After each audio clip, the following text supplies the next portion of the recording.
Hello, it's me, Mayo Hosko, coming to you at 60 frames per second in 4K resolution. No sugar, no filler, just real whole egg, and welcome to my channel.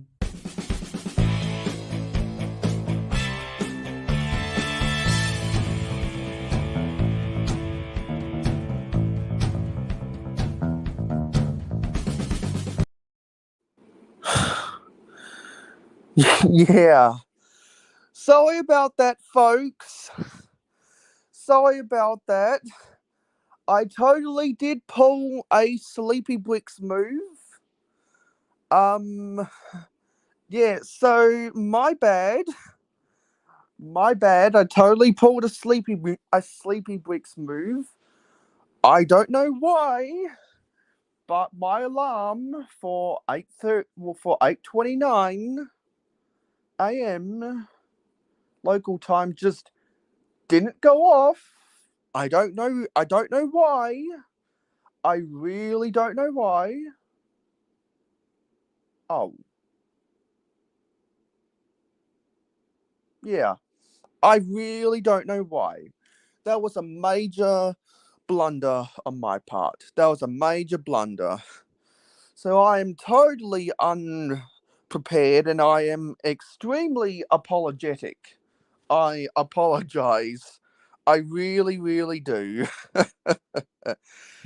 Anyway, let's get this show on the road, and I already see that we have a guest, so let me bring in our guest. That was embarrassing. It's not embarrassing. You just got to get used to it. I've done it a few times. Yeah. At least you were sleeping, God. but not actually on camera. Oh, my God. I'm Cheers, an Kate, idiot. Merritt, Michael. I'm an idiot. It happens to the best of us. Technology, you can't rely on it all the time. What do you do, eh? It happens. It happens. Means you had a busy week, I guess. There's my next question. How'd your week go? Yes. Studying? So I'm doing work experience right now. Within the field that you're going to school for? Yes, because it's a part of my university degree. Almost like a practicum. Okay. So all the stuff that I've been learning at university over the past 3 years, a lot of that stuff is applicable to what I'm doing right now, which is fun. Right on. Because I'm working for a local government jurisdiction. Hey, job security. Can't go wrong with a government job. Yeah. And my university is very big on doing these work placements because they have a high success rate of getting people into their field of interest. And it works. Awesome. Awesome. Hey, So man, let me put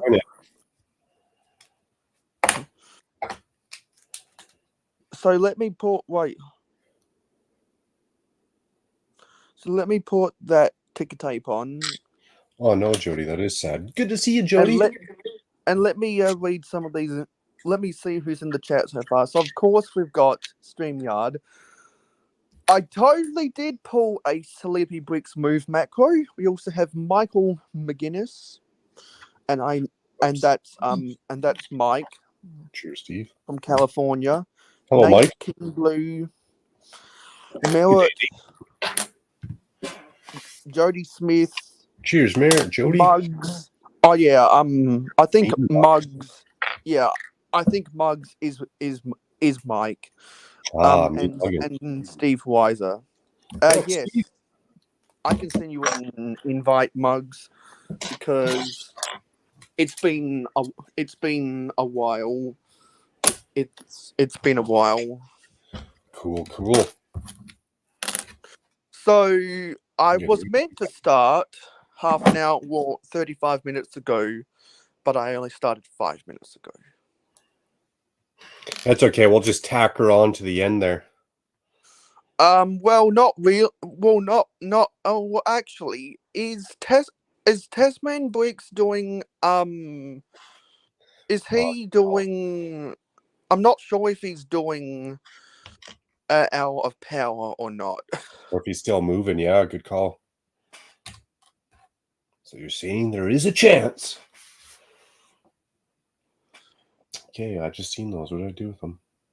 Because technically, if he's not doing Hour of Power, then I could tack on an additional half an hour onto my 12 hours so that we can raid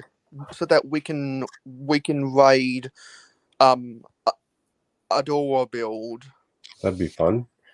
Cheers, Kyle. Good to see you and happy Friday, buddy. Hey, Red Coat Kyle. For anyone that is just stopping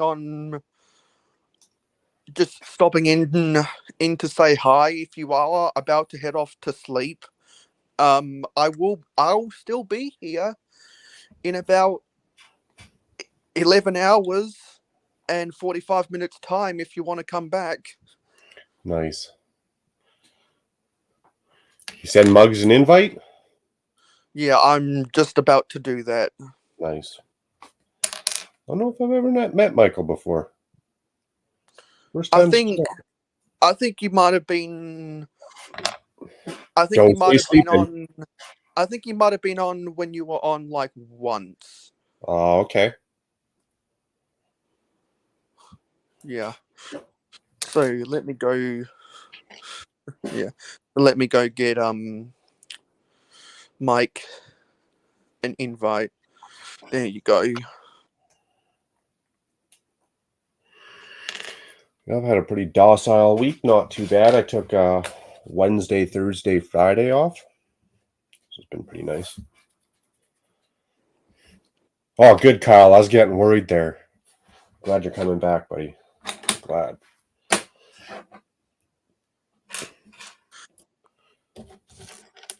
So Mike, so everyone in the live stream gang now knows that I'm live, and Mike got an invite. Score, frickin' score. That's right. No sugar, no filler, just real whole egg is live, ladies and gentlemen. Oh my god. I'm really cold. What's the temperature out there for you? It's winter, isn't it? Well, now it's spring, but it You guys doesn't have the feel shortest like winter. it doesn't. But it doesn't feel like spring. It still feels like winter. I think the groundhog revealed its shadow or something. That's right. Science at its best. Let's rely on that groundhog. So let me actually read some of the comments. Yeah, once you get Mayo, down to it, you're going to be shocked. Mayo, did you see on Briggsaw's last live stream? He said he might go on another Lego hiatus, which is sad. I thought that he might go on one, to be honest, because of all the stuff he's been saying on the AFL podcast. So I'm not surprised. That doesn't mean he's going on a video hiatus. He's going on a Lego hiatus. And let's be honest, he's got sets in his basement from 9 years ago, from when he started his channel that he still hasn't built. So he doesn't need to buy any more Lego. He can just build the 1,000 sets he has in his basement and make 5 years worth of content about it. So when we say Lego hiatus, like he's just not buying, or is he just not like doing anything with Lego? I interpret that as not buying Lego. Because he's gone on on not buying streaks for months back years ago. So it's not out of the realm of possibility if you're someone like me who's been watching his videos for literally 7 years now. He's taking a hiatus, like Jody says, because Lego's pushing everybody out and everybody's turning to the secondhand market, which is also driving those prices up. Yeah, I just don't play Lego's game. I mean, I buy sets that I want. I'm not going to buy all their stuff. I also don't make enough to buy all their crap, even if I did want it. But I also play around with some other off-brand Lego, blue bricks, pretty much. You just got to play Lego's game.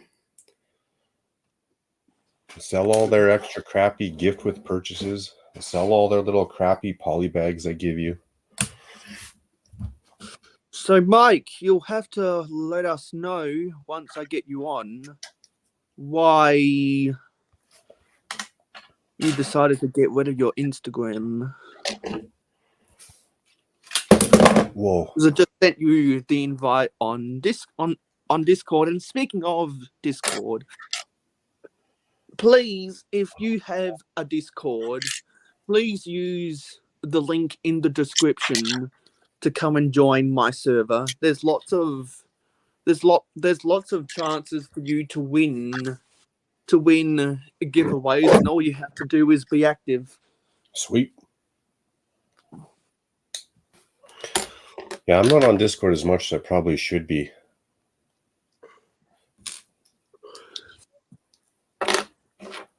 Just too busy. Jody goes on to say, which I can understand why brigsaw would want to take a Lego hiatus, because Lego's pushing everybody out and everybody's turn to the second-hand market, which drive those prices up also. Yeah, that's why I don't buy a lot of Lego. That's why I'm a mock builder, not a set builder. Because I've got enough pieces in my inventory where I don't have to buy Lego for a little while. I mean, sure. I am going to eventually when I sort out my inventory of what I have and what I don't have, so I know what to order off of Bricklink, so I'm not ordering duplicates. But that's not going to be for a while. But if Lego releases a set that I'm like Googa Gaga over, I'll go get it. You know, the Lion Knight's castle. On the flip side, that new lighthouse, you know, looks cool, great. Not for me. I'm not going to touch it. We just got to get inside our heads. We don't have to buy every Lego set. Yeah, because going back to what Jody was saying, Brigsaw's been saying on the AFL podcast and in his videos stuff that he doesn't have to buy anymore because Lego makes things that he wants to collect. Hello. But then he makes a set of that theme. Cheers, and mugs. decides that he doesn't need to collect the whole thing anymore. So I think Lego's been helping. So he's even been saying that Lego has been helping him to not buy as much Lego. Perfect. Win-win. So it's been a while, Mike. Yeah. Yeah, it has. So how are things going? Pretty good. I just got a new phone. That's one of the reasons I haven't been on it in a while. I haven't had a good device. Oh, gotcha. So what your phone works now? I got a new one. Nice. So what new phone did you get? I got the S22 Ultra. So were you not holding out for the Samsung that is basically a flip phone? No, because one of my friends had the last model and it broke in a week. They didn't even drop it. It was just from using it. Ooh, that sucks. So is your new phone shooting 4K at 60 frames per second, or? Yeah, I think it does. Nice. Cheers. Oh, all buddy. all modern phones should, just like the iPhone 13. And I can't believe it's already been one year, about 1 year since the iPhone 13 came out, because now they're coming out with the iPhone 14 about I was gonna say, time for a new one. yeah, about 11 months later. So I'm like, time for a new one. Agreed. Hey Seth, if you want to come on to the panel, just let me know on Facebook Messenger. But we're gonna have to behave, Seth. We don't want to turn this to get too rowdy or nothing. I'm not saying that you're a rowdy type fella. I'm just saying we don't want to turn it into a rowdy situation. Or do we? Actually, do we? Happy Friday, Seth.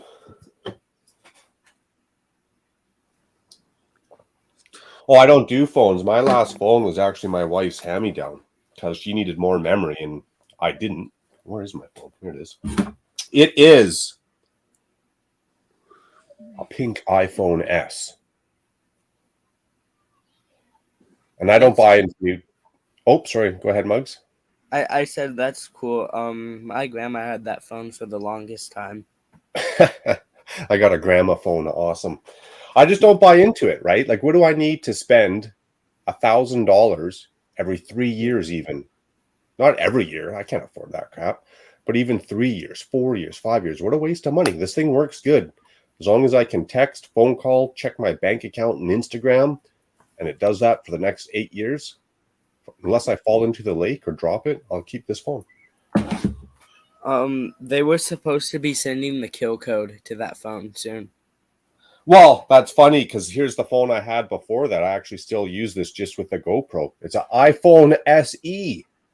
Nice. I had this thing up till a year ago and it just ran out of memory, but it still worked. It wasn't too slow. Still got on the internet. A lot of apps don't work because you can't upgrade it to the full level or else, like you say, it gets killed. Mm-hmm. Yeah, so they did. That might be the other trick. Maybe you just don't get the upgrades for them to send that kill code. Yeah. But in a nutshell, I don't buy into technology every year. Every 8 years, it's good enough. I had the same phone for like 3 years. I dropped it so much, and it didn't crack until one day. It had a super like protective case on it, and I dropped it down the staircase, and then it was unusable. Oh, damn. That's how you get your money's worth out of them, right? Use them till they break. If it's still good, why buy a new phone just because it's a new model? That's like buying a new car every 3 years. They don't even really change much about the phones. No, they just diddle around with the camera a little bit, and that's about it. Yeah. Yeah, waste of money in my opinion, but that's just me. I agree. I also don't use it for work or nothing, so. I didn't get a phone till I was in high school. I had a non smartphone. It was a Telstra phone. Telstra is the national telephone company of Australia, much like Verizon. No. Verizon isn't the national phone of the USA. That's actually T-Mobile, but Verizon has a bigger coverage map. Or I don't think Vodafone is the national phone company of England, but I believe it does have the biggest coverage. And T-Mobile in Germany, Telecom in Germany. I used to have a non-smartphone for about 2 years, and it was on a prepaid plan, I believe. Those non-smartphones are the best ones. They can't track you. With this iPhone, they pinpoint exactly where you're at. And so Well, I still But can't. at that time, I was living off of three things. One was a iPad that I inherited, well, was an iPad Mini I inherited from my sister. Two was an iPod Touch I'd got on my 10th birthday. And three was one of my old mum's decommissioned iPhones that I had on the side. One of your old mums or one of your mums old? Did you just call Yeah. your own mum old? Well, yeah. Well, she is 50. She is 56. My mom's old phone, not my old mom's. That's funny. Yeah. Up in And your so operation. Yep. yeah, and so that didn't have a SIM card in it because I didn't want to bring an iPhone on the road with me. And somehow, some way, when I was closing my locker in high school back in 10th grade, that totally smashed the home button of my iPad, and it Damn. just sent a ripple effect throughout the whole of the screen. So never used the iPad again after that. Damn, that sucks. That was just the saddest moment of my life, really. That sucks. Well, not really. That's hyperbole. And so after that, I was like, you know what? Cheers, Eric. After that, I was like, you know what? I want to bring a device to high school, but what I want to do is I want to have an iPhone that has a SIM card in it. So I inherited my mum's old iPhone SE, and then I lost that on the train coming home from university in my first year. Damn. And then I went to where it was last tracked and it was smashed to pieces. So that was the end of that. Luckily, all that stuff was saved to the iCloud. They are breakable, that's for sure. Actually, all those electronics. And then Have on to my, have it in the case. I think it was my 16th birthday, I bought myself the iPod Touch 6 or 7, whatever generation it was, because I didn't want to buy a new phone after I had smashed my iPad to pieces. I'll be right back. Right on, cheers, mugs. Huh? Come on, computer, what the fuck is going on? Well, apparently you're in the market for a new computer as well. Well, yes, actually, I am. What do you like? I know what you're looking at, but what are the details of what are you looking at? You're looking at a MacBook. Yes. What are the details? Like, what do you want inside that MacBook for, like, RAM, computer speed, storage, all that? Well, the maximum you can get for a home computer is only 16 gigs. I haven't really worked out the details of the other stuff because I honestly can't remember them. They don't let you get 32 gigs in those? No, because it's not a desktop. It's a laptop. Yeah, I know. I still thought they had it maxed out. I thought there was a 32 option. My bad. But really, you don't need it with that new, what is it, that A1 chip. Yeah, that A1.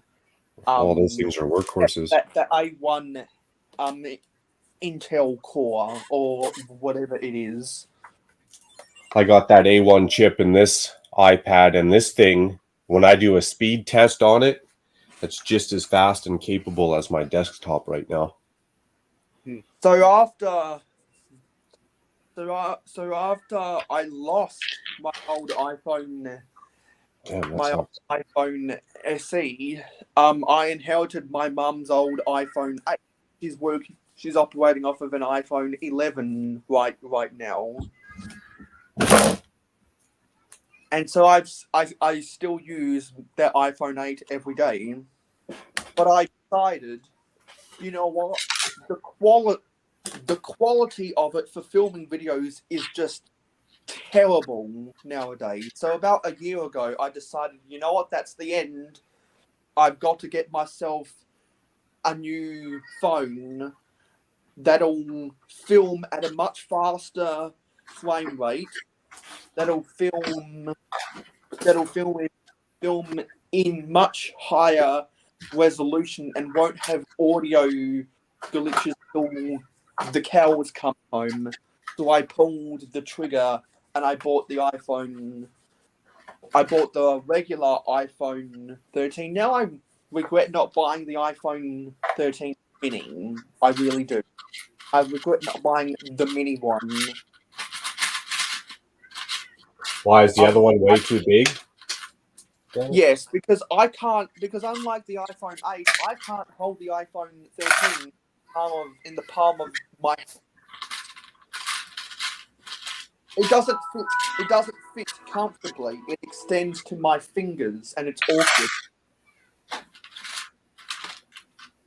And so nowadays, I only use my iPod, my new iPod Touch for streaming stuff to Chromecast because the battery doesn't hold long. So my computer's doing an update right now, but in the meantime, we have Richard Cranium, and we have a minor celebrity in the community, Coconut Bricks Studios. Hey, Coconut. Happy Friday, Coconut.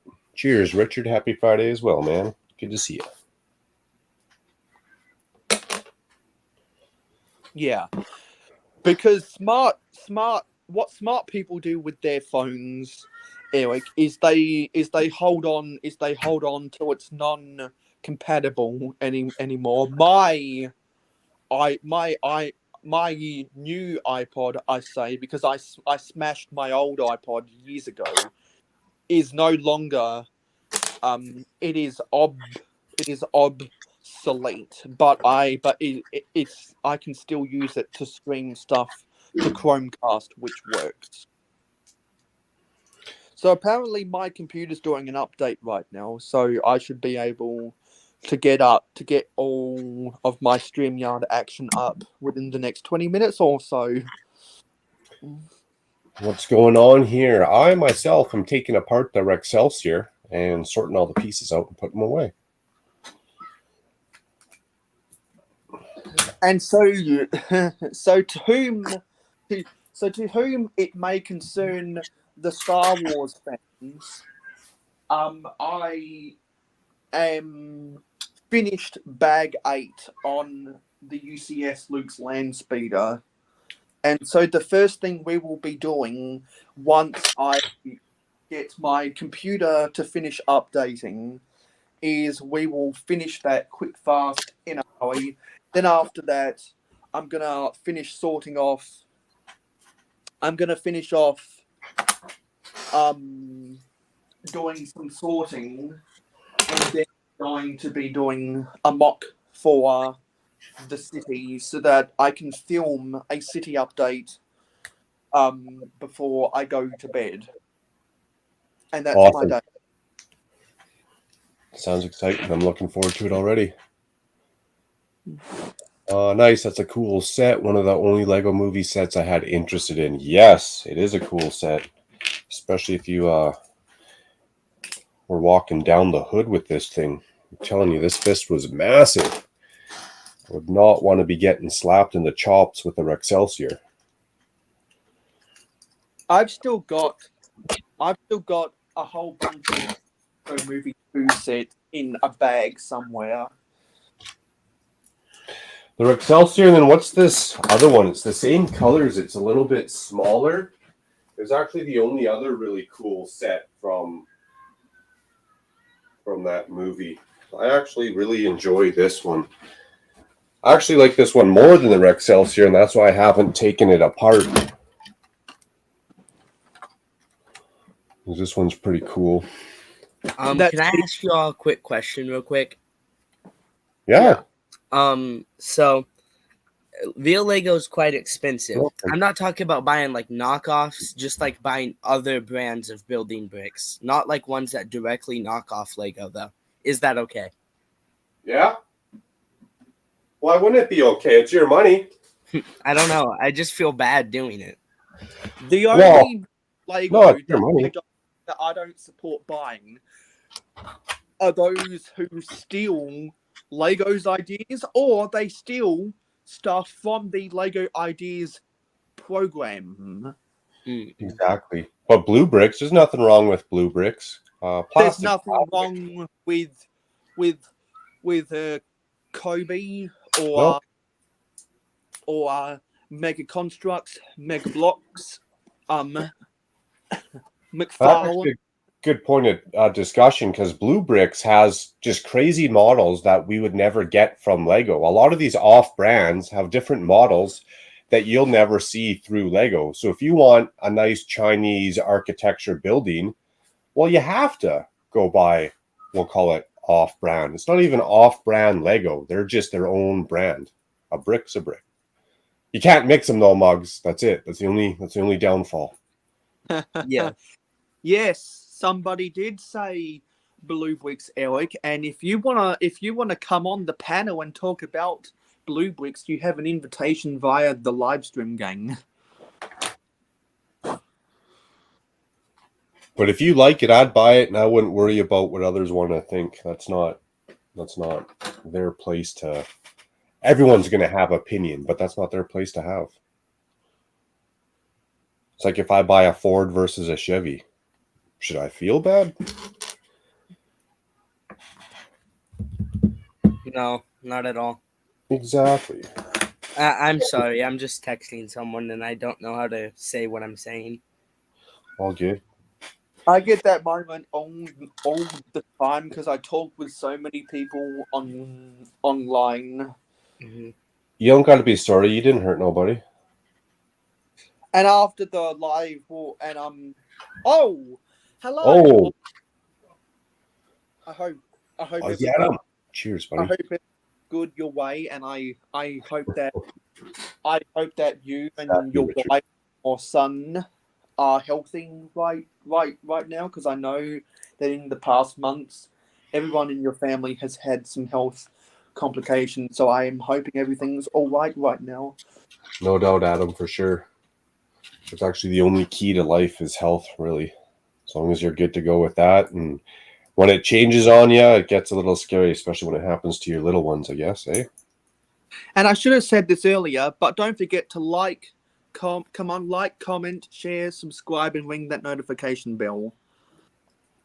So that YouTube knows that you like watching Mayo's content and pushes it through the algorithm. Oh, damn it. And I am coming to the end of my short experiment, adding in those hashtags into the title and the description, and those tags in the tags. So it's been hit and miss for me. I haven't had any short get over 1,000 views in the last 2 weeks, which is sad. But I did have some get over 100 views, which was all right. So I gave in to the short experiment, and I'm done with the short experiment. I have concluded that I have no interest in doing shorts ever again. I hate shorts. Oh, wow, okay. I hate shorts. I don't like watching shorts anymore. There's just too many shorts on YouTube, and breaking news for YouTube monetization partnerships. There is a new way for people who do shorts to get monetized. If you get 10 million views over a 90-day period, and you have 1,000 subscribers, you can get YouTube partnership instead of having 4,000 watch time hours over a 12-month period or over a Only 10 million views. They're changing shorts. Cy O'Connor on London Bridge Bricks brought it up. They're actually going to let you be able to monetize your shorts. Though if you use a song in it, you're going to have to pay for that song. I don't know what it is or how much they charge, but you'll actually be able to now. I don't know if you run ads on your shorts or what it is, but you'll be able to get a kickback. Yeah, I was reading about that last night, and it's some interesting changes. So then I got to ask me, if you had, say, done shorts, and let's say 3 of them in a week got 6,000 views, 4,000 views, and one of them went off the rails and got 11,000 views. Would that have changed your opinion? Would you like shorts then? No, because it would be a flash in the pan. It wouldn't happen ever again. It definitely is hit or miss. Shorts are definitely hit or miss, but I don't know. For me, I'm just speaking on my behalf. If I don't got time to do a full 8-minute video and then spend a couple hours editing this or that, I'll drop a short here just to keep people in the loop and what's going on. We have another guest. Who is it? It is Eric. Cheers, Eric. Happy Friday. Hello. I also have the cute kitty with me. So. Nice. What's So that as one's we- name? So This as is we Tico. speak, I'm going to be changing the start time for part 2 from 2:35 p.m. local time to 3:05 p.m. local time. So everyone that has that notification bell ticked should see that change in their subscription feed. That's awesome. Good. What's Eric working on? I'm still finishing up the cabin. It's almost done. I just got the roof to finish. Nice. I did place an order of blue bricks. Speaking of blue bricks, That's funny. Actually, I was going to too, but it wasn't a blue bricks, and I was going to ask you about that. What's this called? It's called Mork. oh yeah, Mark's okay. Yeah, just okay. I mean, the only issue I've had with Mark was their some of their is it got a lot of glass in it or what is it? No, I'm looking at the medieval windmill, and they got a medieval farmhouse. Yeah, the only issue I've had with Mark was their headlight bricks. You know, like the 1x1s that had the recessed front stud. Yep. I found those to be a little weak, and then sometimes their glass wasn't always in the best shape. But other than that, everything's fine. Their bricks and other things seem to work pretty good.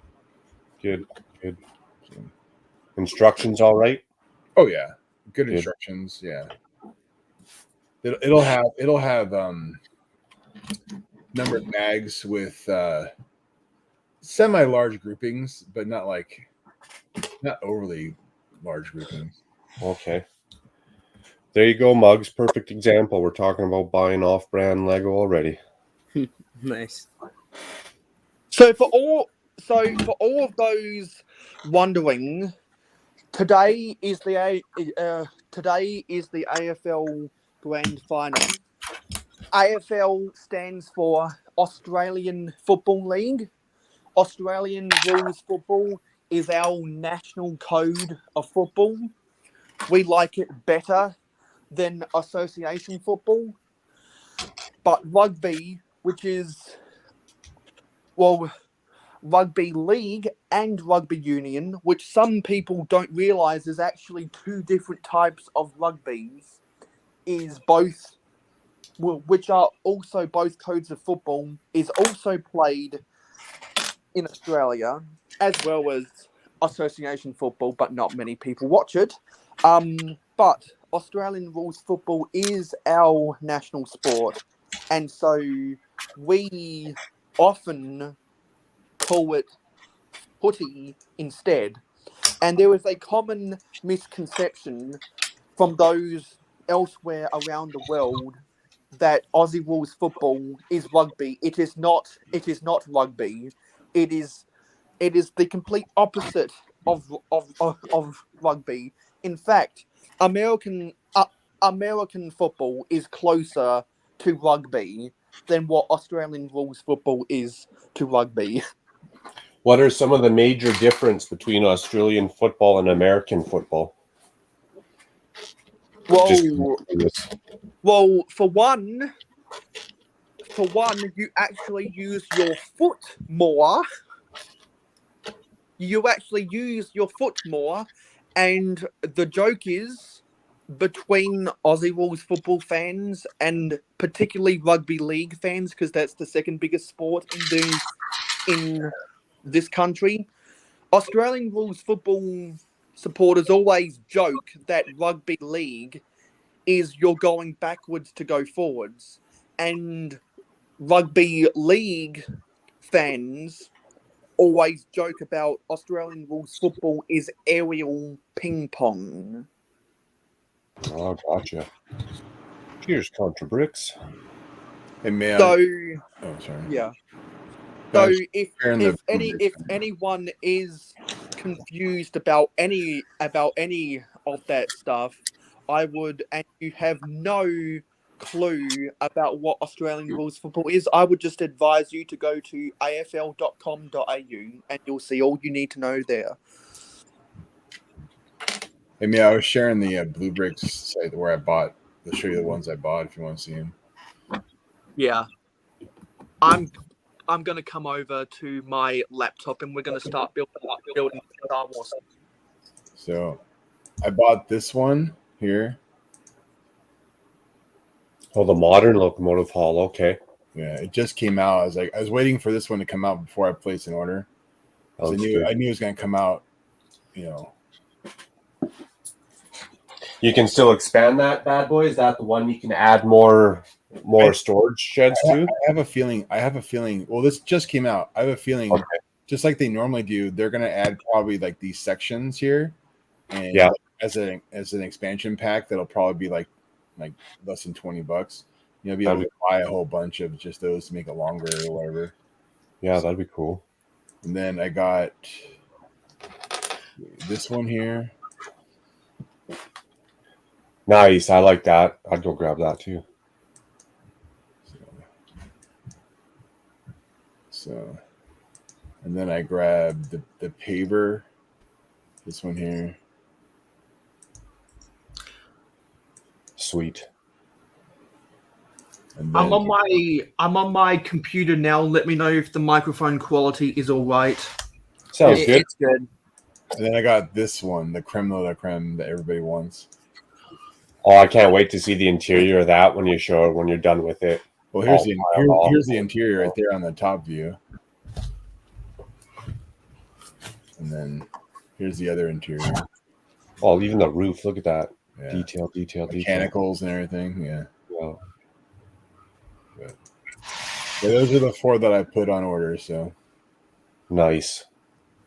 yeah. You didn't get the helicopter to go with it, or you got enough kitty cop? No, I got plenty of helicopter. I mean, You need to buy that crap. So back to what I was saying, the AFL Grand Final is probably the world's closest equivalent to the Super Bowl. People, when people in Europe, the UK, and Ireland talk about association football to Americans, they always say, because there's so many different tiers of association football in the UEFA Confederation, that the pinnacle of this is equivalent to the Super Bowl, and the pinnacle of this is equivalent to Super Bowl, and the pinnacle of that is equivalent to the Super Bowl. No, it's not. It's not. That's a straight lie. The the AFL Grand Final is the closest equivalent to the Super Bowl.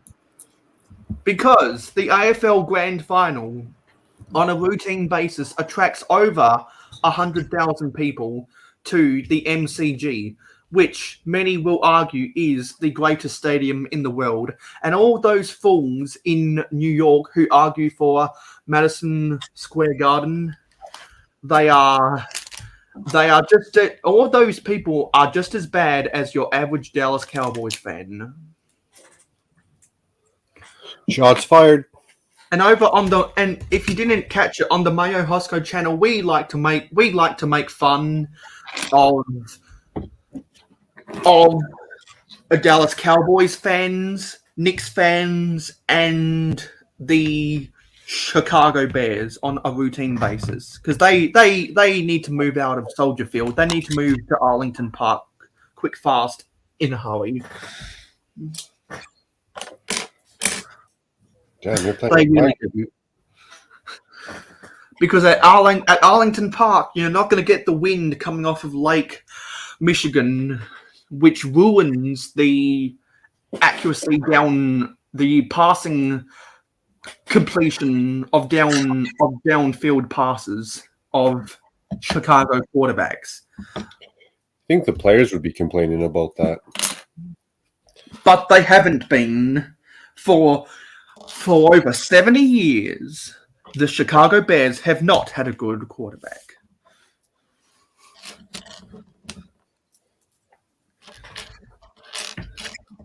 We have Makro Bricks Build Craze and Dusty Bricks. Hey, Dusty. Here's Dusty. Happy Friday. Well, I guess And Saturday. so if you didn't catch it in the chat, Aussie Adam Bricks is a fan of the Geelong Cats, and they are in the grand final. So that's why he's talking about it. And apparently he's got a ticket to go to the grand final, which is exciting. I hope Dusty. I hope that's not a corporate ticket, because corporate tickets ruin the atmosphere of the AFL Grand Final. So everyone, don't forget to stop lagging. Did you just tough talk your computer? Yeah, I always do. Hopefully it listens. I would. Someone make a meme out of me showing this with the caption "Stop lagging." Tag me on social media, as in at me with the hashtag "Stop lagging," and I'll make a compilation video all about it. I dare everyone to make that meme go viral on social media. And then you can screenshot those memes, come into my Discord server. Yeah, come into my Discord server and then share them on my meme text channel. I talk my stuff all the time. I do too, especially when I'm working. I don't know why I curse the hammer out. I'm pretty sure it's not the hammer's fault that I hit myself on the thumb, but I do it too. That sounds like operator error to me. I don't know. Well, slightly. As long as it's the hammer, not the table saw or the miter saw, it's all good. Yeah. And so for everyone that has made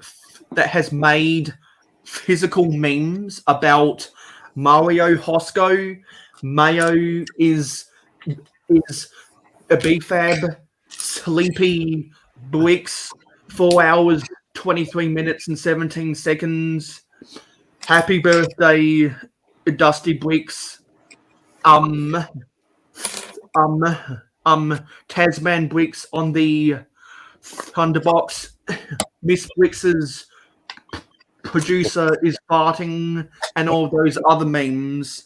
If you've made actual picture memes of that stuff, come into my Discord server using the link in the description and share them all on my memes text channel. Hey, Amberline, how's it going? Hey, Hi. Amberlaya Fields. Good to see you again. So, Amberlaya, you have an invitation via the live stream, gang, if you want to come on into the panel. And everyone, don't forget to like, comment, share, subscribe, and ring that notification bell. And also, I've been talking a lot with brigsaw ever since he enabled his membership, and I became a member. And so, so if you are as much of a fan of brigsaw as what I am, I strongly encourage you to go join his membership program. And by far, the best thing about it is you get early access to his uploads, and I very much enjoy getting early access to his uploads. Happy birthday, Steve Weiser. Happy birthday, Steve. Happy Oh, unbirthday to you, Dusty. And so we briefly mentioned it a little while ago, but me and brigsaw are trying to think of stuff to do for our respective 10-year anniversaries. He's probably not going to do anything elaborate because his 15-year anniversary for his original channel,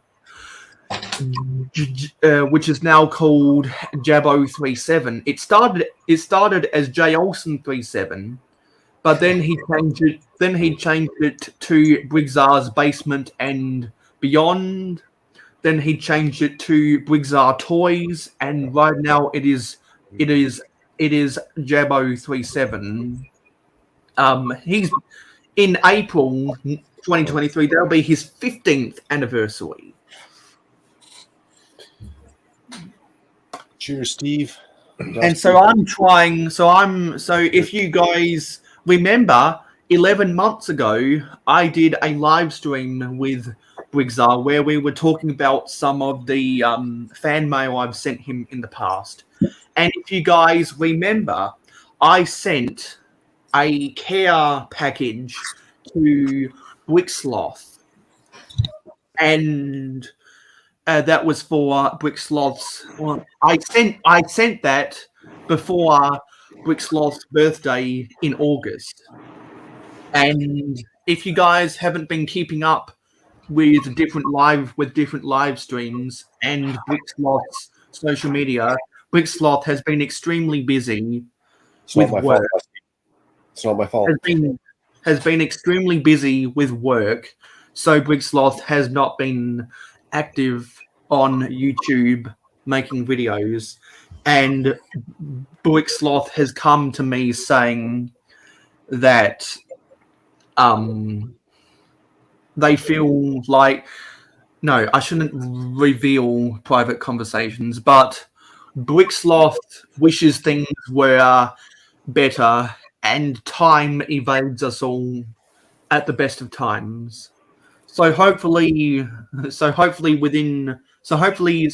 in October we'll see a whole video from Bricksloth unboxing the care package I sent to Western Indiana, and then hopefully before the end of the year, Bricksloth will help me distribute some sig figs throughout continental USA.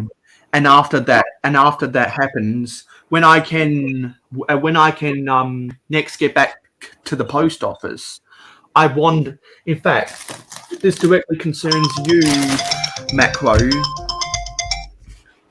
I think this is as good a time as any to tell you. Happy birthday, Austin Prince. To tell you, Makro. I've already got a cannon. I don't collect pirates. I don't really collect pirates. Although I like pirates, I don't collect it, and I just don't really have the space for it. I want to send you this cannon. Sweet. I want to send you this cannon from the Lego VIP Pirates Parts Pack. Hey, PPP, VIP, PPP. Nice. Hopefully they don't charge you like $18 for shipping for that cannon. Yeah, and so I wanna send you this cannon, and the best way for me to get the shipping to be smaller is to just take the cannon out of its holster like that, because you can do that. For anyone wondering, you can just do that. I wonder if it'd be too thick for an envelope. How long was I muted? Sorry, what's that, Muggs? How long was I muted? Were you accidentally muted? A little bit. Cheers, Mikey. So yeah, so eventually when I get back to the post office, I'm gonna organize a padded envelope to send to you. That'll include this cannon and a Mayo Hosko 60. Because if y'all didn't realize, Makro Bricks is the premier pledger on my Patreon. And if Makro Bricks was more active in my Discord server, he might have been in the running the previous giveaway to get a refund on Patreon for potentially winning the giveaway. But we are having another giveaway on my Patreon server for everyone that gets to level 7 on my Discord server by midnight Australian Central Standard. No, by then it'll be Australian Central Daylight Time, midnight of December 1. I will be looking at everyone who has reached level 7, and the best way for those already in my Discord server to check if you have level 7 is to go to the bot commands text channel and type !rank, and through the power of my Discord bots, you'll see your ranking and your XP points if you want to be in the running to win the giveaway, which as always is 1 free month of support on my Patreon, where you get early access, and you get a whole bunch of top secret information and voting power. And in this chat right now, we have other people who are Patreon supporters. Because if I scroll up, Amberlia Builds is a Patreon supporter, and Amberlia might come in here once she gets herself cleaned up. Who else? Dusty Bricks lost a bet, so he is a Patreon supporter right now. That's awesome. Cheers, Sidious. Yes, I did miss out on some people. So let's see those people I missed out. I believe there were 2. Where are they? Mikey J Productions and Stud Sidious. So Mikey J Productions, you have an invitation to come on into the panel via the live stream game. And Stud Sidious says, Mayo, I'm in the middle of some errands, but I wanted to smack that like button for you. I'll be back later if you're still streaming. Yes, we will still be streaming 11 hours later. So all of my North American friends who are going to bed soon, if you wake up at 6:59 Eastern Standard Time in the USA, I will still be live. I should be up for a while. Right now, my cat's holding me down, so it's not much I can do. So I'll be here for a while. So thank you everyone for getting us up to a dozen views right now. So therefore we should be at a dozen likes. Everyone, don't forget to like, comment, share, subscribe, and ring that notification bell. I'm actually going to jump into another tab here to make sure I hit that like button. Yep. Just See you later. Literally, in the USA, we will be streaming all night long, because that's all day for me. Here we go. So actually, my correction. We have finished building bag 7 of the UCS Luke's Landspeeder. We will now be starting bag 8 right now.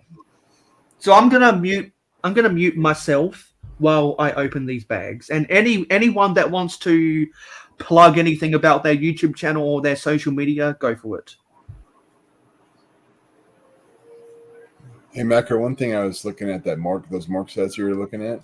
Yep. One thing about Mork though is they're usually pretty good about like taking ideas from Rebrickable. I'll have to do some research on those too. I'll let you know. Well, if it's on Rebrickable, I'd rather go down that road and just tap into my inventory and see what I can do. So, but it might be those two might be on Rebrickable. More Nice. Sometimes they buy designs, but Usually they steal them. I'm not familiar with the medieval stuff, so I can't guarantee or deny, Gotcha. Speaking of Rebrickable, there's a medieval horse stable on there that I really want to get. I've actually started collecting all the Nexonite tiles in various greens for the roof. Mm-hmm. But I'm going to do that one here pretty quick. Hopefully in December. Yeah. And my cat has really made himself comfortable. Yeah, it looks pretty comfortable. I do the same. If my cat falls asleep, has a nap, I'm not getting up until that cat leaves. I'm like, it sucks when it happens before work, and then I'm like 2 hours late for work. They are not Nexonite tiles. They are 2x3 5-sided tiles, or 2x3 pentagon tiles, if you will. I mean, if you want to be technical, but that was a lot of words for me to say all at the same time. So I am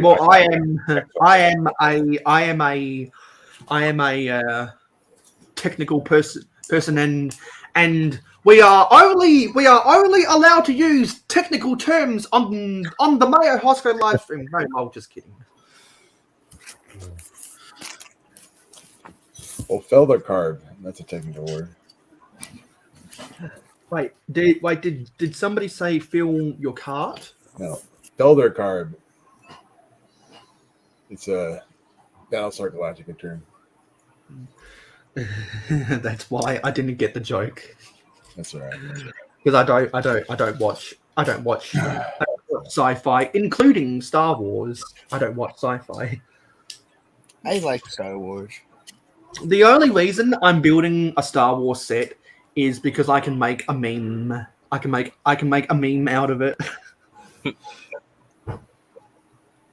Because I've explained this whole September long.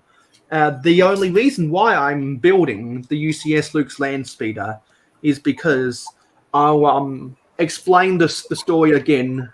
I've been complaining about Lego's re-releases of sets since 2014, since I went to high school. I've been complaining. I don't like the direction Lego City has gone since 2014, because I noticed a significant drop in quality around 2014, and that's when I really stopped collecting Lego City sets. And ever since then, I've just kept on noticing the time it takes for Lego to re-release things gets shorter and shorter and shorter. They used to re-release police stations and fire stations and other stuff like that every 3 years. Now it seems like it's every 2 years. Sometimes they release them multiple years in around that time, they started re-releasing Luke's Landspeeder every single year. No, sorry, every 2 years. Now it seems like they make a new Spider-Man mech every 2 years. It's like what? Yeah, that's What? annoying. Yeah. It's PlayStation just every year. it's just really annoying, and it takes all the fun out of collecting, in my opinion. Back in my day, they used to re-release stuff every 3 years when they didn't produce as many sets. Now they produce way too many sets, over 900 sets a year, and so they make that. That's because they're padding the stats so they can claim one day we release over 1,000 new sets every year. They're padding the stats to get there. Much like how when Russell Westbrook averaged a triple double within, I believe it was the 2016-2017 NBA season when he won the regular season MVP. He was labeled as a stat stuffer, and ever since he won the MVP, he has averaged a triple double within a season another 2 times to break the half century long record once held by Oscar Robertson. So for us non-sports guys, what's a triple double? A triple double is where you achieve double digits in 3 statistics within basketball. Most times that is points, assists, and rebounds. But back in the 60s, when the center was the most important position, there were a lot of games back in the 60s, man, where some centers were getting triple doubles with blocks and steals, which people normally average less than 3 blocks and 3 steals a game. Some people don't even record a block or a steal within a game of basketball.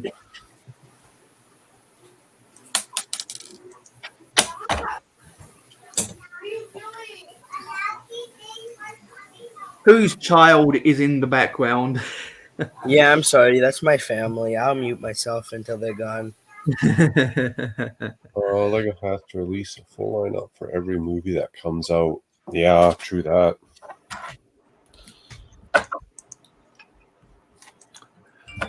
Yeah. So speaking of which, there's a couple of those Avatar sets that are pretty cool. And so for years I've been joking. Well, wouldn't it be funny if they made a UCS version of Luke's Landspeeder? Lo and behold, they did, and I said. And I told my Instagram followers, go use the link in the description to go follow me on Instagram. I told my Instagram followers if we could get to 350 subscribers by May the 4th be with you, I would buy the Luke's Landspeeder, and that's what I did. And I finally had the time this. Wait, no, sorry, I'm getting my facts wrong. I told my Instagram followers if we get to 350 subscribers by May the 4th be with you, I would buy and build a Star Wars set for May the 4th be with you, of which I built the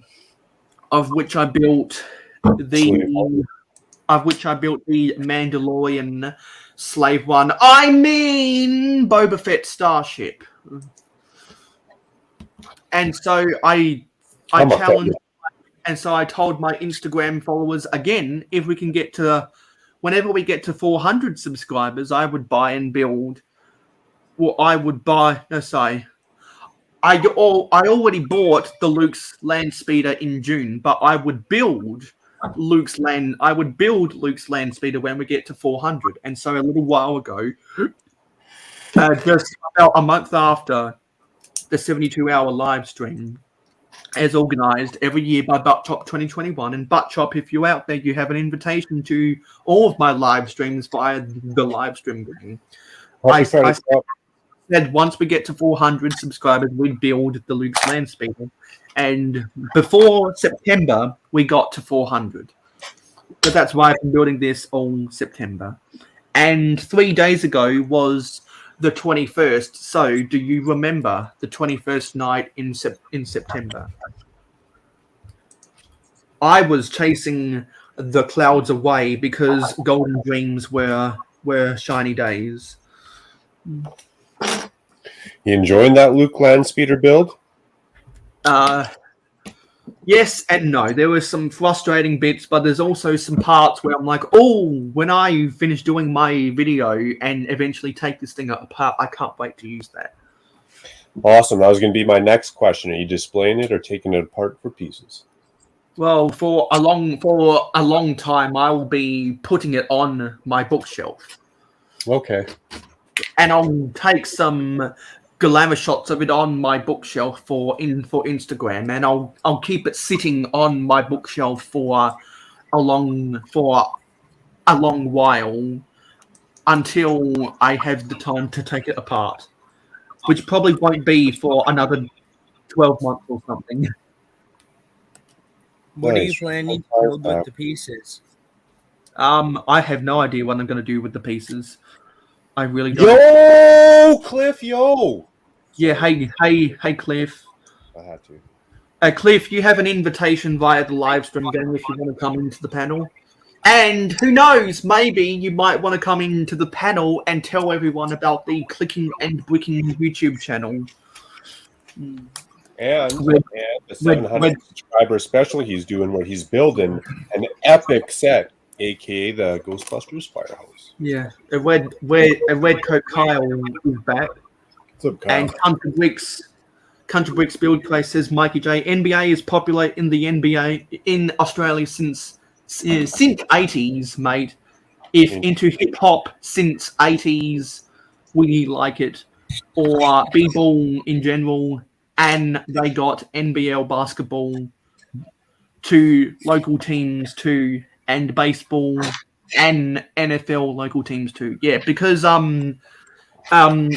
the amateur level, I've actually been to a metropolitan gridiron game. Believe it or not, it was really bad. It was really bad because it was not as exciting as even high school football. It was really bad. That cat's not moving, Eric. He's looking extra comfortable now. But I can technically say that I have been to a gridiron game before, and so I know that gridiron is played at the amateur level in this country. Yeah, Macro, I found the one set for the farmhouse on Rebrickable, but the windmill I didn't find yet. So. Okay. Well, I'll keep going out, but if they're ripping off stuff off for Rebrickable, do I really want to support that? No, I don't usually know. Yeah. Unless you buy the plans from Rebrickable and the set, that's usually the most legit way to do it. Yeah, I'll just get the plans from Rebrickable. Give that creator the resources. I put the link in the private chat. That guy that did the farmhouse has some really nice other mocks you're gonna like too. So awesome. So everyone, don't forget to like, comment, share, subscribe, and ring that notification bell.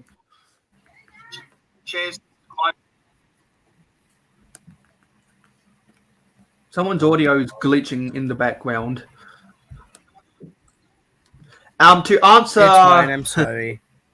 To answer your question, Mikey J, Jordan all the way.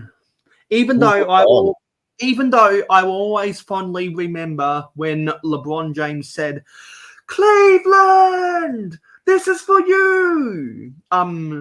Is LeBron James a pro tour golfer or something, or how'd he get in here? Spoken like a true Canadian hockey fan. I'm not even a hockey fan, to be honest. Yeah. Spoken like a true UFC fan. a true casual Canadian hockey fan. That is true. I'll watch playoff hockey. That's it. If we had don't forget about when the Toronto Raptors won their first championship in the 2018-2019 season. Don't forget about it.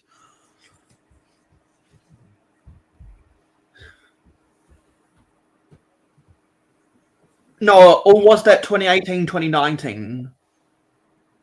I can't remember. And so my reason. So not only can I give reasons for Jordan over LeBron, but I can also give reasons for Michael Jordan, or Michael Jordan's 1996-1997 team over the 2016-2017 Golden State Warriors team. Michael Jordan, Dennis Rodman, and Scottie Pippen, the three greatest defensive players at their position. Jordan, the greatest of all time, swept a 60-win. No, sorry. Swept a Detroit Pistons team. No, sorry. Swept the defending swept the defending Eastern Conference team. No, swept the defending Eastern Conference champions Orlando Magic, who won 60 games that year, and then beat a 64-win Utah Jazz in the finals.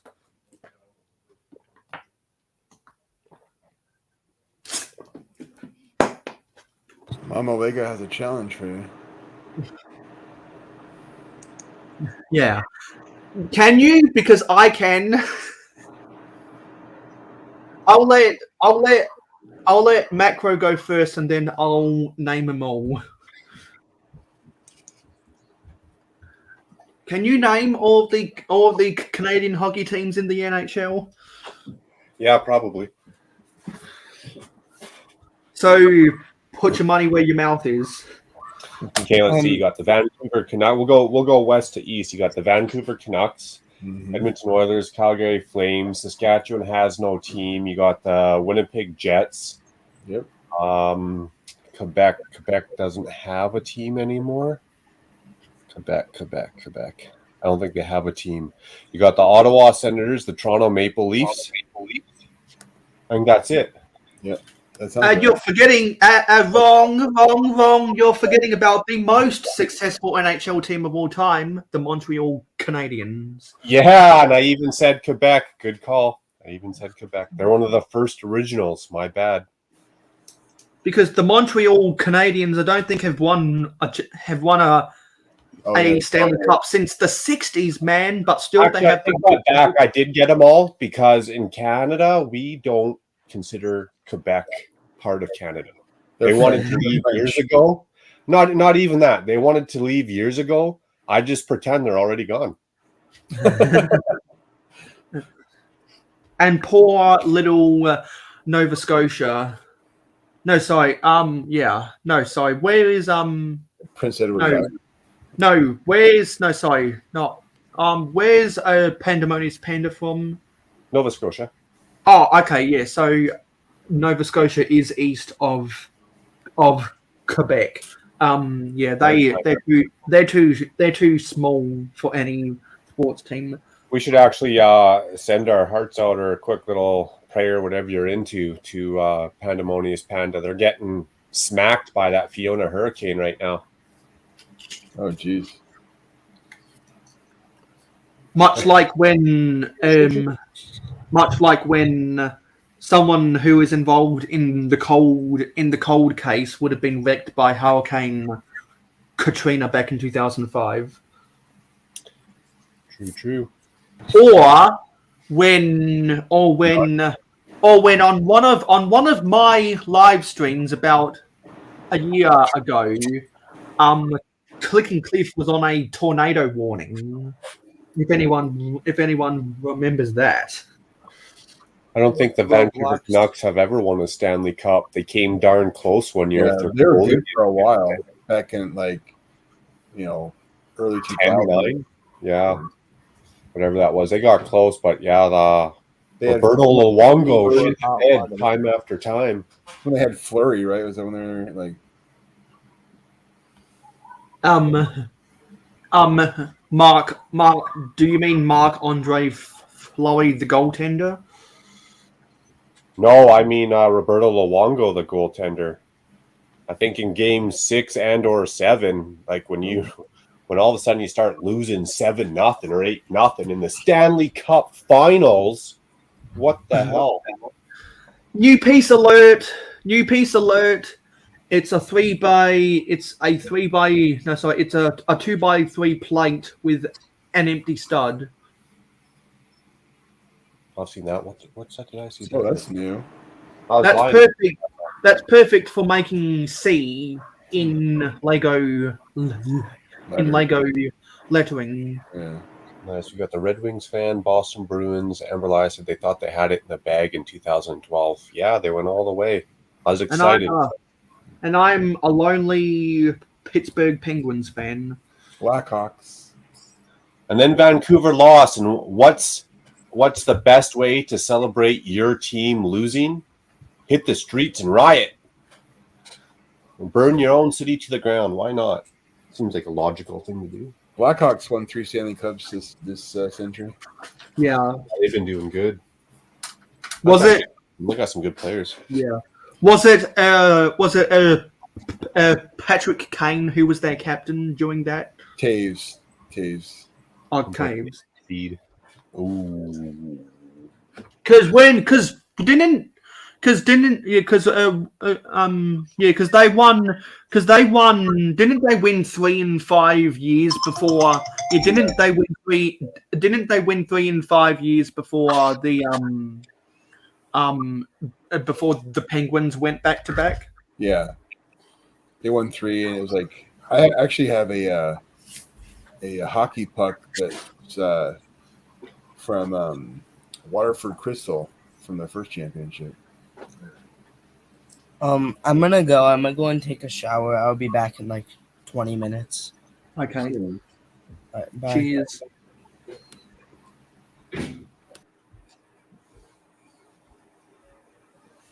Yeah, this cat, man, he is just like comfy as all get.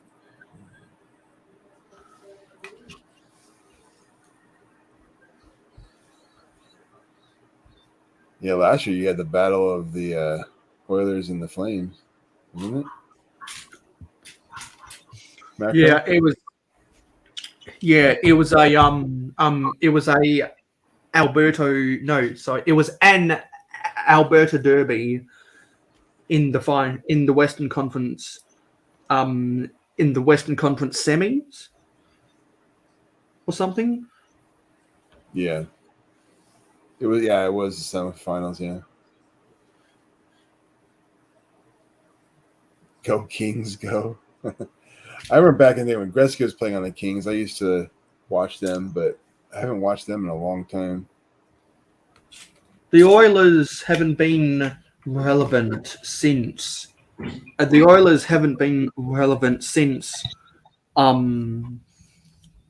Gretzky because Connor McDavid can't deliver the goods for the Oilers. Where did I put? I swear, by the end of September, I'm going to set the world record for most spit bubbles in an instruction book. How many yet so far?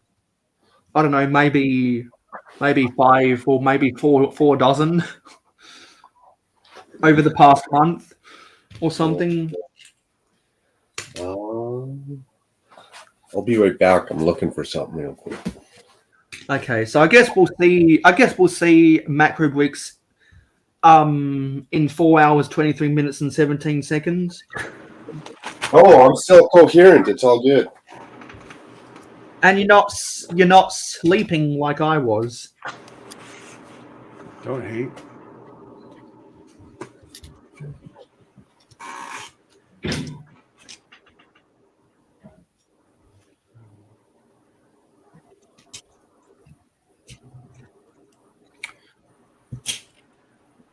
So anyway, that's enough about hockey.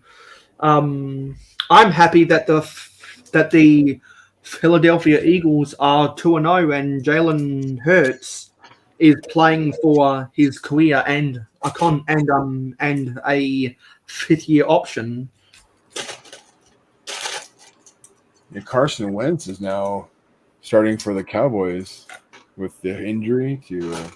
Yeah, no, you mean Cooper Rush? It's not Wentz. I thought Wentz was took over. Is it? No, Wentz is the quarterback for the Washington Commanders. Canada. Okay, that's what it is. Okay. I know I saw him for some stupid reason.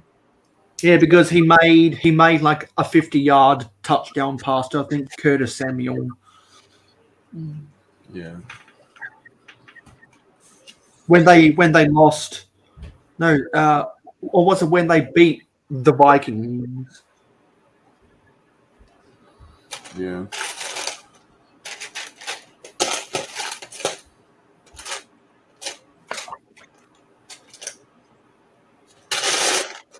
New coach, same old Minnesota Vikings.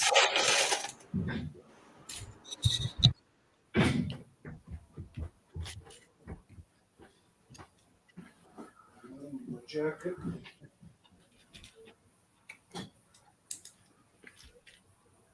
That's frustrating.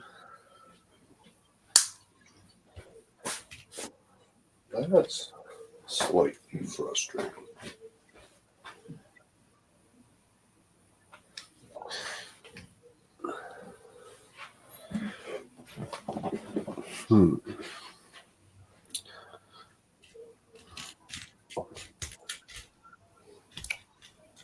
Well, it'll show up sooner or later, I'm sure. Oh, we lost Michael. Muggs had to go. He said He's taking a shower right now. Nice. I see Briggsy loves the Oilers as he's in Canada. You go for It's cool. If I had to cheer for a team other than Vancouver, I would choose Las Vegas Knights just because their name is the Knights. Yeah, they did really good their first season. That was crazy. Yeah, they did. Didn't they go to the Stanley Cup? Yeah. Finals, yeah. People were making large off of them in Vegas if you're a betting man. Yeah, they were like the Cinderella story there. Oh, absolutely. They were like, I mean, they were just a bunch of scrubs that they, got on the compensatory draft or whatever, and where they got to take players from. Yeah, no big names. Was there any big names on the team the first year? There were a couple, but Okay. nothing like massive. But like all of them were basically just like, players that they took because like they had to give up certain players, as a new, team, and so yeah. The compensatory draft. Yeah. And the same thing happened. The same thing happened 2 seasons later when the Seattle Kraken joined the NHL. Oh yeah, I haven't even seen this, but this is their first season though, right? They haven't even played anything, right? For the Knights or for who? No, the new Seattle team. They haven't played yet, right? This year is their first year. Oh, the Kraken. I think this is their first year. Yeah. I don't remember them last year. No, I think it's their first year. The Seattle Kraken. That's pretty cool, man. I think that's pretty cool. I think it is. But that's what I like about it. Now, if they started doing like ancient Greece and stuff like that, I might buy some of those sets. Like, Greece and Rome and That'd be cool. Like just architecture from that era. just in general. Just I mean, think about it, like Greece architecture back then. It's all post-liminal construction, so it's just pillars and Pillars and triangles. yeah, it's just I think Much like classic space sets from the late 70s, early 80s. Oh, shots fired. so vicious now. Did I already tell you that? Because as much as I really like the new style Galaxy Explorer, I don't really like the original Galaxy Explorer, to be honest. I don't really like it. You don't? I love it. I thought it was a fun build. No, the original Oh, Galaxy Explorer from 1979. I don't really like it. oh, yeah, I had that one too. I don't like those triangles from the late 70s. I like stuff that looks more like that looks more like Star Trek ships that they did in the early 80s and onwards. Yeah. Like my favorite individual Lego spaceship of all time is the Cosmic Fleet Voyager from 1983. I had that one too. The Cosmic Fleet Voyager was amazing. I think Mayo Shill lived when I was a kid.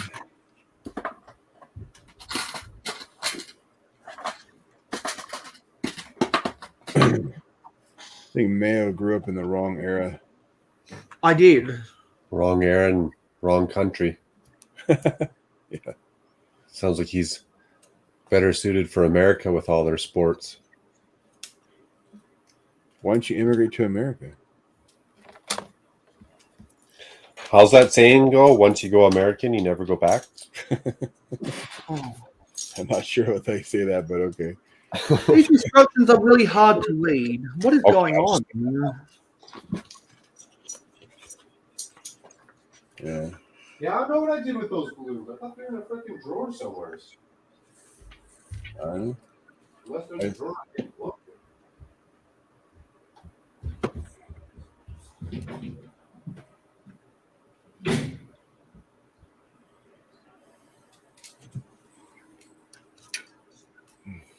What's going on here?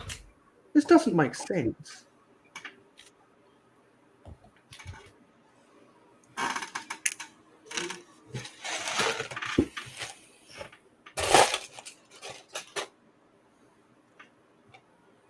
What's going on there? Okay, now I think I've got it.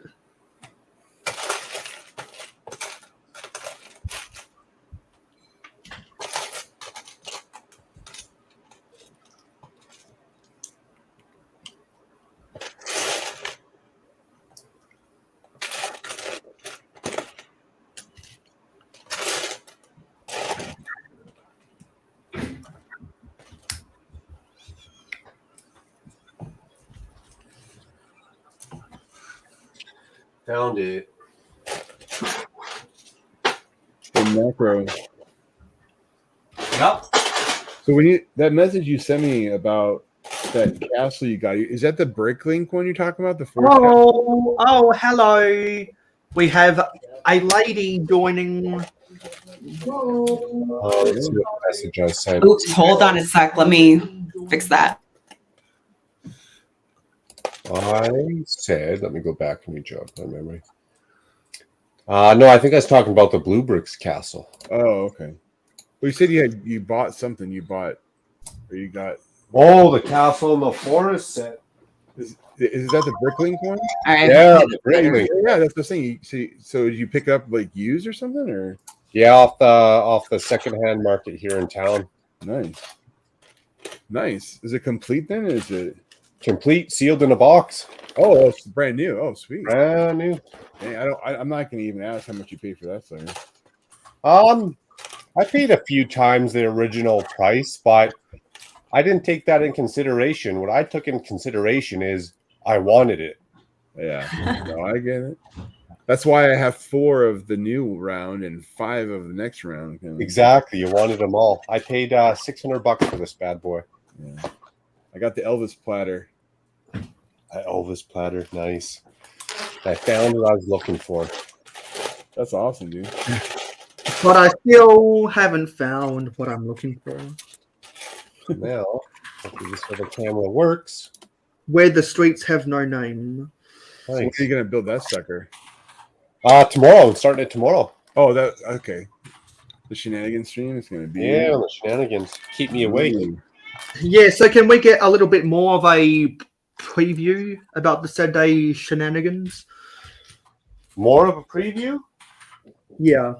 Well, tomorrow on the shenanigans, I'm going to be taking this mint crispy box.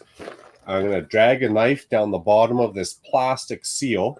I'm going to open her up and add another castle to the whole layout, which I'm pretty sure I don't have room for, but we're going to make it work. You're gonna have to do some tiering, like have some hillside. Yeah, I need to. I need to get some, like you say, some elevation. Get some topography up in there. I'll be right back. It's not just flat. I'll be right back. But I figure for the next half hour, I'm going to blow up some balloons.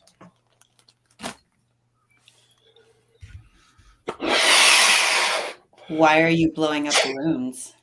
For Dusty's birthday. Oh, For Dusty. really? Yeah.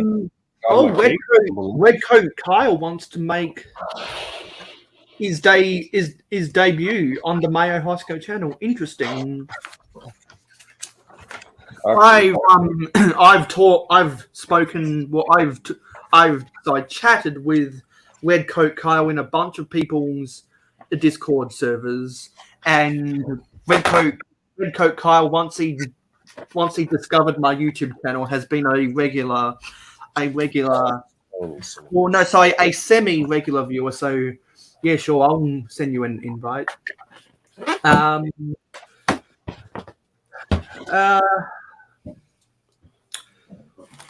Let's see how big we can make one blow up when it explodes. There's Red Coat Kyle. What? They're different sizes? Interesting. Let's find a big one then.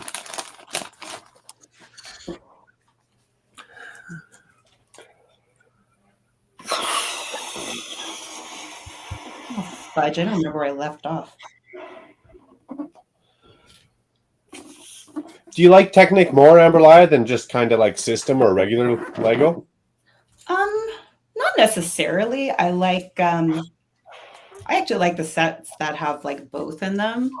Okay. You know, like I really liked the question mark block with all like the movement and everything going on there. You like to build like the frame and the inner workings with Technic and then whatever else on the outside. Exactly. Yeah. Like that Bowser, I saw Emily's review on that Bowser, and I didn't realize he was like so dynamic in his movement. So I kind of want that now. And big. He's a lot bigger than I thought too when I seen him built. Oh, it's huge. Gigantic.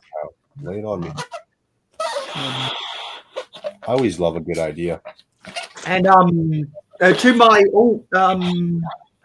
we have making his debut on the Mayo Hosko live stream, Red Coat Kyle. What's up, everyone? Cheers, Kyle. Hello. Hey, guys.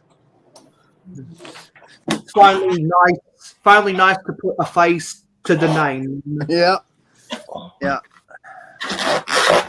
that's big. Although I'm wearing red instead of green. So.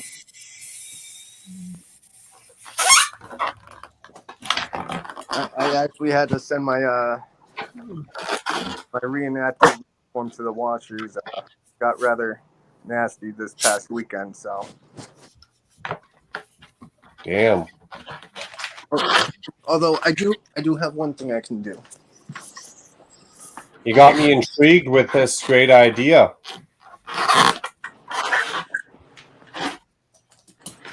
There we go. And I just killed all the Star Wars. Ah, super cool. There we go. All right, no, that's not gonna work.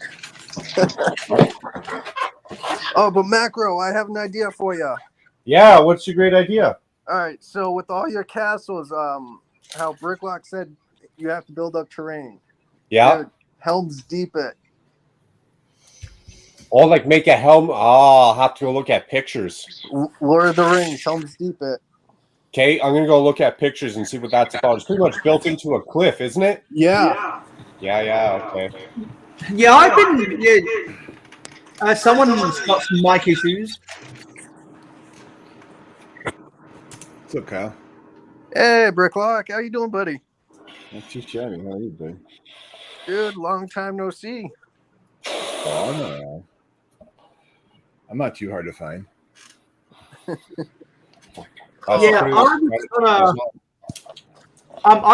I was gonna mention Helm's Deep to you a little while ago, Macro, but I've been so busy with university. That is a good idea. I'm gonna go look at it. That sounds fun. Because sounds expensive too. Because when I think of just a long castle wall, I think of two things. One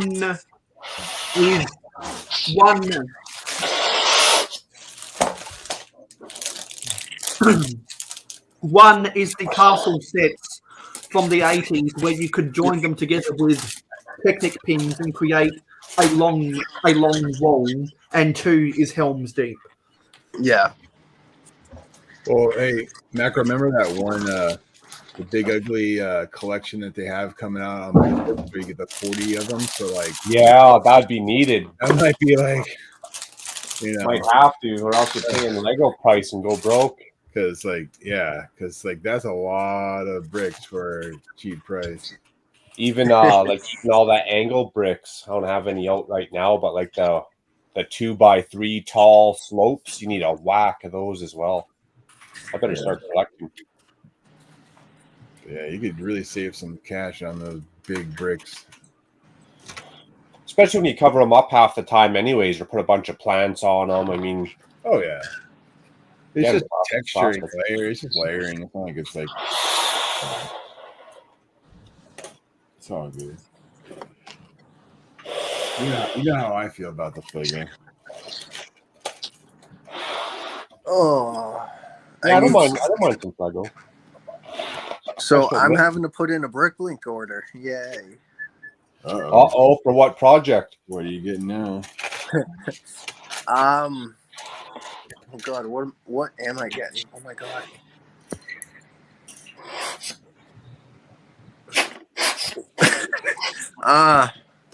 That's a good question. Which order did I just put in for?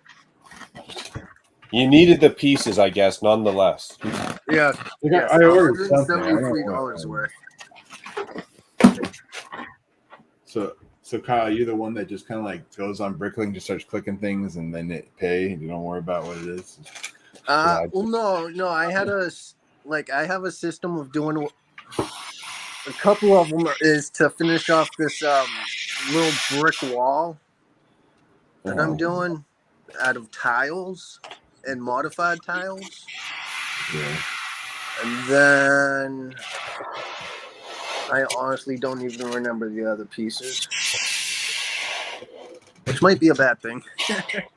I'm afraid to ask how old Dusty is now, because man, he has so many birthdays. It's like ridiculous. Yeah, I'm just gonna ask the question: where the fuck did that meme come from? I'll tell you exactly where it came from. It came from Good Morning Brick World. Yeah, they do a shout out for everyone's birthday, and Dusty thought it was funny to get a shout out and be like, "Hey, it's my birthday," and it wasn't his birthday. And then it just stuck. So now we're all happy birthday, Dusty. Okay, so that explains the context about why they say happy birthday to him when it's not his birthday. Because I'm sorry, but good morning, but Good Morning Brick World creates a lot of low quality, cheap memes. because it's definitely not as it's not as cheap. Right on, It's not as cheap as doing your business on the Thunderbox or That's or funny. having your producer fart on camera. Yep, those will never get old. It's awesome, Contra. Happy birthday. I wish I could send some balloons over.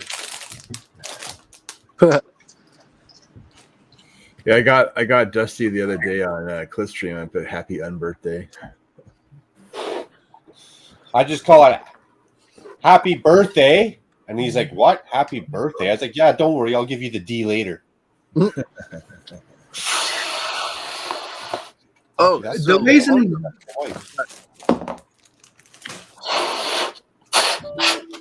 so also in my event, we had one person rage quit, and apparently there's talk going around that I'm being flogged. On what, your reenactments? Yes. Oh, on your the Civil War or the Revolutionary War stuff, or Yeah. What's flogged? It's corporal punishment. It's get beat up. it's pretty much a cat of nine tails to the back. Like just for the enactment, or for like real life, you're getting flogged for volunteering? No, we're actually we're gonna be setting it up to do it safely for a demonstration for the public. Fuck, I've forgotten that much. It's an actual flogging event where I'm actually being hit with it, but it's gonna be done so safely that it's not gonna break skin or anything like that. Well, that's what they say. Yeah, I don't know. Sounds kind of dodgy. It's all fun and games till somebody starts bleeding.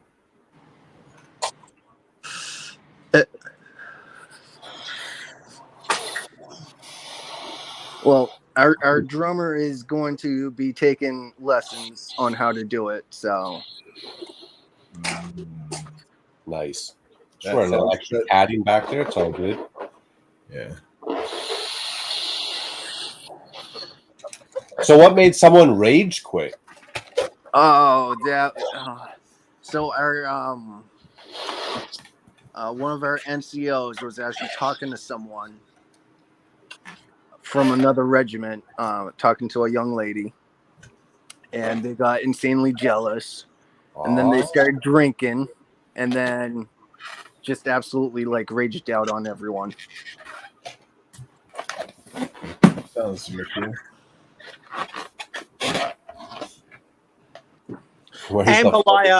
Amberlayer builds will be right back, and my laptop went flat, so I'm on my phone right now. You should really start charging that bad boy before you stream. No kidding. Don't you have an option there where you can hard plug it into the wall?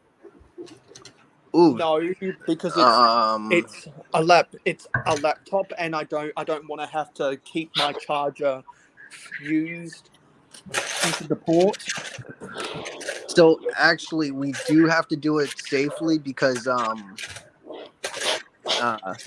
this is a comment from Richard that safety. Where's the fun in that? Actually, you could honestly kill someone by flogging. Oh wow! Yes. Beat him with a cattail. No, if you hit someone in a kidney just right, you can burst their kidney. Yeah. So we're gonna. How many pounds of pressure does that take? 9 pounds of pressure to break someone's nose. It's 23 pounds of pressure to knock someone out. Wonder how many pounds of pressure it is to make your kidney pop. I don't know. It's like how many licks it takes to get the Tootsie Roll Center with Tootsie Pop. Let's find out. I'm about to enter another room right now, so all of my loyal viewers who actually watch these live streams can probably guess which room I'll be in 5 seconds. The dining room? The kitchen?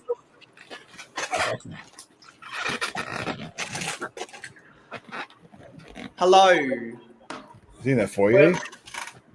Where am I? The Lego room. The bathroom. The Thunderbox. Yes. That's scary. Well, I guess we're gonna have another producer fart here soon. Don't be spreading that pink eye around now, Mayo. Those are some pretty powerful ones there.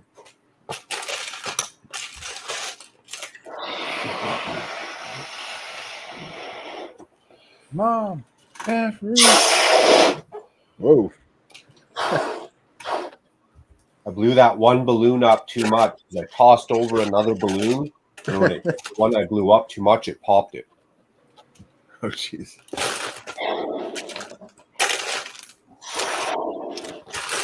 Cheers, Jacob. Happy Friday. So, Jacob. Hey, Jacob Neely.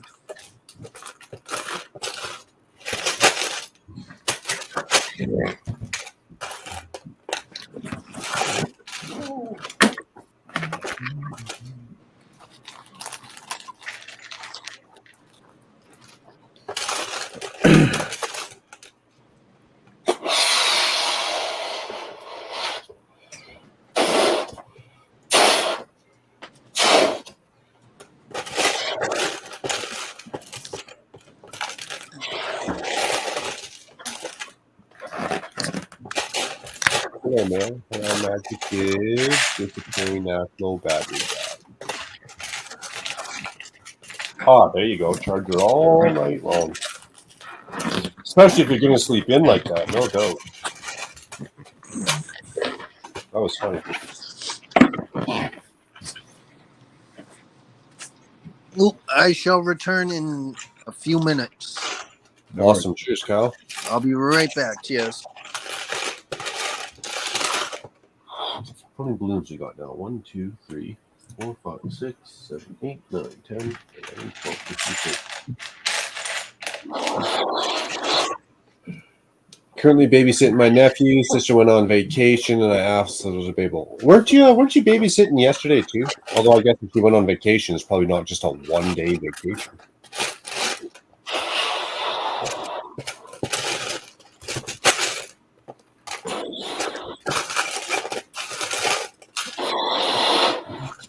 Hey, that'd be fun.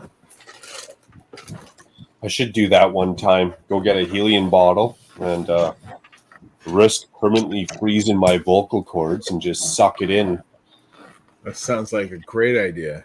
Just suck it in for a full stream, and hopefully at the end of the stream I don't sound like that permanently.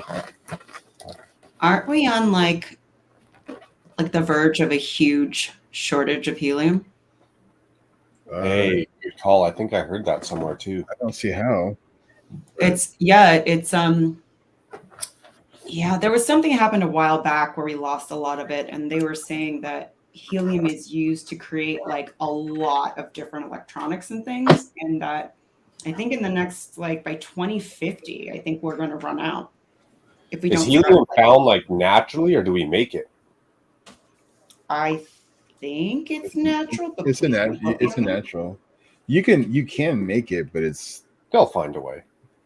It is primarily natural because Macro might remember there was I think it was a season 27 Simpsons episode where Cletus discovered a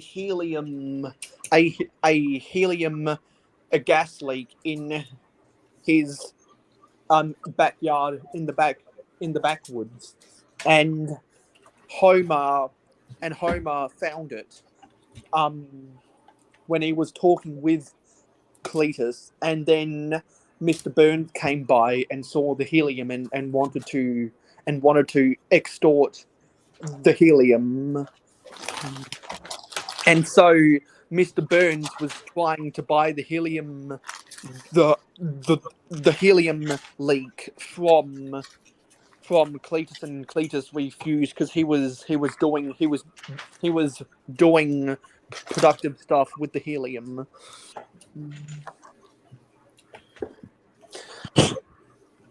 They'll find a way, just like diamonds. All of a sudden, they start making these. So that's how I know that helium is a naturally formed gas. The more you know, and knowing is half the battle. G.I. Joe. Yo, Joe.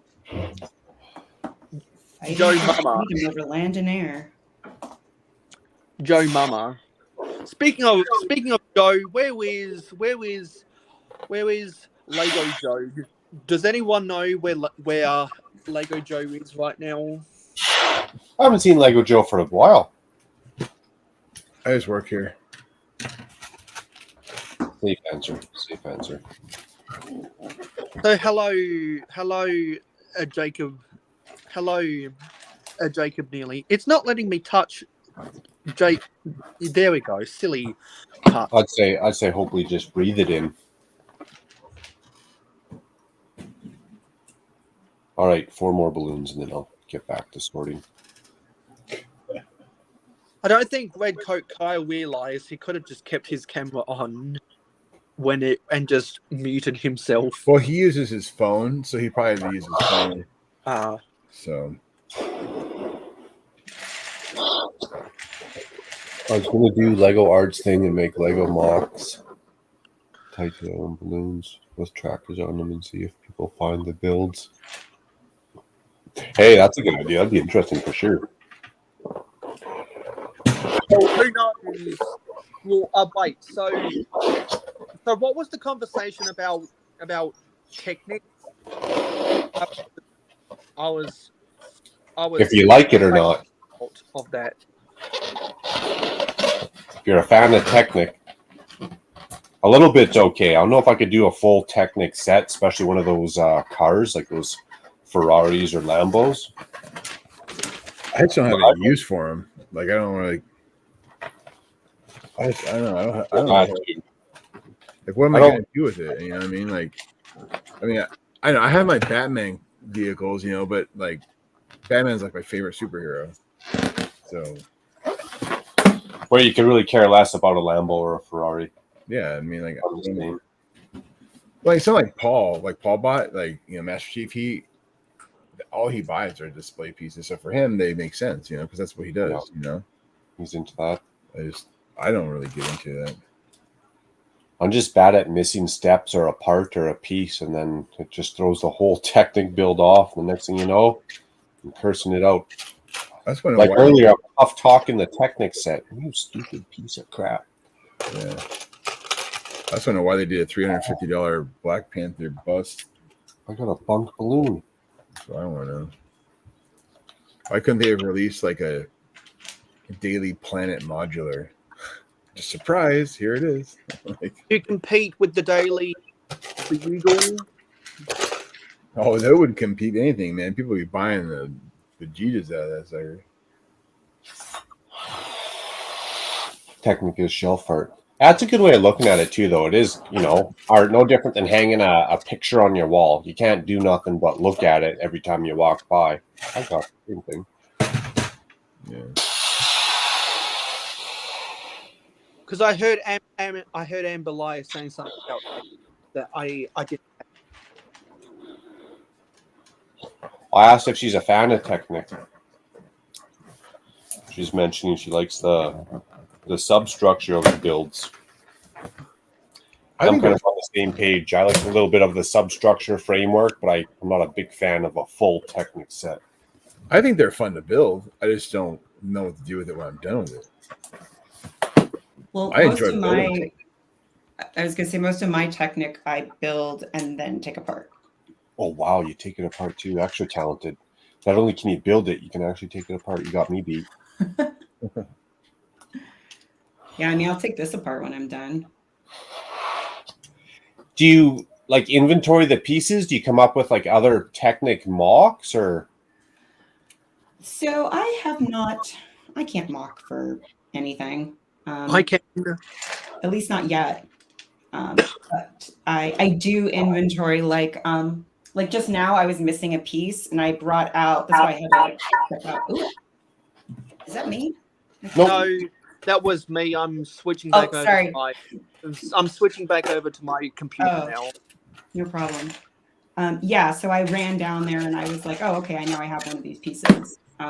I've occasionally used them to like just make stuff for fun, but no mocking. I'll build 2 Technic sets, and they're both pretty small. And one of them definitely got the better of the frustration out of me. I did Yeah. that buggy, the pinkish one with the drive stuff on it, where you can drive it on your phone. Oh yeah, little remote control car. No, that was really fun because of like all the gears and stuff that you have to. And then when I first did it, I screwed it up and I had to take part of it apart and figure out what I did wrong. But that was really fun.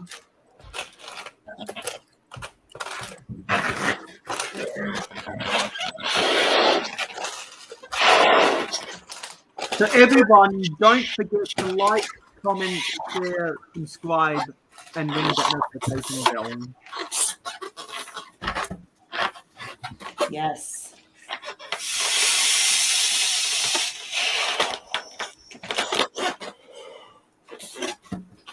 I'm lagging like crazy right now.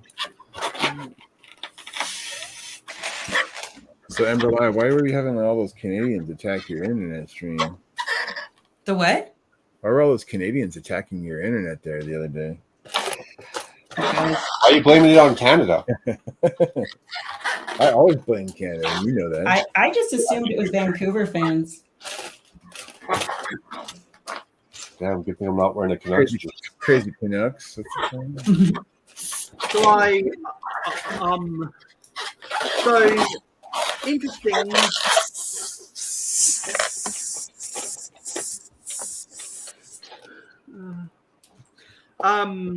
I was going to pull the trigger and buy the Galaxy Explorer because of the sandwich shop gift with purchase.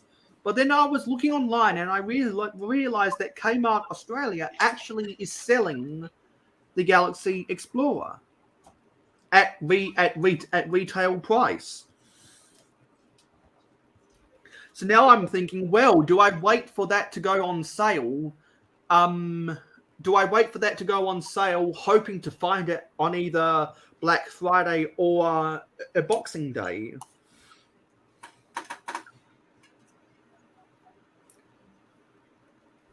Now I'm playing the waiting game with that set because I can get it. Because if I can find that on sale, that's much better for me to buy that out than wait for double VIP points because the discounted value is worth more than the VIP points. Yeah. I just work here again. So now I've got an alternative way to buy the Galaxy Explorer that's cheaper. So I posted on people's Discord servers that was my plan, but I think I'm going to have to tell those people that that's not my plan anymore. Because and some people were like, "What? The sandwich shop gift with purchase is available." To that And then I had to do some research into that, and it turns out that it's been released in Australia and Europe, the UK and Ireland before the US, which is weird because right now you can get both. I believe you can get both. You can double stack gift with purchases in the US. Get the Pirates or get the VIP PPP for spending over $50, and I think you can spend over 80 or 90 to get the to get a re-release of the children's amusement park. The amusement park's what's on us right now. That was released like 6 months ago, 8 months ago. I don't know. Yeah, because it was released 1 month later than it was in Australia. Because back in May you could double stack buying that gift with purchase and the cardboard rocket ride adventures. for So- spending over $200, but 1 month earlier you could buy that in Australia. So they've been staggering the gift with purchase releases this year, and I don't like the staggered releases. I think it's because Lego has distributed more, or has over produced a gift with purchases specifically for the American market. And Yeah. so the American market has been getting gift with purchases 1 month later than the rest of the world for some reason. I thought they skipped Australia for all that stuff, like they did with the. No, they only skipped. What really makes me mad, the Forestman's gift with purchase. And so when I complained about it with customer service, they said other Australians were complaining, and they thoroughly got the message that is a popular gift with purchase. And they even they acknowledged to me that they fucked up. Ooh. Wow, that's what they said. That's pretty detailed. Well, no, Oh, paraphrasing, of course, but okay. really, what they told me is that they fucked up. You should have pressed him. You should have been like, okay, well, now that you admitted that to me, how many VIP points are you going to add to my account? Well, no, they only give you VIP points when you complain about a defective product or a missing piece. Or their shipping takes too long. I've gotten a couple of VIP points off of that. Yeah. Or when they say that when they charge your credit card and then they actually don't ship the product. Ooh, that'd be a bad one. Yeah, that happened to me.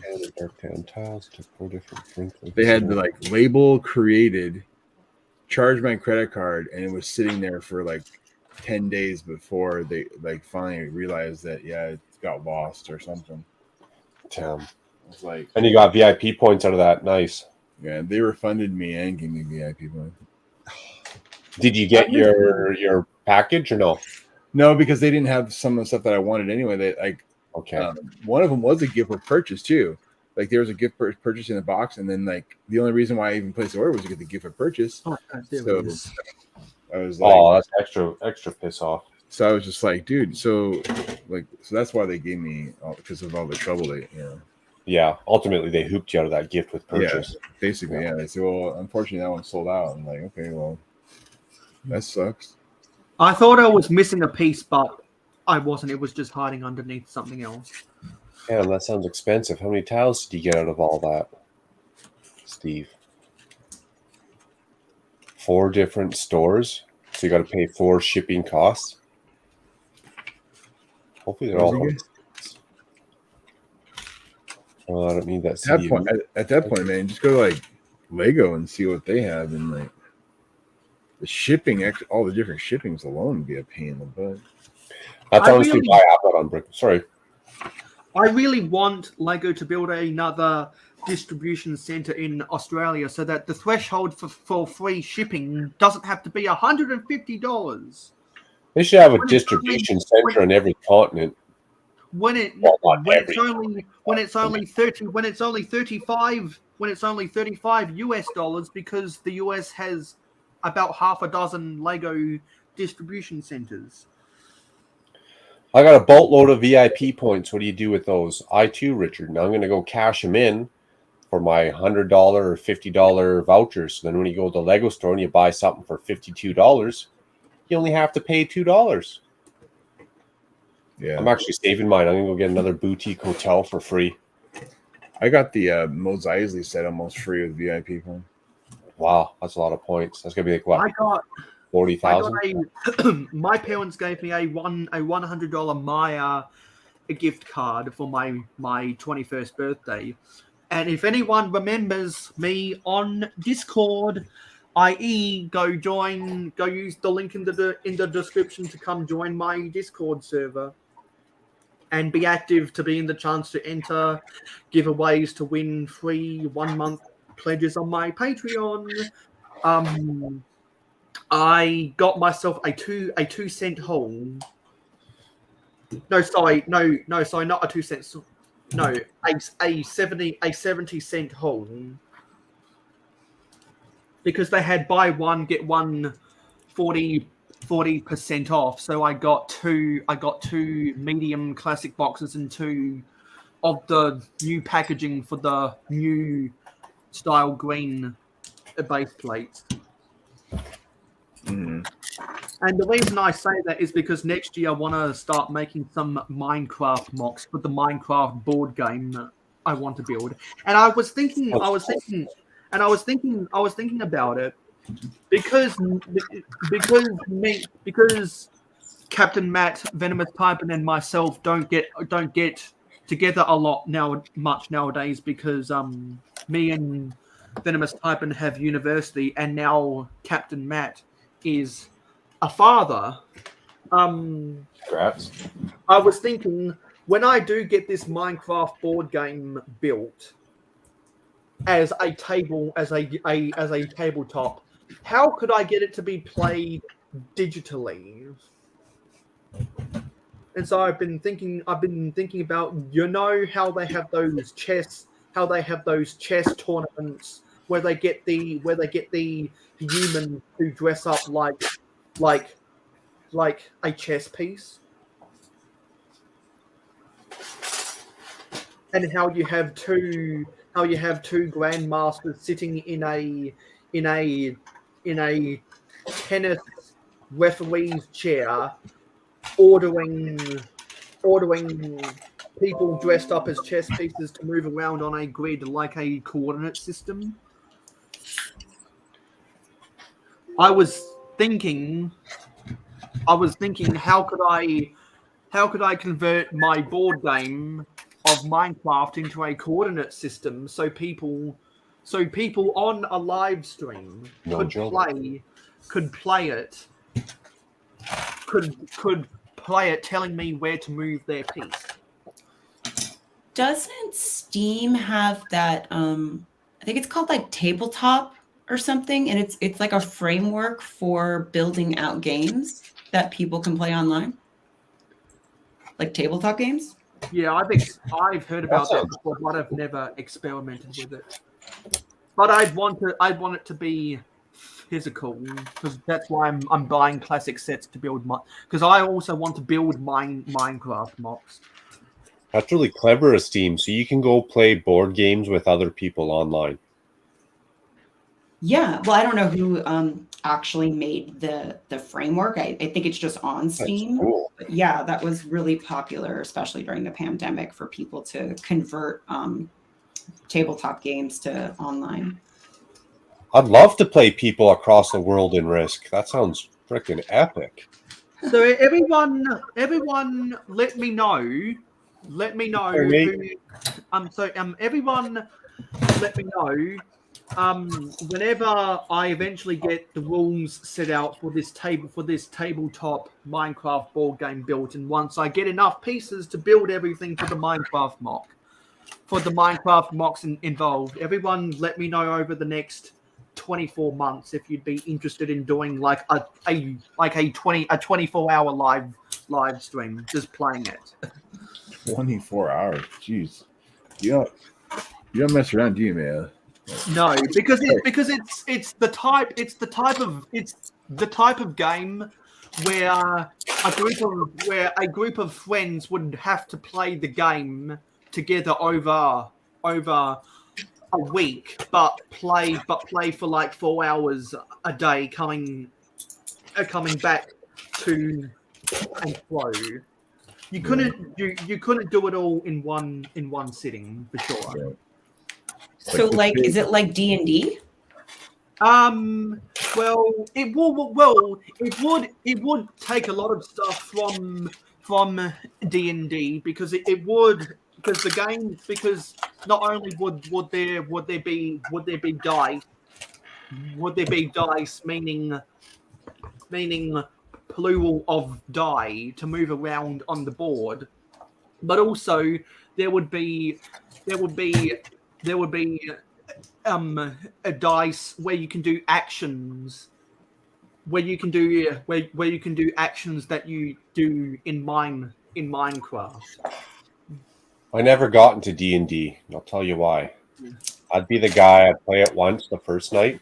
I'd probably like it. The second time, I'd be showing up in a full costume. Oh, D&D's awesome. The best. I'd go head over heels. I'd be showing up in a full costume. I'd have an actual weapon.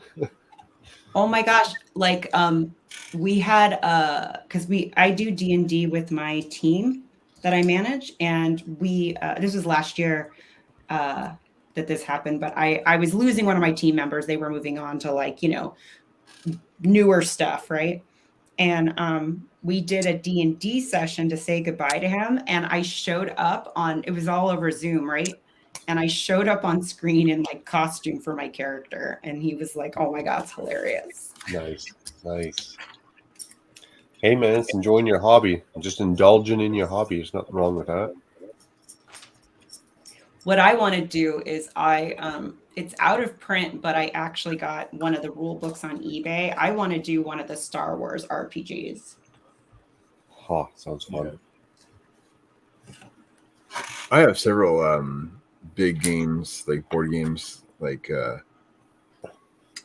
Mansions of Madness and stuff like that. It's more, it's D&D, but it's more mystery based and it's more contained as far as like how long it takes you to do stuff. Is it co-op? Yeah, it's co-op. Nice. So the cool thing about it is that like you can have it, the dungeon master can be a person, but you can also run it through an app. So the app will like randomly generate encounters and all kinds of stuff like that. It's pretty cool. That's cool. So my wife likes to play it. So I'll mess this No, up. I think I'm just seeing. I just saw a couple minutes ago we got up to 9. We got up to 9 viewers on the live stream, and now we're back down to 5. So I really do think we always have a bunch of people who try to come on, but a bunch of bots that come on, but realize they are blocked, and so they then go away. It's funny. I went looking through that list the other day of what's blocked, and it was like there had to be 50, 60 bots in there. Yeah. All with that funny Russian kind of name or whatever it is with that lettering. Tell me about it. I don't think you're gonna find too many Russians in the next few weeks because most of them are trying to leave. Yeah, they are. They're They fighting are. full out. Did you They see are. that? I mean, it was I saw it. I was like, dang. Like every border, like Georgia, Kyrgyzstan, whatever, and like a whole bunch of them were like Kazakhstan. Kazakhstan. Yeah, they're like all like trying to flee. Which to me, I seen like a full version of that televised announcement that Putin made with like all the details. The transcript dubbed in English matched exactly what was on the Russian government's webpage, so it wasn't funny money.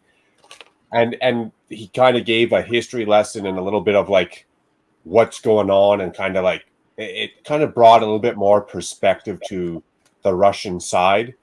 But then hearing all these people leaving Russia, it makes me want to say that the citizens must really not feel on board. They must not agree with what's going on if you're leaving the country. Yeah. I mean, like if I disagreed with what Canada was doing, yeah, dude, I'm flying. I'll walk across the border. I don't care. But if I agreed what Canada was doing, send me to the front line. Yeah. No, they're comparing it to like Russia's Vietnam, basically. I don't know. There's a lot that goes into that. A lot that goes into that world politics. Yeah. World politics. Well, think of it like this: you got NATO, which is an organization. Is that a Harry Potter word? Politics? Politics? No. But think of it like this: whatever country you live in, right? Whatever country you live in, just think of it like this: if all of a sudden NATO, they're an organization. So let's say Brazil, Venezuela, China, and Russia set up their organization. And let's say around the States, all of a sudden they started setting up these pupper governments in Colombia, Mexico, Canada, Greenland. What would the states do if all of a sudden they start getting surrounded by communist countries? Okay, Greenland's owned by the Netherlands, so that's not going to happen. Okay, well, Netherlands. We'll set up Netherlands. Hey, geography up today. So, like, you know, let's get our geography asking. Where NATO, like, I can kind of see a little bit. I don't see that ever happening, because those countries, especially down in like South America and whatnot, they're such a mess that like they couldn't. I don't think they could organize a birthday party, let alone, you know. No, they need the states too. You know what I mean? I'm saying, like, I don't think they could even, you know. Well, that would never happen. But we're just looking at it as an equilateral perspective. So then going to Russia, look at Russia. Whether you agree with what's going on or disagree, they got their motherland, but it's being surrounded by NATO. Yeah, but like Finland and Sweden joined NATO just recently. Exactly. That's the point, though. But the only reason they joined was because they invaded the Ukraine. They would have, if Russia would have never even got into the conflict, they would have never even. That's a funny one. You got to go back to 2014 and maybe a little bit earlier and see what's going on with that Donbass region and the Ukraine government that got set up. Right, it's kind of like if China set up a government in Brazil, and then all of a sudden Brazil went and took over Colombia, Colombia, whatever, and then Mexico starts firing back. Is Mexico the bad guy? There's just a lot going on, and after I watched this one announcement, this one fully not just propaganda, not just American news or Canadian news, where they took specific points out, blended them together, and then all of a sudden that was the message we seen. I went and watched the full message, and I was like, damn it. The war machine's at it again, isn't it? I got a little bit worried. There's a lot of crap going on right now. Well, I'm worried as a human in this world that we're watching shenanigans unfold.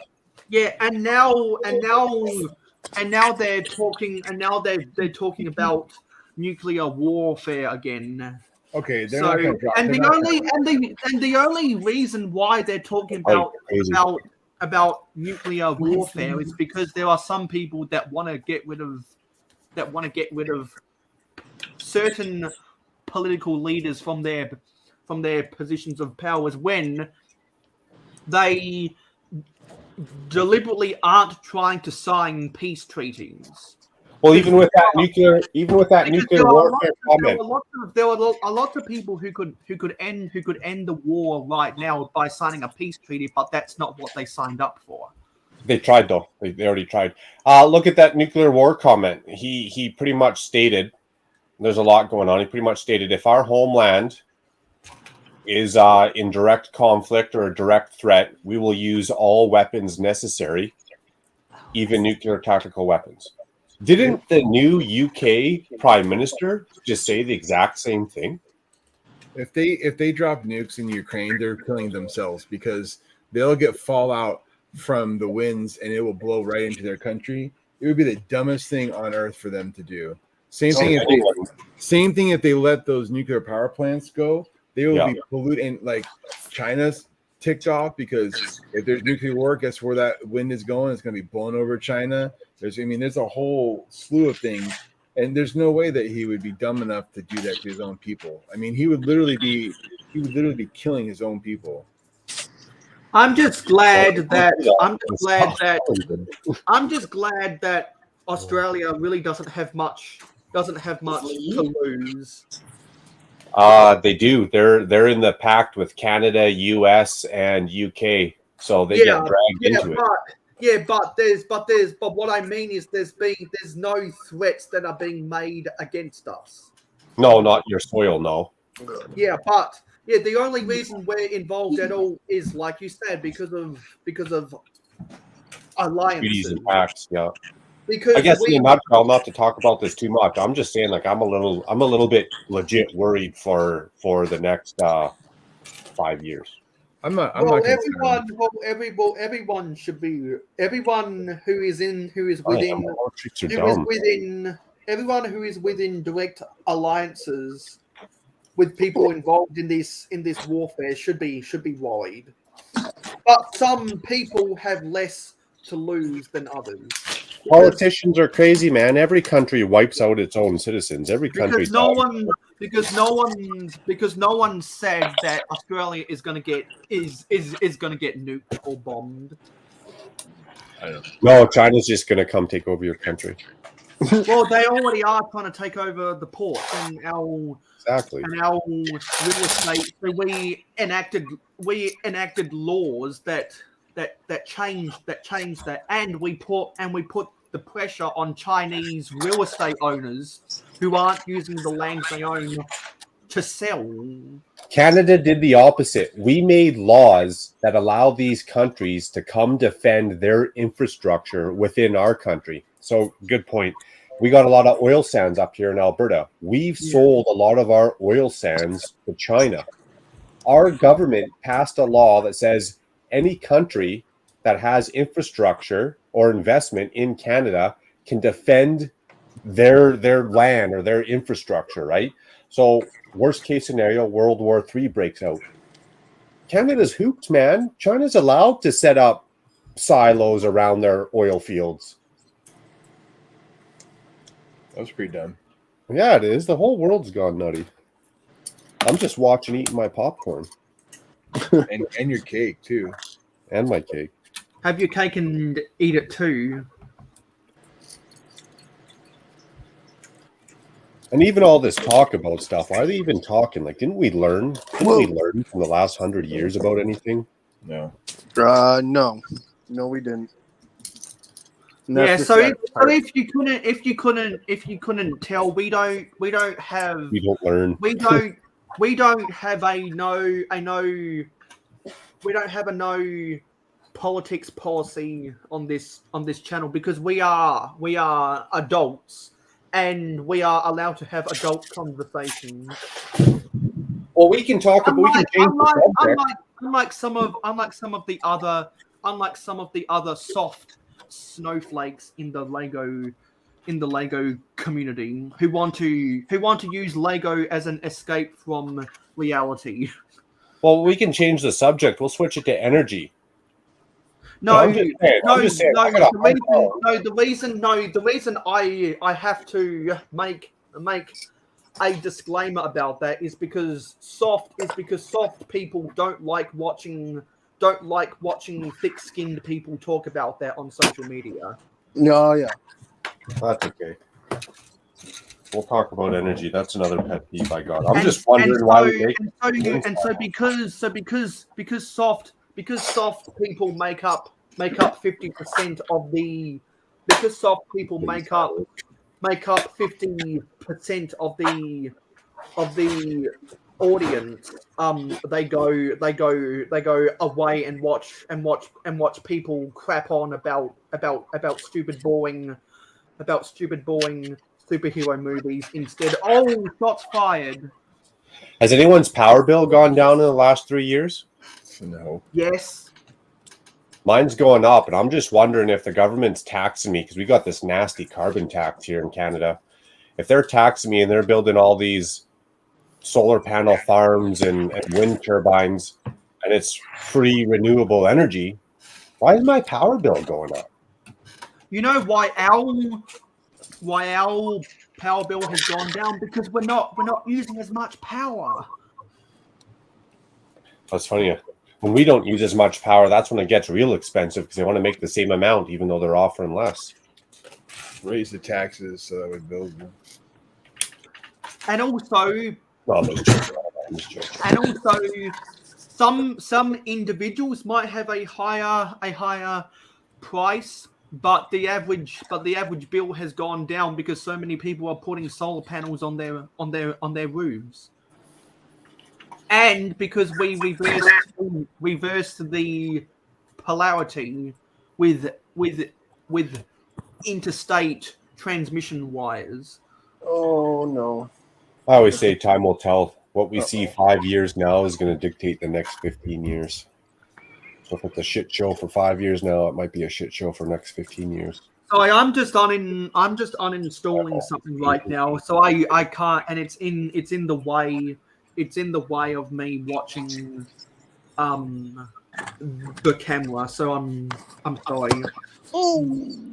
That's a good point, Concha. I respect all cultures. Everyone's trying to do the same thing. We're just trying to work, eat, sleep, and go to the bathroom. Yeah, it's only a select few that make people look bad. But here's the thing: I'd go shake the guy's hand in Russia and China. The divide is the government, right? It's all Putin, dude. It's all Putin. Well, any government's the divide. Yeah, but it's still We got this thing called propaganda. I don't dislike anyone, but all of a sudden it's like, ooh, maybe they're bad. They're getting filled with crap. anytime you have an autocrat, dude, it's all. I don't know. I think I'm not going to say it. I'm going to shut my mouth right now. Oh, I need to get a Swiffer. Jeez. Sorry, very random. Sorry. Oh my God. Everyone's got blood on their hands. Everyone's got what? Blood on their hands. Everyone's done atrocities. I don't want to pull up the statistics of war crimes, but I can tell you who's number one. A good UFSA. Well, the reason, like we can all complain about the prices of stuff going up, but I'm just of the opinion we don't have to buy everything in the world. That's true. We don't need more Nike shoes. Because we don't have to use so much energy. There are things we can do that don't require energy. There is ways we can stop consuming so much fucking shit. Well, that's a good point. We don't need to consume that much crap. If you look at other parts of the world, there's people in different countries that are considered rich and are rich off $2,000 a month. Oh, yeah. Because they're not buying 15 pairs of Nike shoes in a month. They're not buying a new car every 3 years. They're not buying a new smartphone every year. They're not buying Lego. I was waiting for Lego to be brought into that one. Exactly. They aren't buying Lego. You're not going to get rich buying Lego. That's for sure. What about when you sell it? I said buying. I didn't say selling.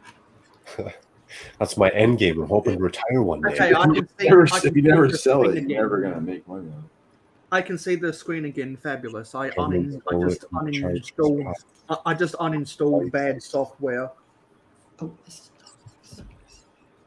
Oh yeah, Contra, you could go up north and get some seal oil fat, and you'd have a lantern for a month.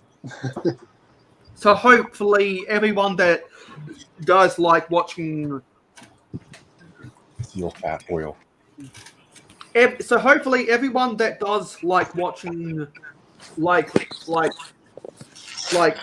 watching people talking about boring superheroes, not actually having fun, just spouting a bunch of fantasy fictional bullshit will come over to this live stream once the other live stream is finished.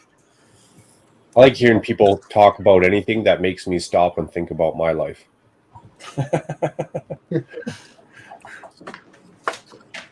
Or as just as a challenge, anything that I'm like, hey, wait, I never thought about it like that before. I never tried to look through it through those glasses before. Oh, geez, I don't know where those wires start, so I'm not going to bother. You talking about these glasses, Makro? These are like right here. These ones. No, if I can find my glasses, I'll show you. I have to wear those because I have my contacts in. I lose all my nearsightedness, so like when I have to look at fine detail, I got to put those things on. I was more thinking about these glasses. But Oh, you're going that way, huh? I'm bending that way. Bend it like Beckham. Here you go. Did you have to wear glasses all your life, Eric, or was it a certain age it kind of kicked in? Especially the got me. Here you Okay. go, Macro. Here's my Morpheus. Nice, I like those. Tight. For some reason, I've gotten a couple extra 1x1 bricks, which is weird. Better go back and look at the instructions. No, because I literally just did that, and And yeah, they're I got some extras. So I guess they're Interesting. starting to include more 1x1s as 1x1 bricks as extras. Has anyone else noticed that? No, but I'll take some 1x1 extra bricks, no problem. So I.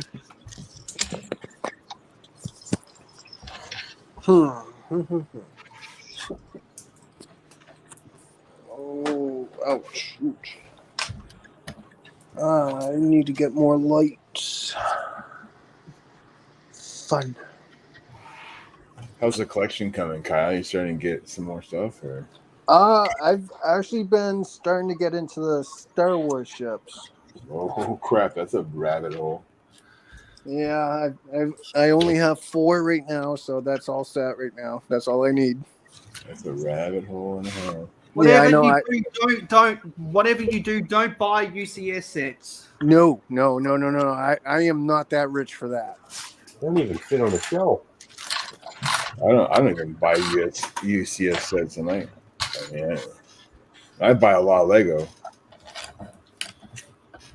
I bought 2 and only built 1, and it's covered with a garbage bag, so it doesn't collect the dust right now because it just doesn't fit anywhere. Yeah. Thing's just massive. She said. Fun build though. That's what she said. Fun build though.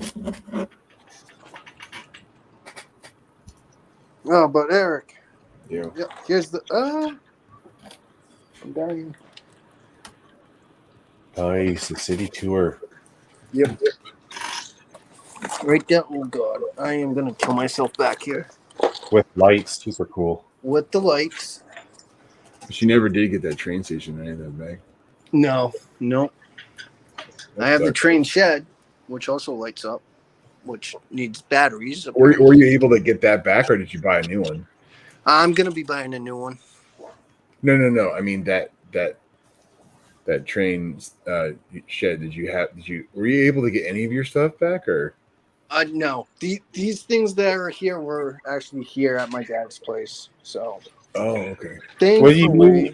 No, you weren't able to get it back. No, I'm not able to get it back. So. Like your shit got stolen technically then. Yeah. Yeah, pretty much. Oh, did you fill out like a police report? I would have done that. Damn. I'm Oh, my Lego doing I'm going to court in October for it. So. Lego ain't cheap. And if anyone knows who I'm talking about when I'm referring to a bunch of guys sitting around talking about stupid, boring superheroes, I just want to disclose that I am not against their live stream as people. I'm just not interested. I'm just not interested in superheroes, and I do not like to impose my will over other people. So I'm not saying they are bad people. I'm not saying they are a bad live stream. I'm not saying that it is wrong to want to listen to a bunch of people talking about superheroes. It's just that I'm personally not interested in it. So I hope no one gets offended over any of that stuff. Just not content for you. It's just not your preference. Yeah, exactly. Yeah. So anytime I say a bunch of guys talking about stupid boring superheroes, just treat that as hyperbole. I have to put out that disclaimer because I know there are people out there who will get triggered. I don't mind hearing about superheroes. That's another thing I get educated on because I don't watch any of those movies. I'm not up to date on it. But again, yeah, not my Yeah, forte. same. I resemble that remark. Mark, hey, you know what, Macro, you need to come up with a segment on your live streams. Mark's remark. Mark's remark. Now, deep thoughts. Mark's remark. Talking about superheroes is a pretty neutral category, though. No one's going to yell at me for talking about superheroes. I like superheroes. Yeah. Yeah. Superheroes or Star Wars, if you had to pick one. Star Wars. Come on. Oh my god. My bad, stupid question. I'd say Star Wars only because I like the architecture of Star Wars planets more than I do the scenes in superhero movies. Like I don't like superheroes or Star Wars, but I can appreciate what Star Wars means to pop culture, and I really like scenes like Coruscant and Tatooine and the interior of the Death Star with those cute little mouse droids roaming around the place. Mayo, the one scene I love from Star Wars is Hoth. Oh yeah, Empire is the greatest movie of all time. Yeah, I disagree. I'm not really all that sold about the ices of Hoth or the trees of Endor or the lava of Mustafar. But I do like the desert of Tatooine and the cities of Coruscant. I do like that. Mm. You got Star Wars, you got Pirates of the Caribbean, shows like Highlander. Would you rather live 300 years in the future or 300 years in the past? 300 years in the future. You'd rather skip universe to universe, planet to planet? Heck yeah. I mean, like, dude, do you realize the diseases and crap that happened back then? Like no, I mean, you'd probably be dead within like a year of like going back in time. Yeah, but that's the fun part of it. Oh sure. Keep you on your toes. Keep telling yourself that. Well, hey, I portray people from back then. You gotta figure that too.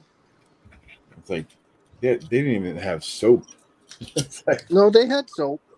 They didn't have, yeah, but nothing else like The poorest person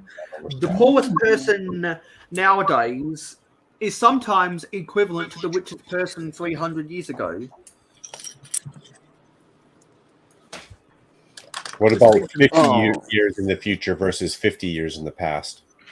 I'd like to be 50 years in the past. Yeah, my ideal time would be like 1840 to the first 1900s. 50 years would be like when I was born. So like, but you're your age now, but when you were born, would you rather be an adult when you were born? Or would you rather be an adult? I'll be like 100 years old now. So like, so let me. I really wish I was born in 1978. The 70s would have been a good time too. See, Why I don't 1978? Yeah, I don't remember the 70s. I remember the 80s very, very well. Because I remember the end of the 70s. Not like, Because I would have been 5 years old in 1983, and I think Lego got really good from 1983 onwards. Yeah. Oh. Like, if you could, like, okay, let's rephrase this question and let's go around the panel. If you could be born in any year, well, no, sorry. So let's just assume that everyone starts collecting Lego when they're 5 years old.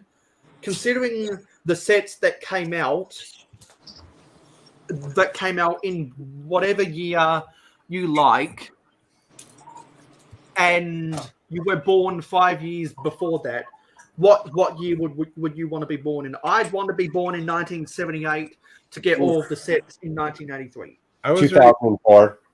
I was already born in the perfect time. Like 76 is where it's at. I mean, I'm bicentennial baby, and like all the great Legos started back then. I mean, what more do you want me to ask, Harry? Come on. Yeah, and then you're old enough when you get that first paper route. That's when the sets really started to get good. Dude, you have no idea what my Christmases were like, dude, with my family. Yeah. Do you realize the stacks of Lego that I got growing up as a kid? It was ridiculous. I mean, my dad, I kid you not, one Christmas, I kid you not, it was like the year before I had the Yellow Castle. The next year, we had every single space set in the living room for Christmas. Like my dad and I put them all together.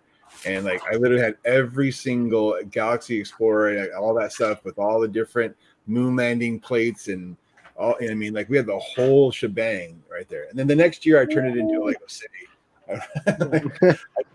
I turned the Yellow Castle into a skyscraper, and I took all the space stuff and turned it into a city. Yeah, some people like Eric were born at the perfect we're born Lego wise at the perfect time. Especially if you kept all your childhood Lego, absolutely. I still have my childhood Lego. And getting and buying Eric knows where I'm going with this. Buying all of those mail order cypress trees for pennies on the dollar. Yeah. I know Mayo wants all my cypress trees. Buying all all my mail because the reason why I say pennies on the dollar is because literally back then in the mail order, one of those mail order combos, you could get a bunch of trees for $2.50, and one of those trees was a cypress tree. So the value of that cypress tree was probably 50 cents. Nowadays, it'll cost you about $50 to buy a cypress tree. So $50 divided by 100 is 50 cents. So that's why it was literally pennies on the dollar. Oh yeah. I mean, hindsight, I mean, I would have been like, hey Mom, can we get like 1,000 of these trees? But you'd have to so I can't remember if there was one or two of those cypress trees in that mail order bundle. The what?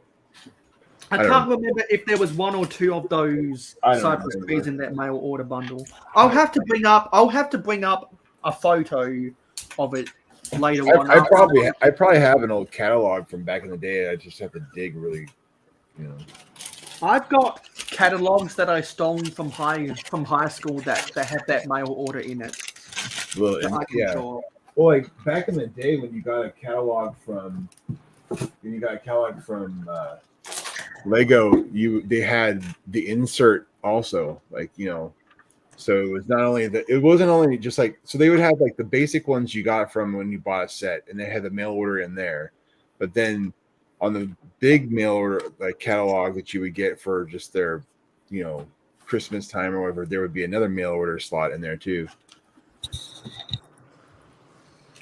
See, I'm glad where I was born at, but I just wish I kept collecting. Like, I went through all the modulars. I wish I had all of them and just stayed up on it. But yeah, So what year were you born in again? I was born in 1990. Yeah, see, I got to see Pong, Atari, ColecoVision, Nintendo, all the PC game. I got to see all the the technology, come up, and I mean, like, I got all the Lego. We had everything. We had Transformers, G.I. Joe, Star Wars. It was like, what better era to live through? I mean, I don't know. So are you telling me that you're 30, that you're 32 years old? I will be 32 this year. Yeah. Wow. Baby. Yeah, I know. Just When did he get here? Yeah. It's like a ninja. No, what the heck is over there? So if you were born in 1990, what sets from the mid to late 90s do you remember? I remember the original X-Wing fighter. Oh, was that at the original UCS set? God, I can't remember. I don't think it was the original UCS set, but it was one of the very first sets that I had actually gotten, because Star Wars was that huge rave at the time, and me and my brother just kept begging my mom for Legos and Star Wars, and she just combined the two and was like, "Here." Yeah. I have a bunch of the 99 Star Wars sets when they released the prequel. Yep. Yeah. Of the 90s, I remember actually had a few of the sets. There's actually one theme that I probably had the most of: Space Explosions.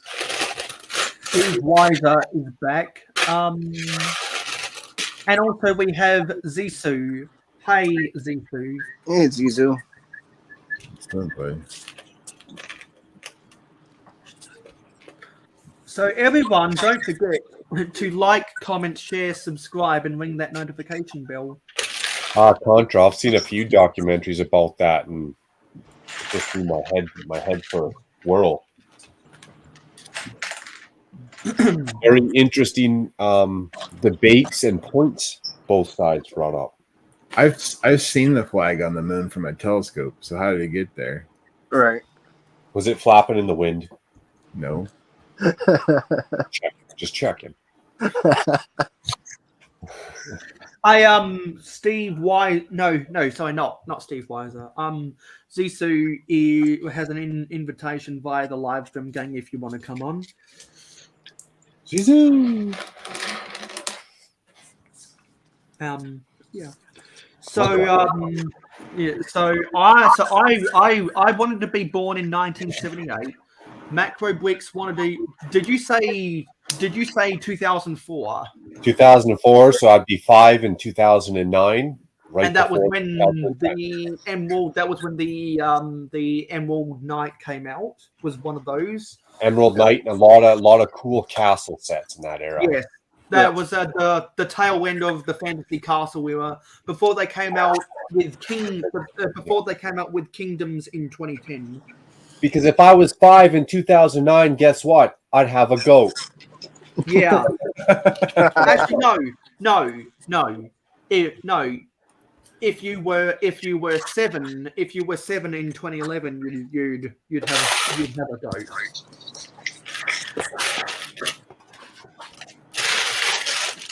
Everybody wants that goat. It's so hilarious.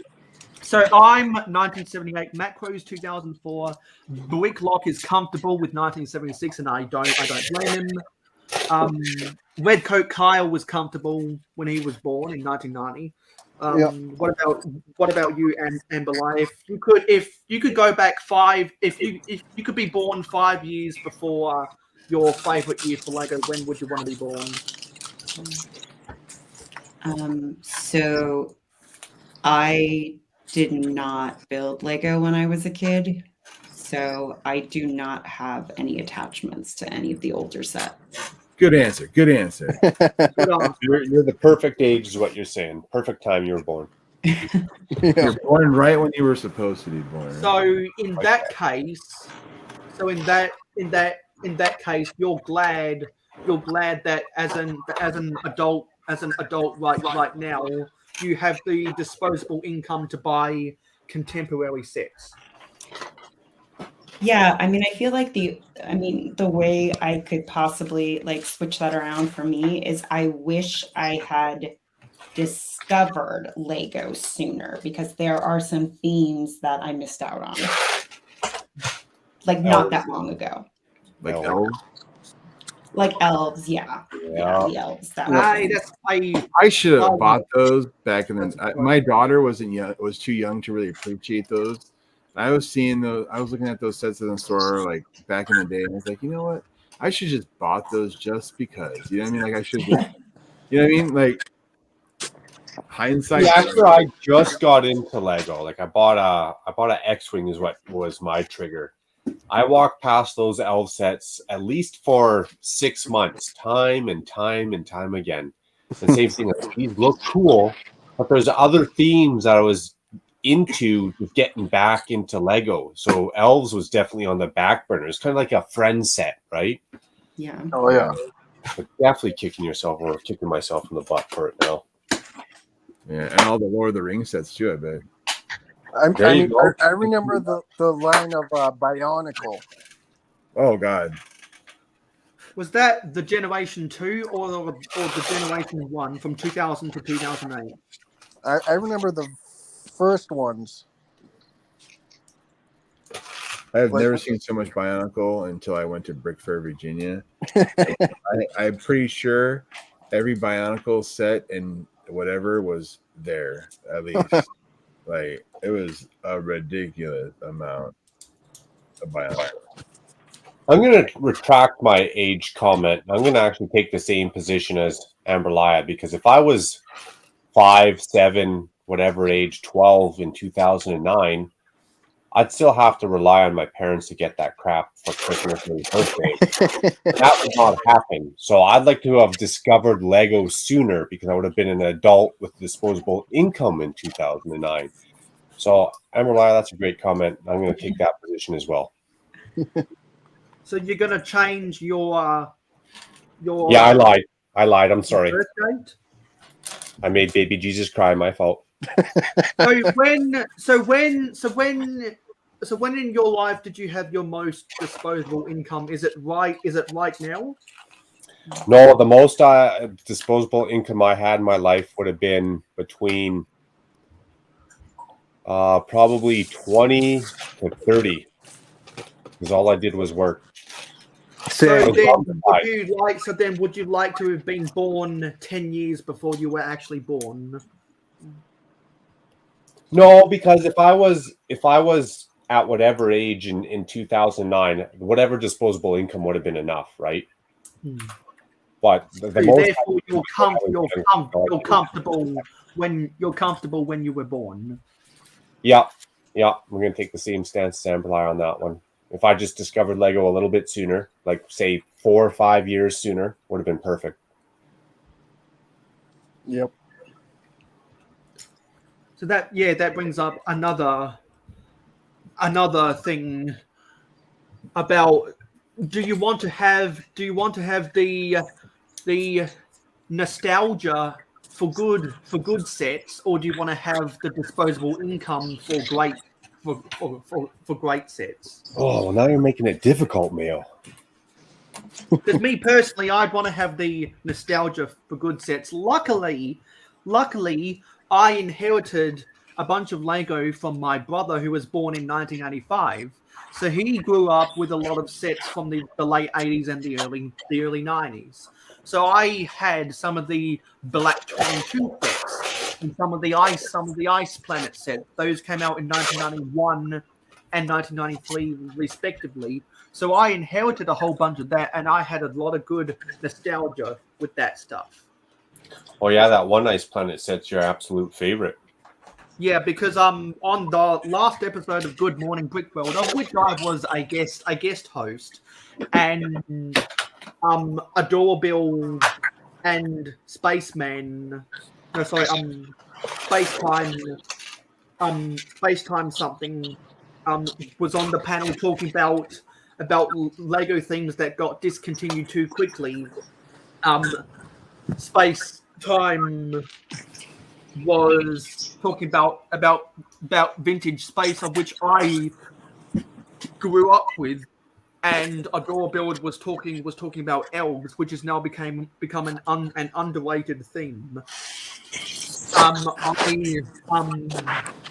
I got Space Time to show on camera the Ice Planet set, Ice Set 5, because that's my most nostalgic set of all time, and it's my favorite. It's my favorite space set of all time.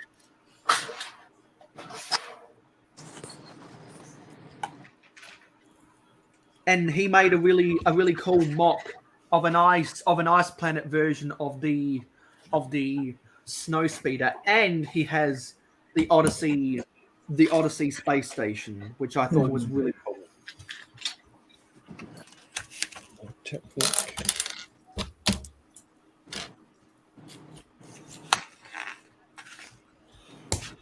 Frames. This is starting to get cleared out.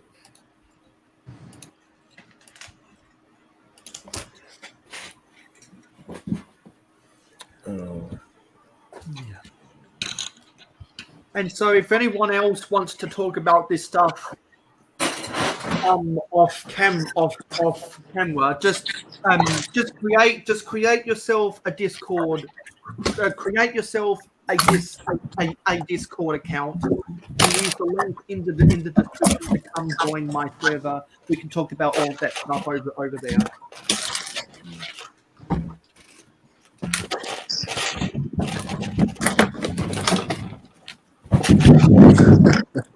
But I'm gonna have to make a text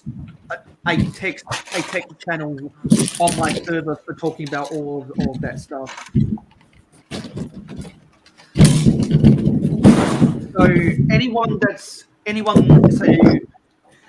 so whether you're on the panel or whether you're in the comments, all in favour say aye. That's an 8 pound of balloons right there. Stickers. I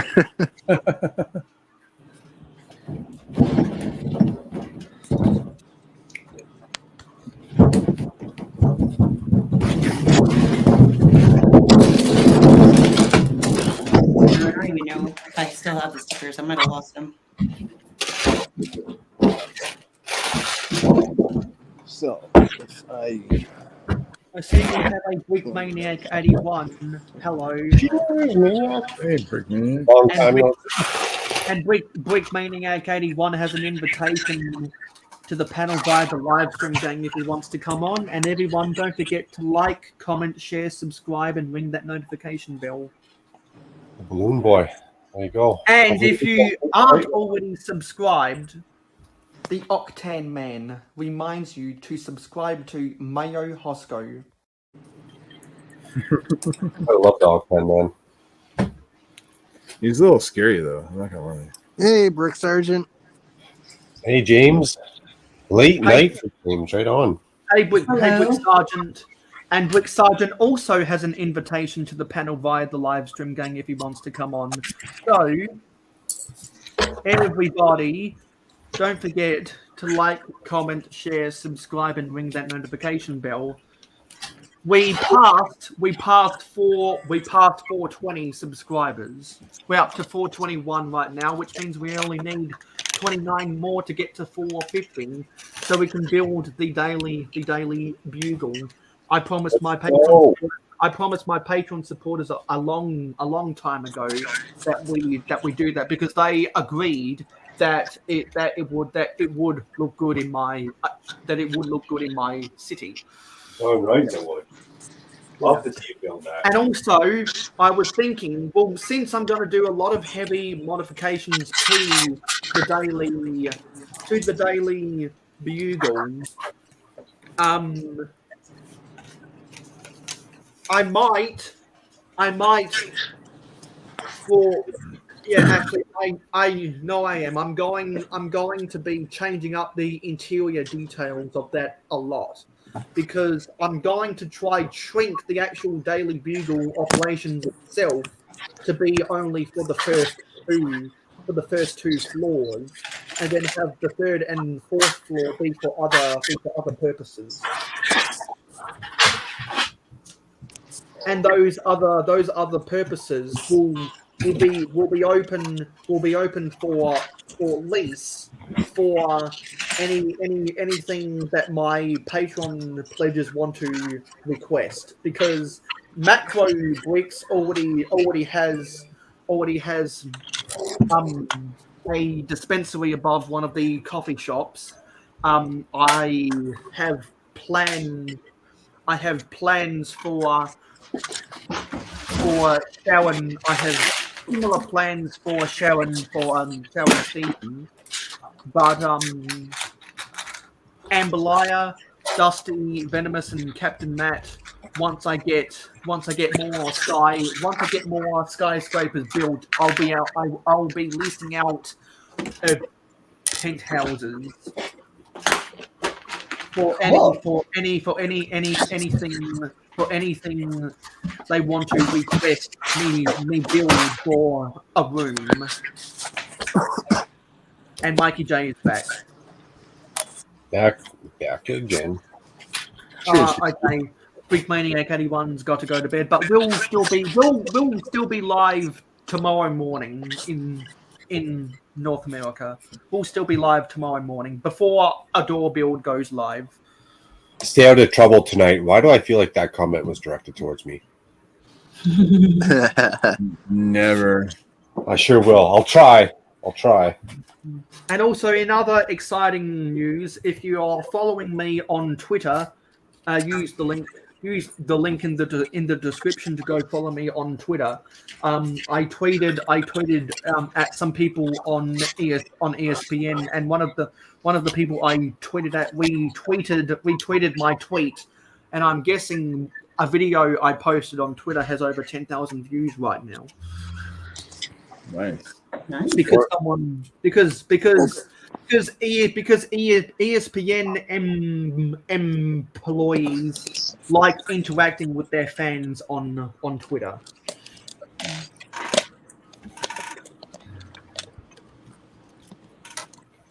Very nice. Okay. Well, check these. I'm missing. I can't find a piece.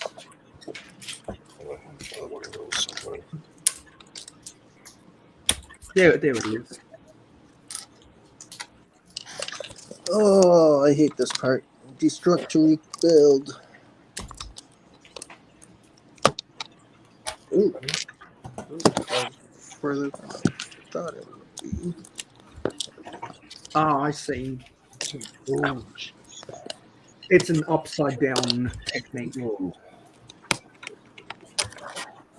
Yeah, you're back, Mikey J, which means if you do have the time of night, you have an invitation via the live stream game if you want to come on. Because I know you've got a lot of exciting stuff going on over on your YouTube channel right now. So everyone go subscribe to Mikey J on YouTube. Epic city, epic layout, epic medieval theme layout too. I've been so busy with university, and I will continue to be busy. So I'm so far behind on so many people, and I'm so far behind that I've just given up trying to watch shorts because there's just too much.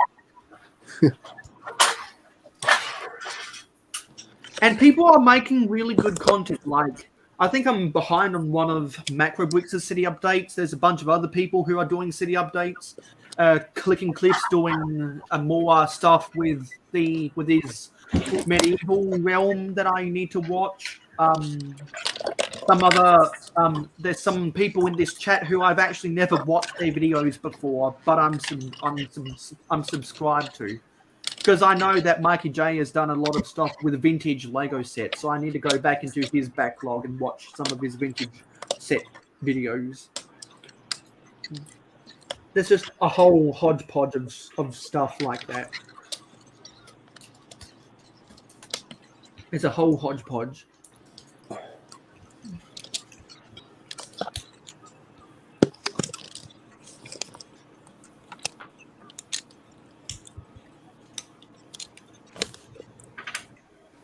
And I was talking about earlier how the AFL Grand Final is today and how much of an Aussie Rules football fan I am. The reason why I'm not going to be watching the Grand Final today is because I really don't care who wins the Grand Final, because I don't like either of the teams who are playing. Yeah, but it's Dusty's birthday. You don't want to ruin his day. Yeah. I'll ruin everyone's day who's the product of a bad lazy meme. Oh, shots fired. I'm just full of shots fired tonight. The Mayo's just making me cry tonight. It's like his time. I need to buy more Technic. Well, you know what? One day I'll do. Well, I was thinking about this last night. Instead of me trying to become a bricklink seller so that I can categorize all of my inventory within a stock room, I realized I could just make an inventory using a bricklink wanted list. So I was like, you know what? Whenever I get around to doing that, if there's any Technic pieces you're running low on Amberliar, when you stick around for enough months to qualify getting yourself a Mayo Hosko seed fig, I'll share my wanted list with you, so you can see the different types of Technic pieces in my parts inventory, and I might be able to send you something special in the mail. Oh, that's sweet. Thank you. Because I always do that. I always do that for people who can help me out with distribution of sig figs, and for people who are qualified pledges on Patreon, because I've got someone within my city who needs to wait until the end of the year to qualify getting a sig fig. And if you're still an investor by the end of the year, Amberliar, you will have qualified to get a sig fig too. Macro Bricks qualified a long time ago. I was just waiting to find other Lego pieces to want to send to Macro, and then the VIP PPP comes out and there's a cannon inside. I didn't want to give up my only cannon to Macro Bricks, but now that I have a spare cannon, that's the perfect piece I can send with my sig fig to Macro Bricks, because he's earned one of my sig figs. And I see we have a Tasman Bricks. Hey Taz. Oh, good day, Taz. Hello. That's awesome, Mayo. Much appreciated. But are you sure you don't need 2 cannons? I'm sure, because I don't collect pirates, and I know that you do, because you mix your pirates in with your castle stuff. I have 3 cannons. Can't go wrong with cannons, man. Can't go wrong. Just stop by while packing and unpacking. Nice. Hopefully the light's at the end of the tunnel for you, Taz. Yeah, you gotta move quickly because I want to crack open that darn lighthouse. For Pete's sake, get your butt moving. Have you ever had a thought like this? How strange things are happening as you're going around the twist. Everyone, don't forget to like, comment, share, subscribe, and ring that notification bell. And if you haven't already subscribed, the Octan Man reminds you to subscribe to Mayo Hosko. And now that Tasman Bricks has entered the chat, And the helicopter's cheapened it. I mean, it's suggesting the idea that, you know, yeah.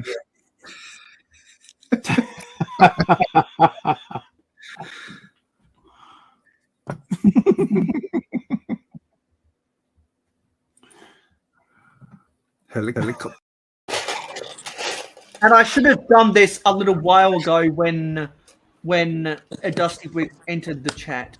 Oh no! Let me go up. Where is it? I should have done this when Dusty entered the chat. Greetings, citizens of the world. This is Anonymous. We apologize for interrupting your normal stream. We must warn you Dusty Bricks will be uploading content on his YouTube channel in the near future. Take this chance to prepare by stocking your house full of toilet roll. We repeat, Dusty Bricks' YouTube channel will be uploading content not suitable or interesting for most people. You have been warned. We are anonymous. We do not forgive. We do not forget. We are Legion. Love that. I love that.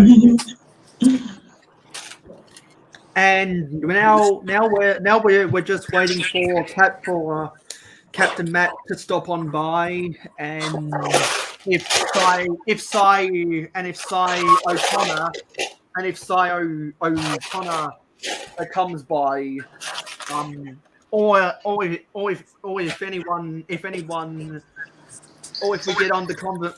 if we get on the conversation about the Google Plus glitch, then I have something else to show as well.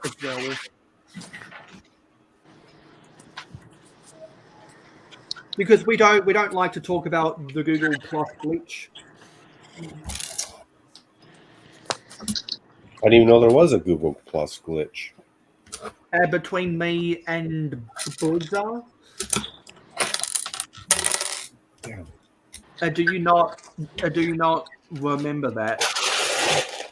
Oh, that one. That's the only glitch that's been going on. Well, the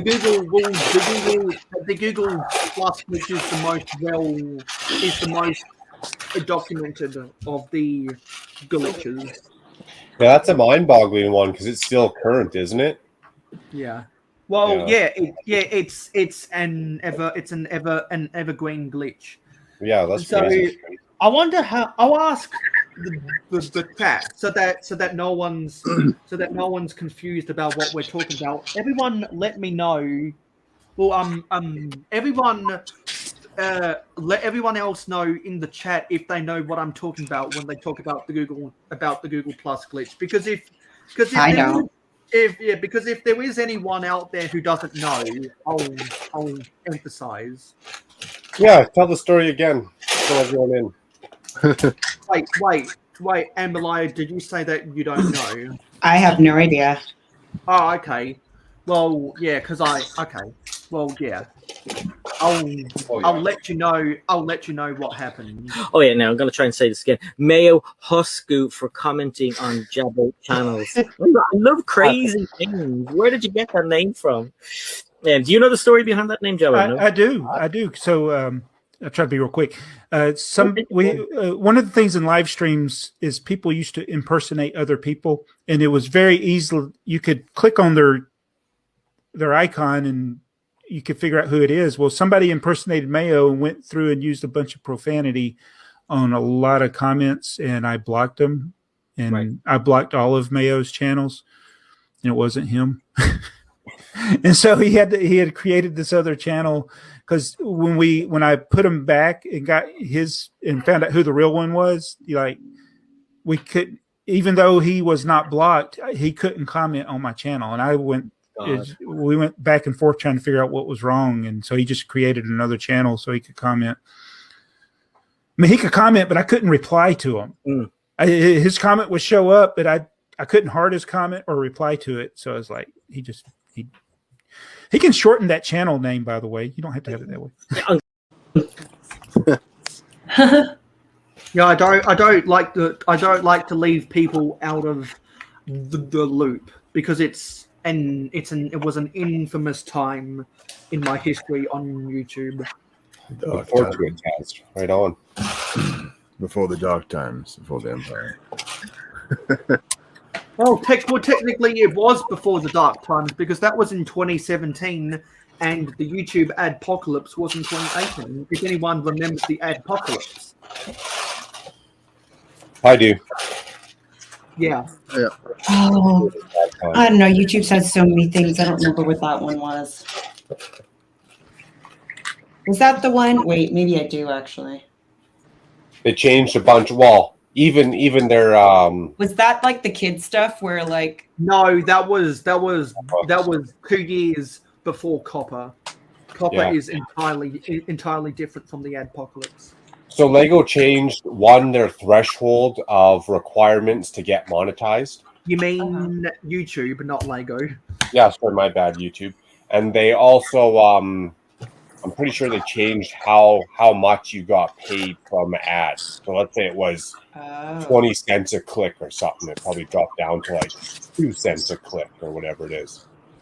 So a lot of people went from making money off 800 subscribers.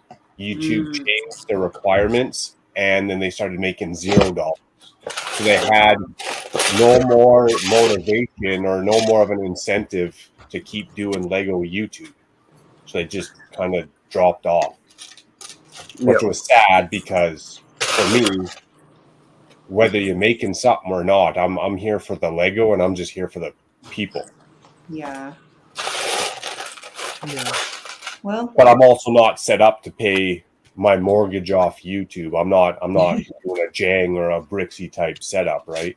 Right.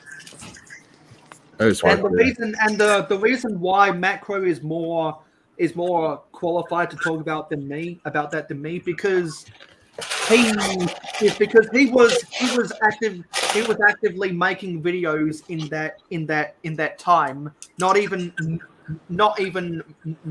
worried about money, because he wasn't monetized back then, but now he is, and he knows about all of that history.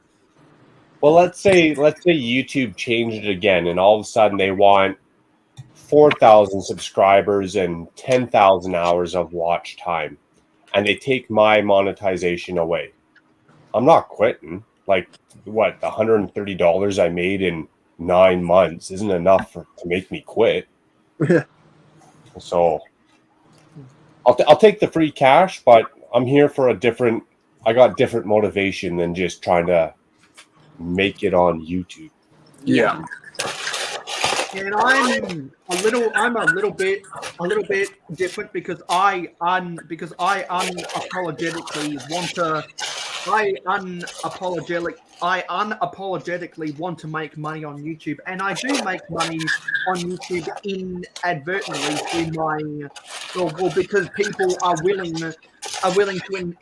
to invest in me on Patreon, and therefore they get value for money and a return on their investment, i.e., if you stick around long enough, I'll send you a sig fig. And so it would be nice to turn this hobby I have, the fun of building sets and knots, which I would build less Lego if I wasn't on YouTube, because I would be more lazier. But the fact that I do watch so many people's content motivates me to want to build Lego. You're a very investable I'm persona. a little bit in between. do you hear about all the Twitch drama? Because I think Facebook streaming is, or at least I guess Facebook gaming, which I think if they improve the platform there, obviously we reap the benefits because it's the streaming stuff.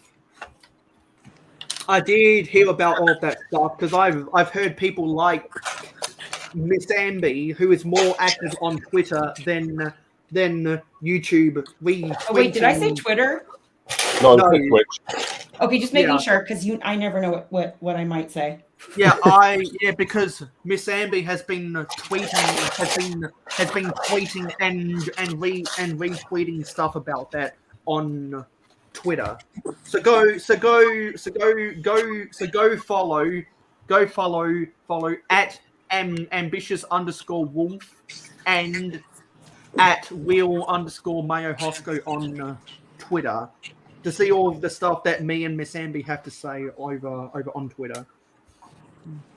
Did Twitch change all their kind of user terms and what qualifies to make Twitter, money and stuff? I mean, Twitch. First off, Twitch has been a dumpster fire for the last 8 weeks. Just everything going on there. Yeah, it is, because all those dumpster fires are starting to show up in my YouTube channel.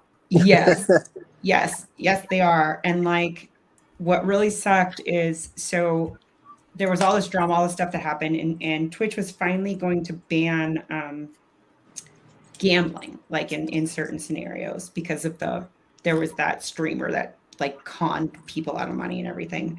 Yeah. And then the next day, like less than 24 hours later, after like they were kind of taking a win for that because everybody in the community was calling for them to get rid of it. Then they were like, oh, so I guess previously they had certain partners that they had a 70-30 split with. And I mean, it wasn't all of them. Most of them are like I think a 50-50 split. And so they are getting rid of that. So they are getting rid of the people who have the 70-30 split and making it all 50-50. And they were complaining that like, because it costs a lot of money to run Twitch, you know, that they have all these expenses and stuff like that, that was part of the reason they needed to make this change. And I think also they're like, because they're heavily run on ads, like, I mean, hardcore, unskippable, obtrusive ads. Like, even you go to someone's stream, like, if you just want to check somebody out, you've got to watch like 5 ads just to see what their stream's about. Yeah, no offense to Bricks or anything. Mayo. Sure.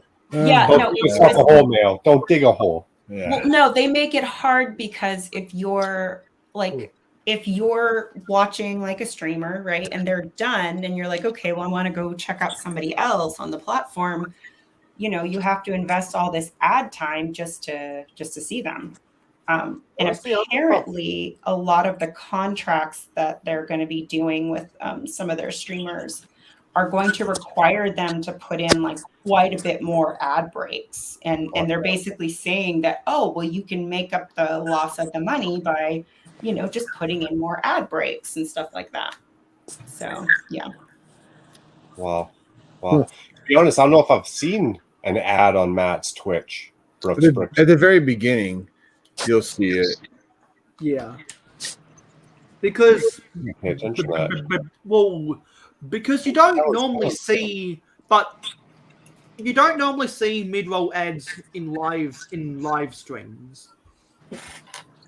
Well, so it depends. Like if you're a partner, you like have part of your contract is to do those. And I'm not throwing any shade at anyone in particular, because that's what the system is. Mm-hmm. Yeah, true. But you'll call out Matt though. Make sure you know. No, I'll call out any Lego. Well, I'll call out James as well. No, I'm just giving you crap, man. I'm not. Yeah. I'm not even remotely serious. Yeah, because it's not like I want to start fake beef and fake drama with people just to get the views, like when Makro was having fake beef with Khan about the stickers. That was real. We don't need to bring up and rehash and open old wounds. I got a dryer with a lint trap. It's ready to go right now. I'm just joking. I love dogs. Yeah, exactly. See, it's all fun fake drama. I got a quick question for Mikey Day Productions. It says we pay $50 a month for StreamYard right now. I've been making about 45, so it's not covering the cost. Whoa! Have you tried OBS? Have you tried, unless you have a bunch of people, or I guess guests in general on your stream, if you do a solo run with you and the missus, OBS could be the way to go. You get unlimited hours, all kinds of crazy creative details you can throw in there. You look at kind of like Amberlia's stream. She's got like all kinds of cool interfaces and custom backgrounds and borders. Transitions. Yeah, I don't know if she's using OBS, but OBS is along those lines. Yeah, I'm using OBS. But StreamYard's great for having guests on and having guests on.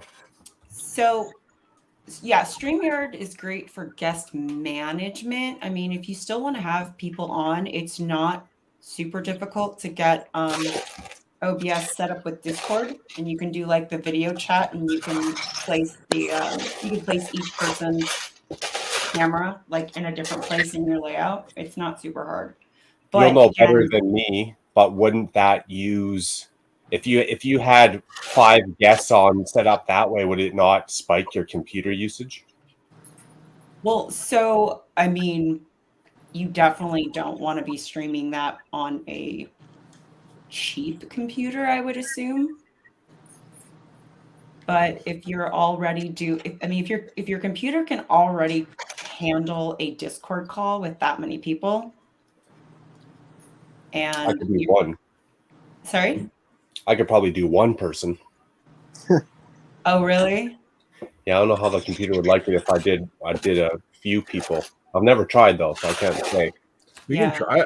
I don't know. My computer is not the newest in the world, and I can do like 6 people. Oh damn! Okay, maybe I should try then. Yeah. I'm always on my phone, so Yeah, we know, Kyle. That's okay. I know I'm not rich enough to own a computer.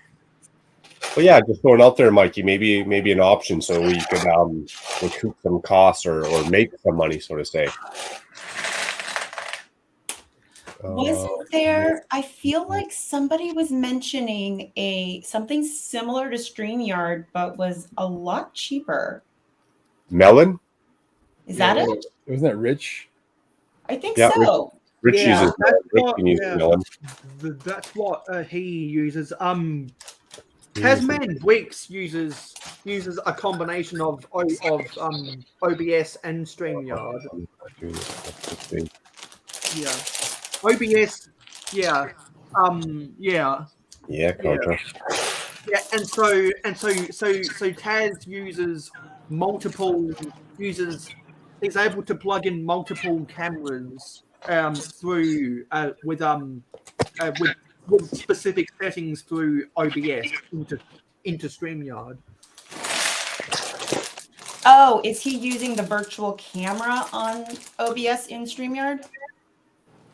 I'm not sure what Tasman uses, or how he uses it, but I know that he's able to couple StreamYard with OBS.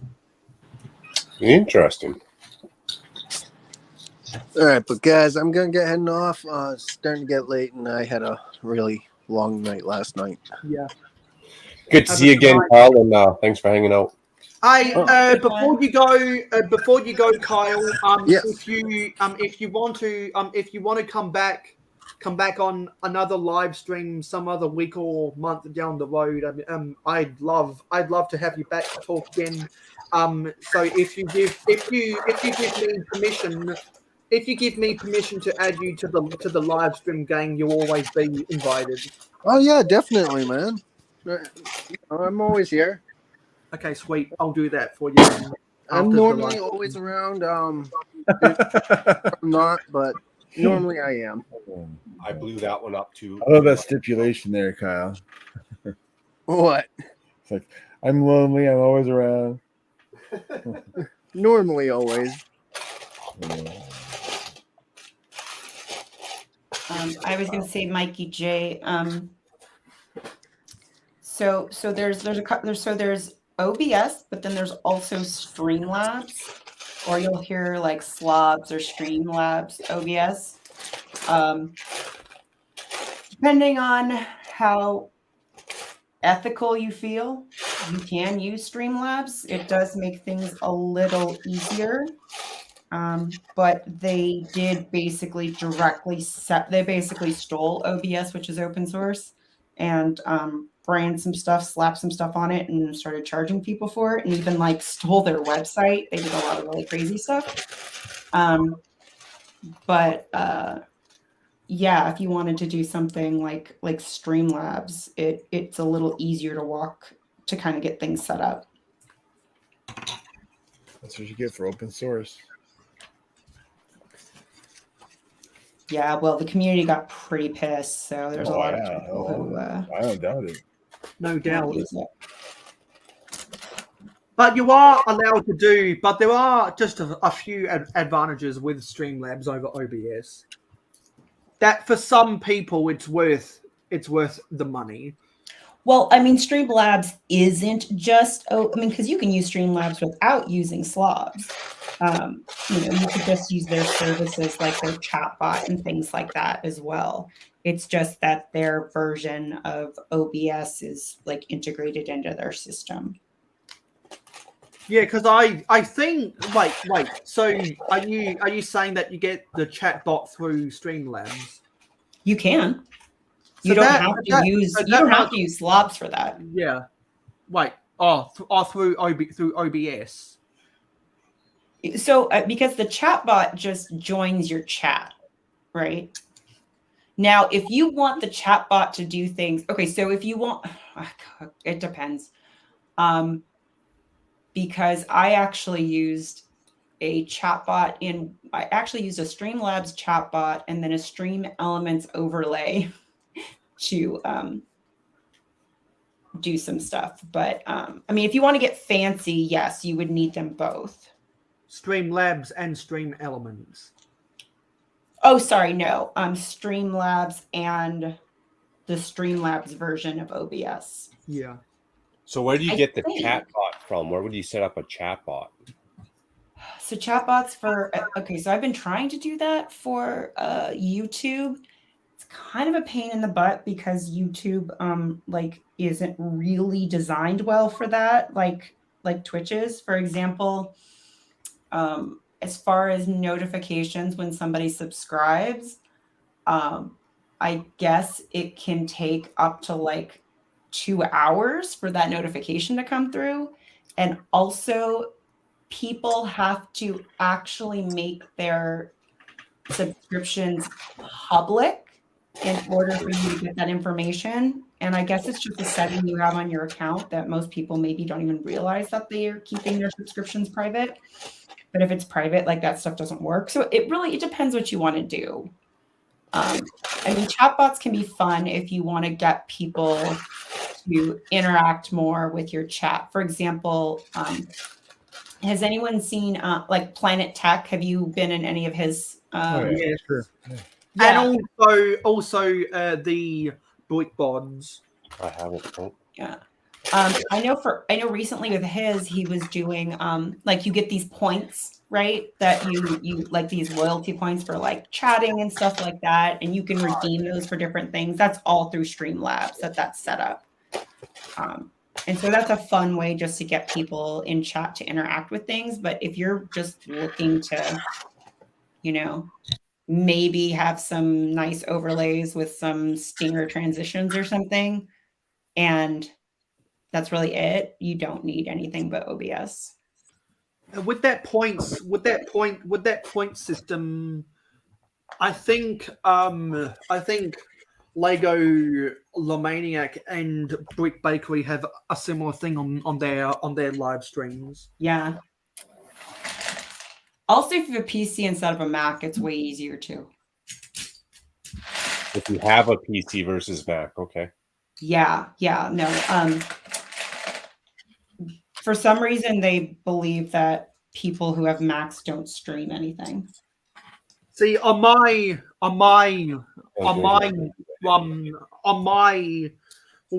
new laptop is gonna be a Mac because I want the desktop version of iMovie, and because it'll be more compatible with my other Apple devices. Yeah, like there's a chat bot that you can run if you have a PC, and if you install WebSockets for OBS, if you do that plugin, you can actually you can set up a chat bot that runs locally instead of in the cloud, and it will then you can set up commands to interface basically with OBS via the WebSockets, but that is for PC. So I have to build my own. I prefer my produce not to be electronic. The what? I said I prefer my produce not to be electronic. Just saying. I was close to buying one of those new MacBooks, especially with that A1 chip, but yeah, I just had in my head, what if the battery sucks? What if I got some random RAM issue? I can't fix one part of that computer. Desktop's the best way to go, and like unfortunately, Mac just doesn't do desktops that are like really buildable or. Yeah, well, when I go spend the $2,000, it'll take me to get a Mac using my student discount. I want the A1. I want the A1 chip. The M1. I want iMovie, and I want to see if I can. And I want to see if I can pay extra. I want to see if I can pay extra for Apple to install more RAM for me. So mostly no. I was gonna say, so Mayo, so depending on like laptop or desktop or whatever you're gonna get, there is a way as you're building it to go ahead and you can choose different configurations and like add cores or add memory or upgrade hard disks and things like that. I think the only one that can be upgraded later for like similar to what you'd see with a PC, I think is the Studio. And I think you have to get like the most expensive Studio for that. Well, I just want to ask the question when I go to the Apple store. Oh yeah, just want to put them on the spot. Well, yeah, I just want to ask. Hey, I'm using a student discount, and I'd like to use the money. I'd like to use the money the money I'm saving to install more RAM. Can I do that? Well, so what they're going to suggest then is that you just get the more expensive computer that comes with more RAM. Yep. Yeah. It's kind of like buying a car. You get certain options, and you can only. That option doesn't come with this model. You're gonna have to upgrade. Yeah. I mean, I used to, like back in the day, I used to work at on a sales floor for Apple. Yeah, because otherwise, I just heard a bing. Mike is back. Hello. So how was the world's longest shower? I took a shower and then I got really busy because we thought my brother might have broken his arm, but he didn't. And I've just been busy with that. I'm sorry.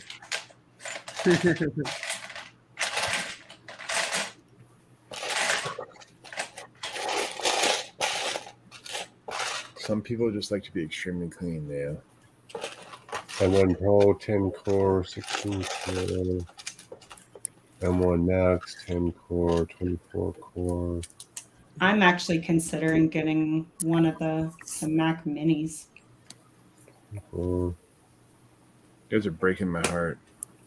You can now. If you go online, you can go 16 gig, or you can add for $400 another 16 gig, bumping it up to 32.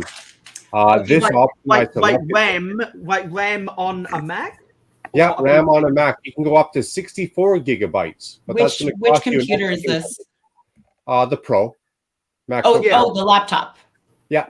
Because I saw that the MacBook Pro was about 2,400, and with my student discount, it'd be under 2,000, and I would love, because I've got a budget of $2,500 to buy. Well, for that extra $400 you're saving, you could jump it up to 32 gig. But if you go for the M1 Max chip, you can bump your laptop up to a 64 gig, which is going to last freaking years, dude. You wouldn't have to buy a new computer for like 10 years.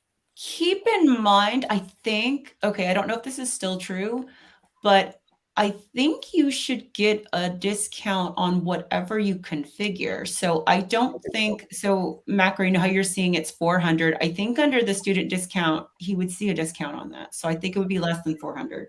So pretty much he could buy all his options, put all his options in, and he gets a discount on the total price, not just on the base model. Yeah, no, I mean, unless they've changed it since I worked there, yeah, that was like the whole thing. And That what's makes really sense. interesting is you'd be surprised how many companies that like people work for that they don't realize they get a discount on Apple. Like they have some sort of like employee like program. I knew I was working at Walmart for a reason. You know, I'm just saying, like it's put it this way, when you go into an Apple store, it never hurts to ask if there is an employee purchase program for whatever company you work for. Well, you know what I do, and this is really sleazy, but I identify as 65. So I get 10% straight off the get-go. Nice. And they can't argue that one either. That's how I identify. Oh, I skipped a step. I'm really not feeling comfortable with this because you can see there's just a 2x2 empty plate just floating there. I don't feel comfortable with that. Does it lock it in on the next step, or is there a piece? Yeah, of well, tile it locks it in on the other side, but not on this side for some reason. So I'm not sure what's up with that. It's looking good. What you got built to the side of you, that's starting to look pretty impressive, man. Yeah, because I was trying to figure out, well, why are there separate builds for the other side? And then I realized one side has battle damage on it, so you can see the bleeding inside.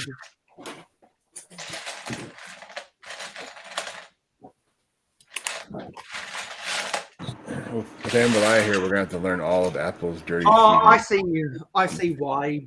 And a whole bunch of I'm supposed to put a 1x2 lime green plate here. That's why. Crisis averted. I know. I'm just not comfortable when my electronics grow on trees either. Well, on old Nickelodeon sitcoms, instead of Apple, they had Pear. So instead of an iPhone, they had a Pear phone, and then they made an advertiser-free reference inside of an advertiser-free reference, and there was an ad on TV for a banana phone and a banana laptop, and they said that they had to use a different name for the brand because of advertising reasons, which was an inside joke. Yeah. I think I remember seeing that Pear logo that they had the little bite out of it like Apple. Yeah. And there was an episode of iCarly on Nickelodeon where they had Skybucks instead of Starbucks. Skybucks. Yeah, and there was an episode of Drake and Josh where they had Yatsubishi, where they had Yacht. Who is rattling all those pieces? That's me. Yeah, where they had Yatsubishi Electric instead of Mitsubishi Electric, all of that fun stuff. Yeah. And they had and also in Drake and Josh they had Inside Out Burger instead of In-N-Out Burger. That's funny. All of that good stuff that I grew up with because that was my shit when I first got cable TV. That's not Mikey's asking, okay, panel, for all of us, you can only collect one theme. What theme are you collecting? Trains. Expert or 18 plus, whatever you want to call it nowadays. whatever the modulars are. Yeah. That's a close one between Castle, but Lego doesn't have like a legit Castle theme going on right now. So Well, Mike, 18 plus. Well, Mike is on the panel, so you can just ask us with your voice. Different Mikey. Different Mikey J versus. Oh, okay. Yes, sorry about that. Yeah. And the reason I say trains is because obviously I'm a train guy, but also they made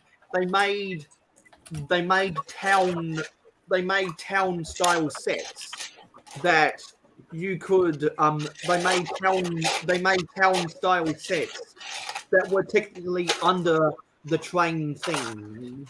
Yeah, but the Emerald Knight though would have been the same as the modulars, and that train is a beautiful train. Yeah, and I don't like the Emerald Knight and the Maersk train or the Horizon Express as much as train sets that actually included track motors and speed regulators. Yeah, I guess true. Good point. Like they're good display pieces, but you have to buy the power functions and the powered up and the remote controls and the track separately. Yeah, I motorized mine. Which is why I had the chance to buy the Emerald Knight, the Maersk train, and the Horizon Express, but I didn't. Maersk train's motorized too. I got that one. Yeah. And if anyone remembers two episodes ago on Good Morning Brick World, me and Makro were geeking out about our train stuff. Oh, straight geeking out.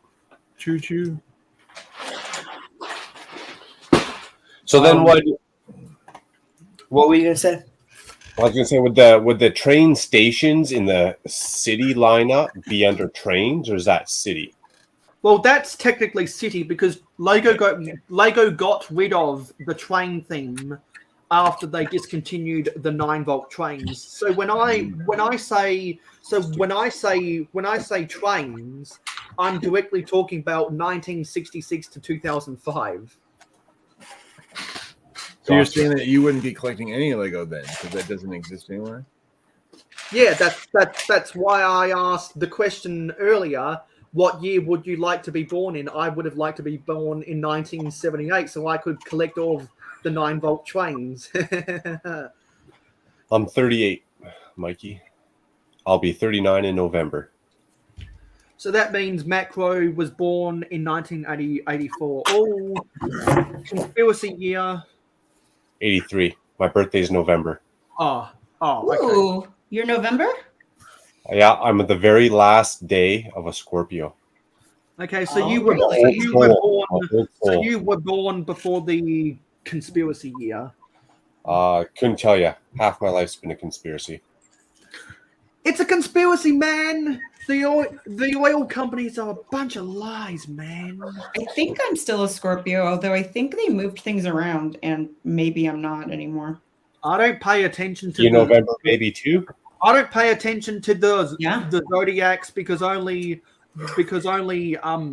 self-important and gullible suckers talk about that stuff. Yeah, no, I'm a believer in zodiac. They kind of nail a lot of it to the T. I'm a Scorpio to the T. You can go look up whatever Scorpio is, whatever that definition is. I'll probably fit it pretty good.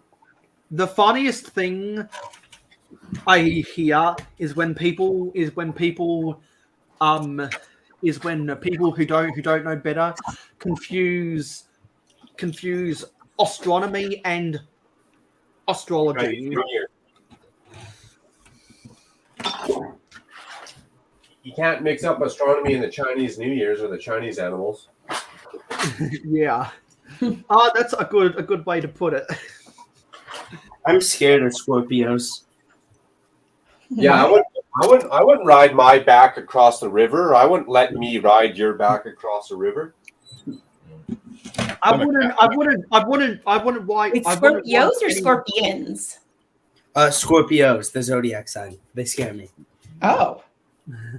I wouldn't want anyone fair. to ride me like a horsey. I love how the other Scorpio doesn't ask why. She says, "That's fair." That's priceless. That's funny. Maybe That's a they Scorpio. know. Maybe they know that November is a bad time to be born. Do you No, know it's why all- there are so many Scorpios? Huh. Because what happened 9 months earlier? November. No, Valentine's Day, and Yeah. they have sex on. They have unprotected sex on Valentine's Day. Unprotected, eh? That's the joke, is that that's why there's so many Scorpios, because 9 months ago, Valentine's Day. I need to tell my Funny grandma stuff. I've that. never really met a whole lot of Scorpios. My dad was a Scorpio and my aunt was a Scorpio. Interesting. See, So, my Mugs, family- what about? Sorry, I what think about? I think I'm an Aries or a Cancer. What about the Scorpio persona that scares you? A lot of Scorpios I've been around are just they're ruthless.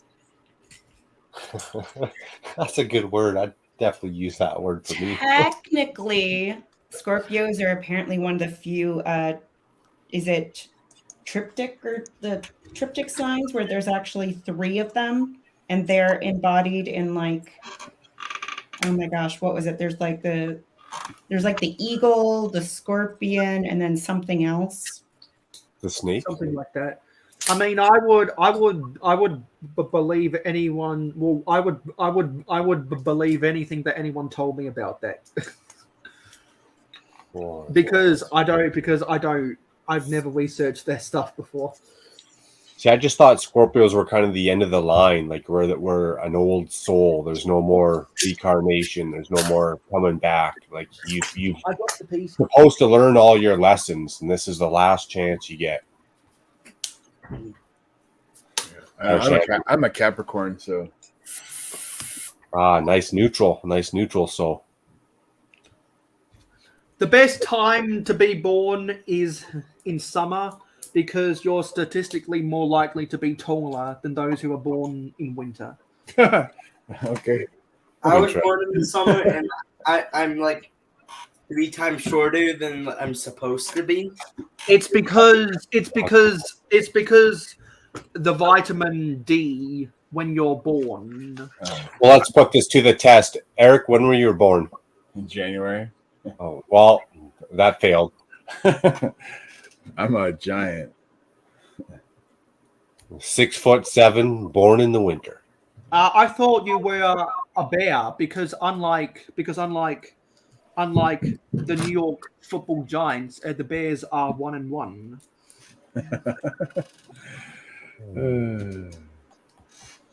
The world is way overpopulated. The world just has issues. Everyone has an issue. No one is perfect. Oh, Richard's pretty tall too. Except me, because I'm perfect. I was going to say, not according to Pink.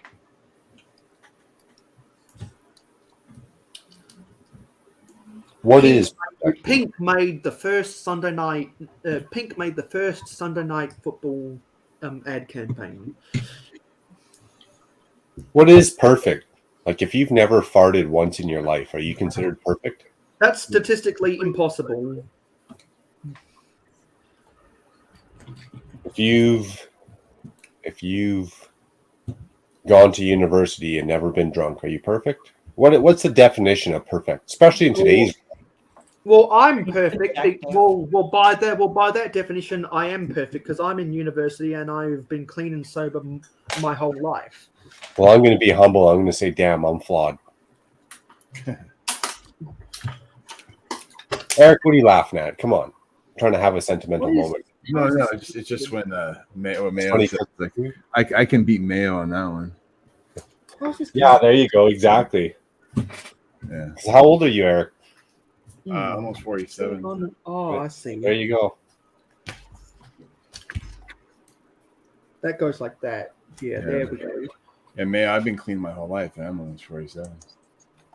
Yeah, and I'll be that till the day I die. My brother, who I inherited all of my Lego from, he doesn't drink a whole lot because he likes a Dr. Pepper, and I like Mountain Dew. You're a good guy, though, Eric. We hung out many hours in Chicago, and from the stories we traded, your wife's got a great husband, and your kid's got a great father. So, oh man, like yeah. So the the question is, does he have a world's greatest or best dad coffee mug like my dad? I have a super dad mug. He might even have a plaque. Super is less than best, and best is less than greatest. Yeah, but I'm also like a Wookiee, and you know what they say when you make a Wookiee upset. But unlike the world's best or greatest dad, Never say you upset a droid, yeah, but a droid. But unlike the world's best or greatest dad, a super dad can fly because Superman has a cape.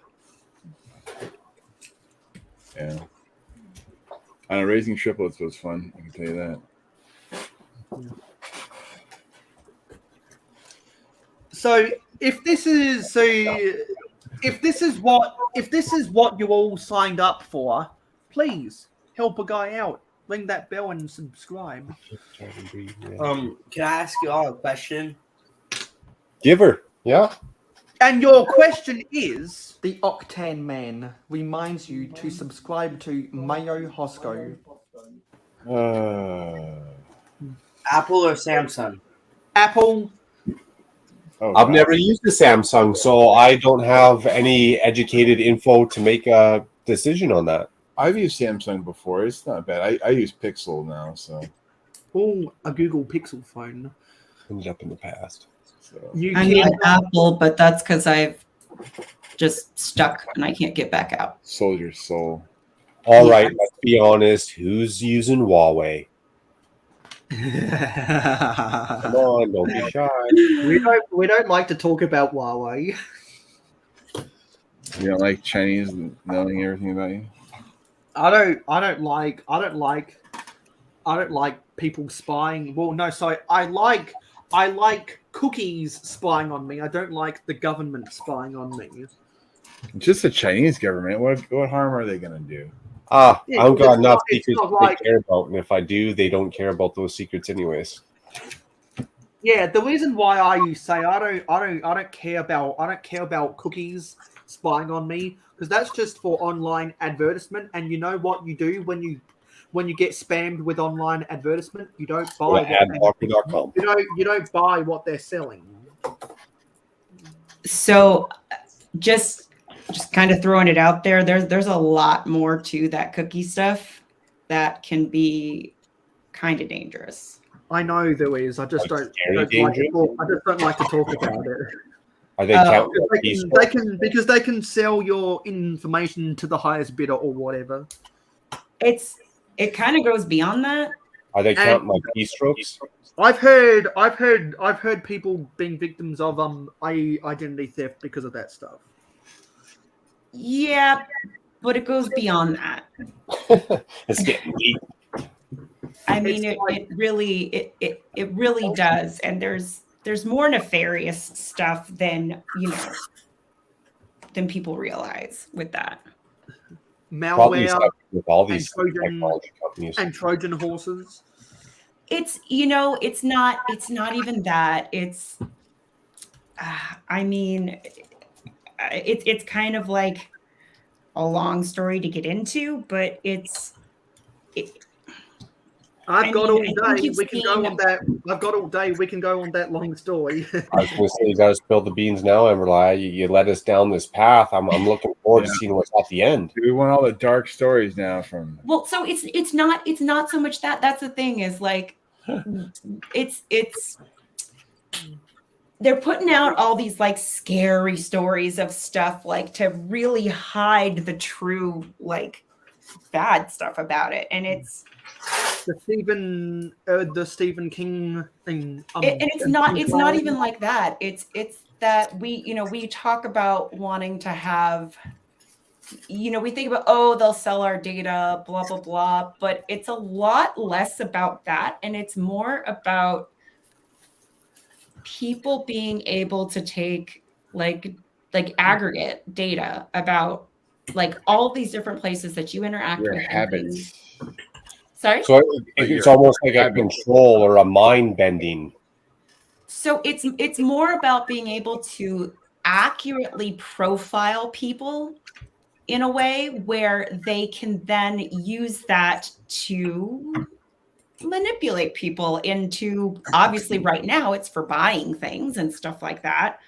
But it, like, there've been, like, if you see, I don't know if you've seen some of those, like, I don't know, ABC News or whatever, like specials where they took somebody's browsing history basically and were able to, or took some of the, no, here's the one, Okta. I don't know if you have ever used Okta. They provide quite a few.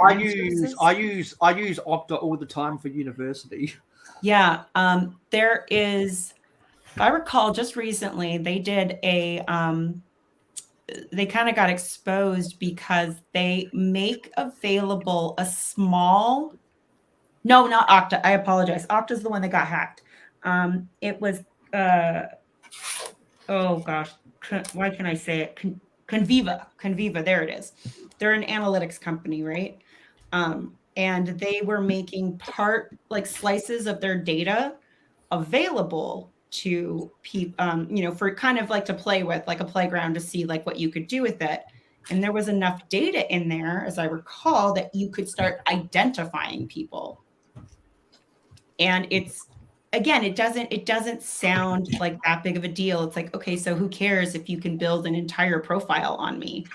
But if you start thinking about like anybody having access to an entire profile about you, about every place you go, about your preferences when you go to the grocery store, how often you order, takeout, like all of this other stuff, and they take all of this data from all of these different companies, and that's why Apple's do not track was such a huge thing for Facebook.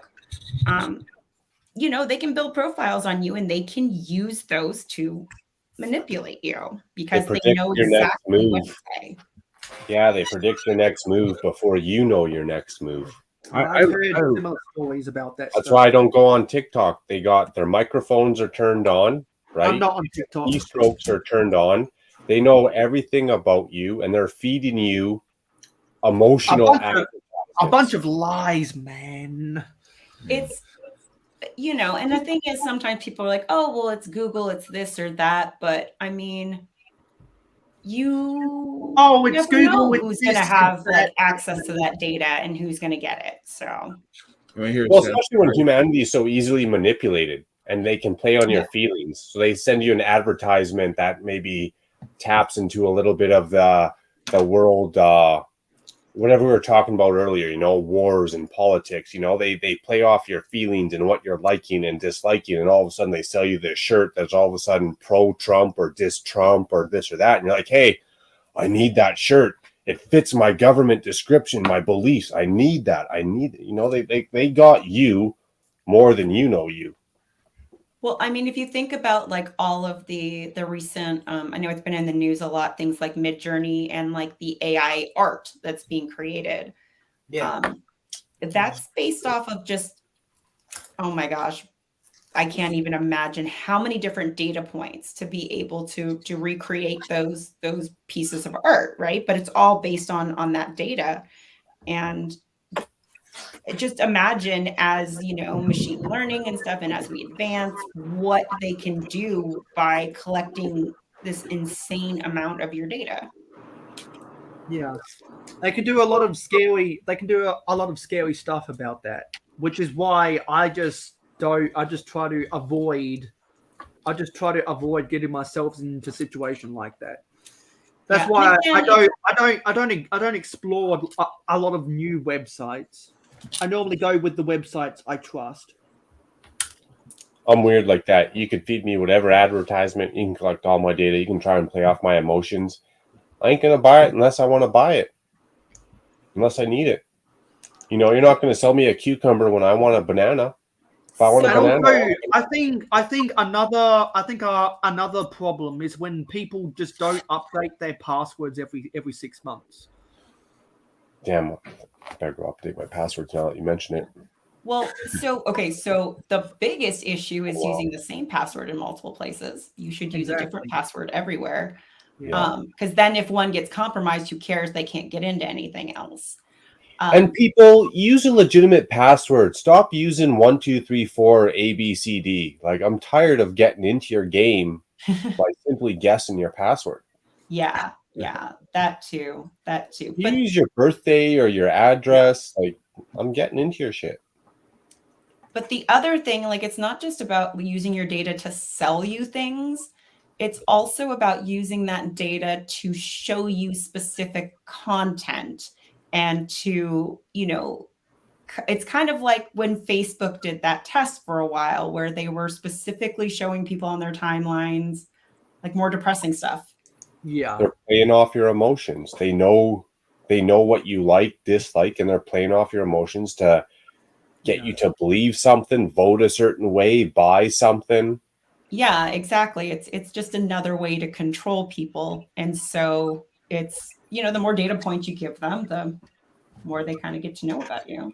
Yeah, when you research the price of something at KFC, or you watch one small short 1 minute article from Fox News, get ready to get KFC ads and Fox spammed at you, and Fox News videos recommended to you for the rest of your life. Just like when you make a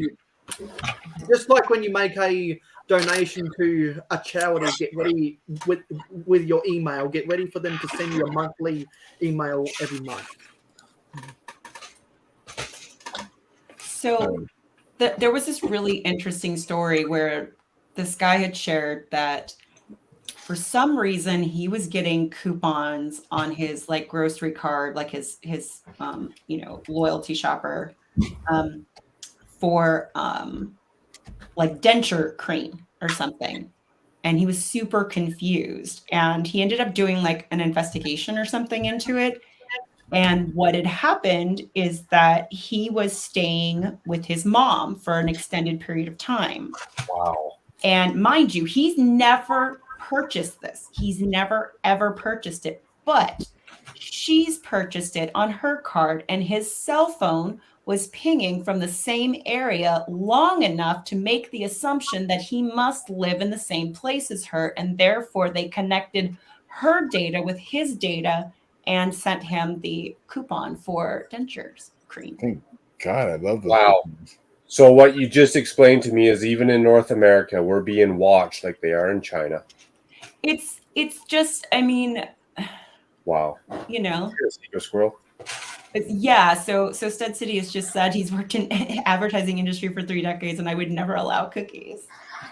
Yeah. Hey, Facebook keeps emailing me and saying, "Are you okay? Are you okay?" Because on my Facebook account, I never log into it, and my account is set up for only friends of friends can search for me. Yeah. And since I don't have any friends, no one can look me up. Oh, nice. Yeah. I just don't have the energy. I mean, I'm not a fan of Facebook, but the reason I stopped is I just didn't have the energy for that type of social media. I had to use it for a conference, and so I had to have an account. So I don't actually use it. I just have one. Yeah, I don't care about Facebook either. I don't need to show all my vacation pictures. Or, hey, look, I bought a new car. Or, hey, look, nobody cares.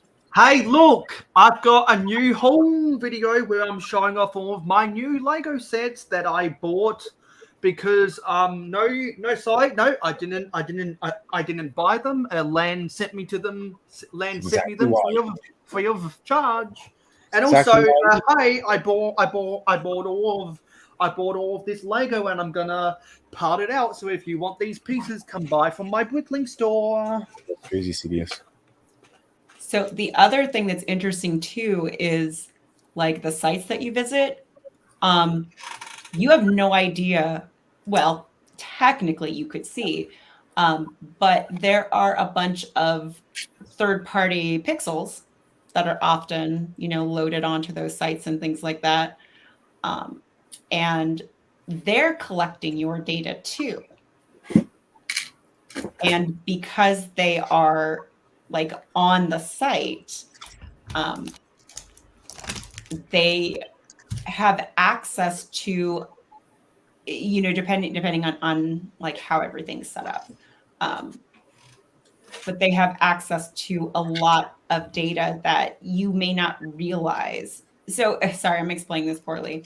Basically, you could be on, brand A's website, but they have a tracking pixel from brand B and brand C, or company B and company C, who's collecting all your data, who is then aggregating that from all of the other places that, have their pixel, and then sending it off to whatever company. Like, you just have no idea what's happening with that data whatsoever. As long as I get really good coupons, I don't really care. I'm just saying. as long as the coupon is for something I actually use and it's a really good deal, I'm cool. Okay, yeah, if they want to watch my life that much, it's up to them. They give me a coupon for like $30 off Lego. More power to them. Yeah, well, that was really insightful. That was really insightful, Blair. Just wanted to say hey to some people who rocked up in the chat. Irish Andrew, hey Irish Andrew. If you do have to go to bed. Well, actually, no. Irish Andrew said that he is nocturnal, so he'll probably be here longer than most of you other night dwellers. No, sorry, night sleepers. I saw someone else. It's gone down. I'm still here. Irish Andrew. Okay. Also, Secret Squirrel Bricks. Hey, Squirrel. Hey, Secret Squirrel. Stud Sidious is back. Welcome back, Stud Sidious. And yeah, so everyone, don't forget to like, comment, share, subscribe, and ring that notification bell. Bill, if you want to help me pay the bills, use the link in the description to go and pledge to me on Patreon, where you can get a lot of exclusive stuff. And so I'm contemplating, do I want to put the sticker for the stat onto the black 8x16 tile? Why would you? I don't want to. Oh, well then don't. Yeah, I don't think I want to. Do you think you have a use for it in the future? I think I can do lots of really cool stuff with a black 8x16 plate. So unless anyone, well, I'll put it to a vote on with my Patreon supporters. I'll make an actual poll on.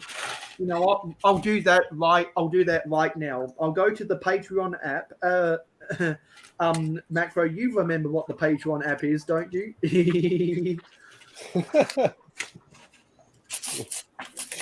Sure, I'm going to make it. No, I can only do it on my computer. So I'm going to go to the computer. I'm going to go to Patreon, and I'm going to make a poll over there with my Patreon supporters asking, should I put the stickers on the... should I put the stickers on... You know why they don't print those, right? Yeah, because it costs too much. No, it has nothing to do with money. It has nothing to do with money. That part that you have right there is complete garbage to print on. Look at it. You couldn't print on that thing and have any quality print. It would be really grainy.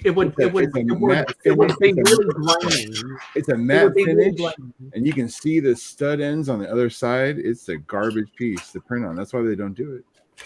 They're doing it out of courtesy because Lego can't make a better part apparently. That's Yeah, smooth. which ultimately comes down to money because they don't have Oh, the yeah. money. They don't have the money to make they can't use a more expensive plastic that would alleviate that issue.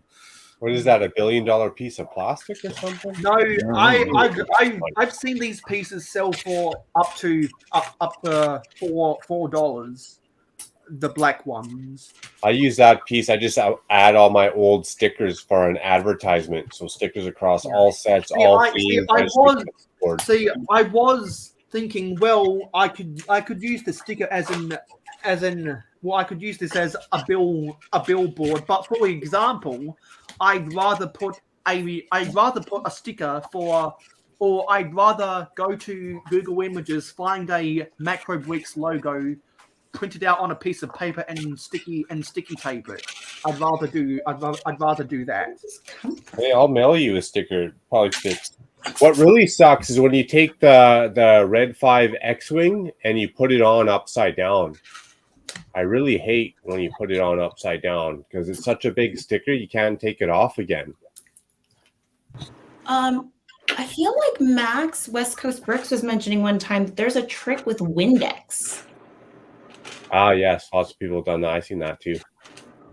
Yeah, I'm always scared about the Windex though. Like, I should try that one time with just a generic sticker, not a Lego one, because I always thought the moisture would like wreck the stickiness. I don't know. Windex is weird. I've seen people do that for, I haven't seen it. I've heard about it for window tint on your vehicle as well. That so I'm gonna try that. Muggs is confirming it works. I'm gonna give that a go, but I would definitely not do it on my expensive ass Lego Oh set. no, you've got to. Well, first off, you want to, even if it does work, like you want to test it out because maybe you don't want to spray too much or too little, or you want to get that right. Yeah, but So I just posted that poll onto Patreon if Macro and Ambalaya want to cast, and if Dusty is still here, if they want to cast their vote. I cannot get to my app right now because for the time being, I'm not gonna put the sticker on. But I'll give it until the next live stream for people to finish casting their vote. And the next live stream, I mean by next weekend. I just work here. No friends to your account. Facebook sucks. I got banned once again. Are you okay? So now we're on to bag 11, and we're building the stand. I made a steak and I didn't burn my house down. Didn't you almost burn your house down that one time? Ooh. Yeah. How bad? It went okay. I thought there might have been a gas leak. I've almost burnt my house down twice. How'd you almost do that the other few times? The other time was I left a pot of water boiling and I just left it there because I forgot about it, and then I smelled something burning and the pan was burnt. I did that too, but it was craft dinner and I fell asleep and all the water boiled all the craft dinner and it was just the pasta that was cooked. Burnt. And the other time it was I left something in the microwave. Like I put like one of those instant ramens in the microwave, but I didn't put water in it. What? You got insurance though, right? Yeah, there's fire insurance on this house. Everyone should have everyone should have house insurance, but not everyone has home and contents insurance. What up, Larry? Got Larry Legend in the house. Oh, hello, Lowy Legend. It's been a while. Hey, Lowy. I've got We are on bag 11, which is the last bag of the UCS Luke's Land Speeder that I've been building all September long, and you've probably seen, and you've probably heard a little bit about, because I know that Lowy follows me on Instagram. What's up, Larry? How you doing, buddy? You probably send Larry an invite. Yeah, if Lowry's a really good person to talk to, and Without a shadow of a doubt. yeah, and so Lowy, if you ever wanted to come on to a Mayo Hosko panel, just let me know. I've met Larry and his wife. We had dinner in Denver a couple months ago. He's an awesome dude.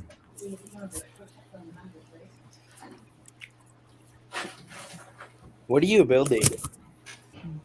What is Eric building?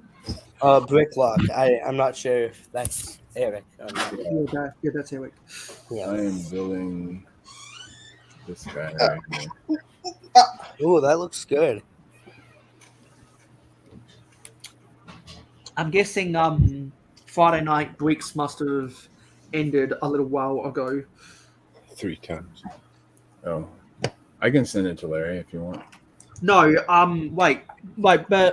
Oh, okay, sweet. Lowy would like an invite. Sweet. I'd love to bring Lowy on. I don't believe Lowy's ever been on one of my panels. First time for all the greatness. Yeah, because we gave a red coat Kyle his debut today, and now we're gonna give one to Lowy as well. Let me go find Lowy Legend. I've taken the Excelsior apart. I've put all the pieces away. There's all sorted. Now I'm like, what am I gonna do? Oh yeah, I forgot. We're also friends on Facebook. That's where I send all of my DMs to Seth. I don't want to build this bad boy yet. That's for tomorrow. I'm gonna find something to do for another. What do we got? We got at least another 8 hours tonight. Should we crack open our bowling alleys? I didn't get mine. It said it was Thursday, and then they changed it to Monday. What's up with the the reason why I didn't do a rostered schedule for this live stream is because this is a random live stream. Ooh. Because if it was a set purpose like sorting Lego, then I'd have to schedule stuff. But this is just completely random. It's just a bunch of buddies hanging out. Yeah, because this is a hodgepodge of a lot of different stuff. I love that word. I love that word. Hodgepodge? Oh yeah. I use that with my kids, and they're like, "What does that mean?" There was a song from the old Disney Channel cartoon Phineas and Ferb called "A Backyard Hodgepodge," and it was a really catchy song. It's a plethora of hodgepodge. I can't for the life of me squeeze this Technic piece in. I need Belia to help me out with this Technic piece. I'll sort this too. So can Belia just reach through the camera at tens of thousands of miles away, please?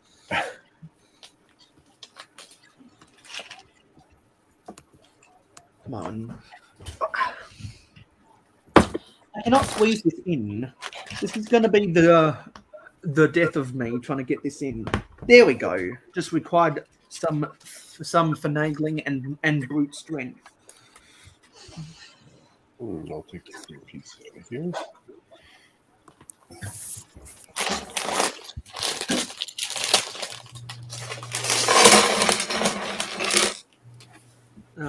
Well.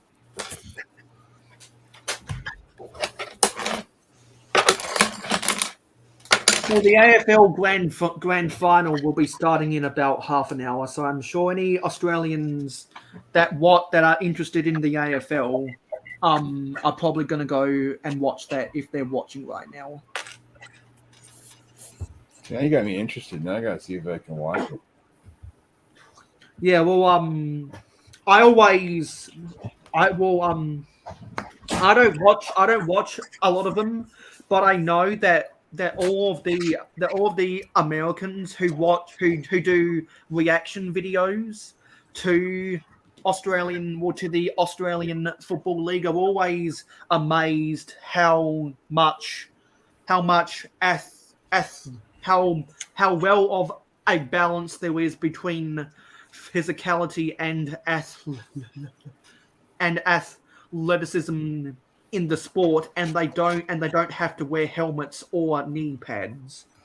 I used to watch Australian football when I was a kid. Yeah, and there's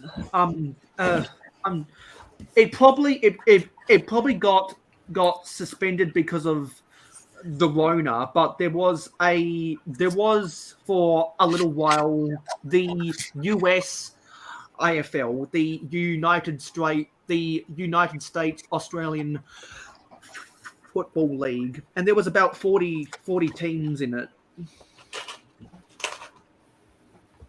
And if anyone's ever seen the Pat McAfee show on YouTube, sponsored by FanDuel Sportsbook,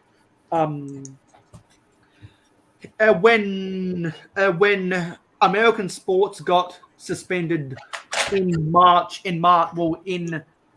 the Northern Hemisphere spring of 2020, him and his buddies on the Pat McAfee show started watching AFL games because that was one of the only sports in the world that was on.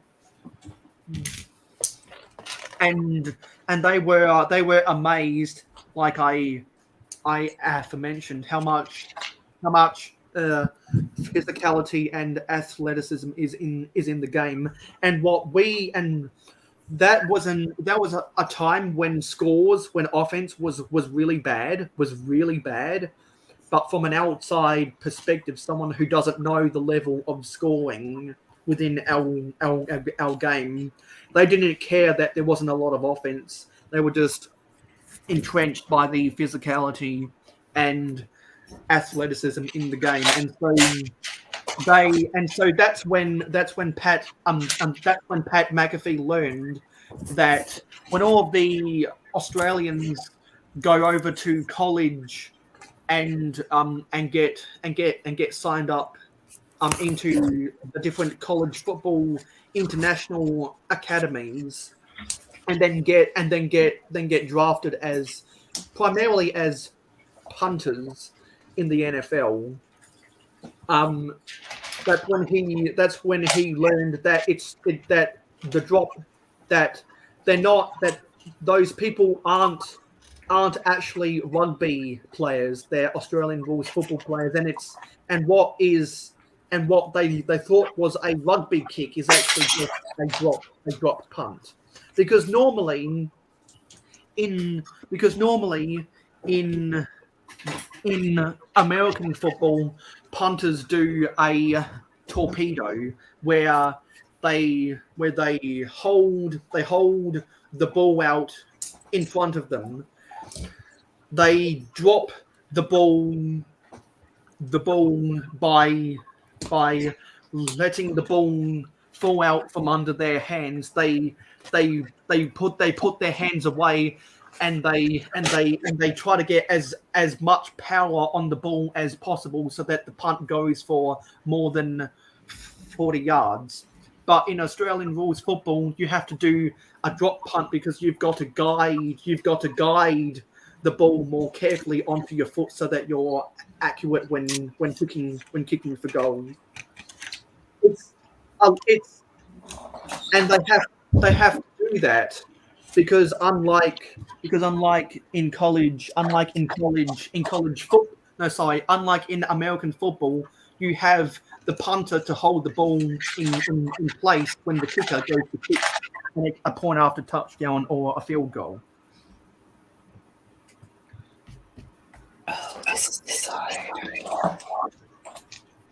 And so after Pat McAfee got entrenched in the AFL, and that was when he learned that an ex Texas college basketballer named Mason Cox moved over from America to Australia as a part of the Collingwood Football Club's International Academy, and making his debut is Larry Legend. Hey Larry. Hey guys. What's up, Larry? What's happening, friends? What's going on? Oh, nothing. Just hanging out. Yeah. And so once Pat McAfee learned there was an American playing Aussie rules football, that's when he really got into it, and he actually became a member of the Collingwood Football Club. And now, because Mason Cox has spent 5 years at Collingwood, he on Australia Day he became a dual citizen.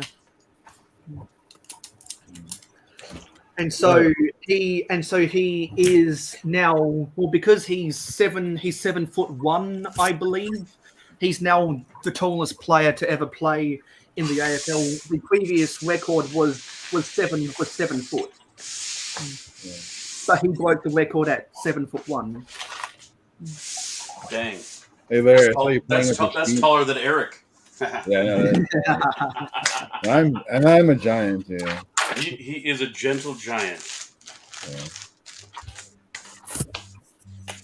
Yeah, because if I was not a gentle giant, it would be a problem. Yeah, right. You just be a monster. I know. And so at the time, the president of the Collingwood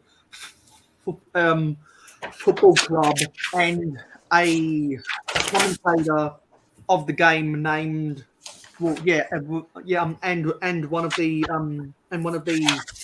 commentators on TV, they were doing a radio show together, and they did an interview with Pat McAfee, and so they discussed all that, and then I believe as a part of a media stunt, they went over to Indianapolis, where Pat McAfee's studio is, and I believe they were doing drop punts inside one of the Indiana University's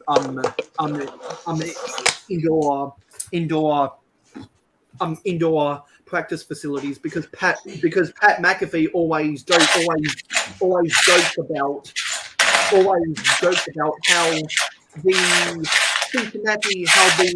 how the Cincinnati Bengals are one of the NFL franchises that is worth billions and billions of dollars, and yet they have a cheap owner in Mike Brown, who is so cheap that they don't have an indoor practice facility. So they actually have to use the University of one of the University of Ohio's practice facilities on one of the college campuses near Cincinnati, which is pretty sad. Anyway, that was a ramble. Yeah. Well, a little bit. I actually got the chance to go to Australia, and I came very close to actually buying an Australian rules football jersey, and I thought it was really cool that a lot of their teams are named after kangaroos. Yeah, because Because North kangaroos Melbourne, are kind of badass. yeah, North Melbourne are the North Melbourne are the Kangaroos, and the Australian national basketball team are the Boomers, and the Australian national rugby union team are the Wallabies. I have an Australian rules football, like a legit one. Yeah. So is it a Sherwin or is it a It was like black and red. I don't remember. Yeah. I don't know where it is. I have it somewhere. Yeah, But- somewhere around here, I've got a blow up rubber. It's two-tone black and red. From what I remember. Somewhere around here, I've got a rubberized blow up Denver Broncos football. Well, you'll like Larry because he lives in Denver. He's a Bronco guy. Yeah. I was a Bronco guy. I stopped kind of watching sports. Uh-oh. I did because it's just that's a whole rant on professional sports in today's day and age. And I was a die-hard Bronco fan. Die-hard. Haven't seen a game in 3 years. Yeah. Well, that's mostly because it took us so long to find our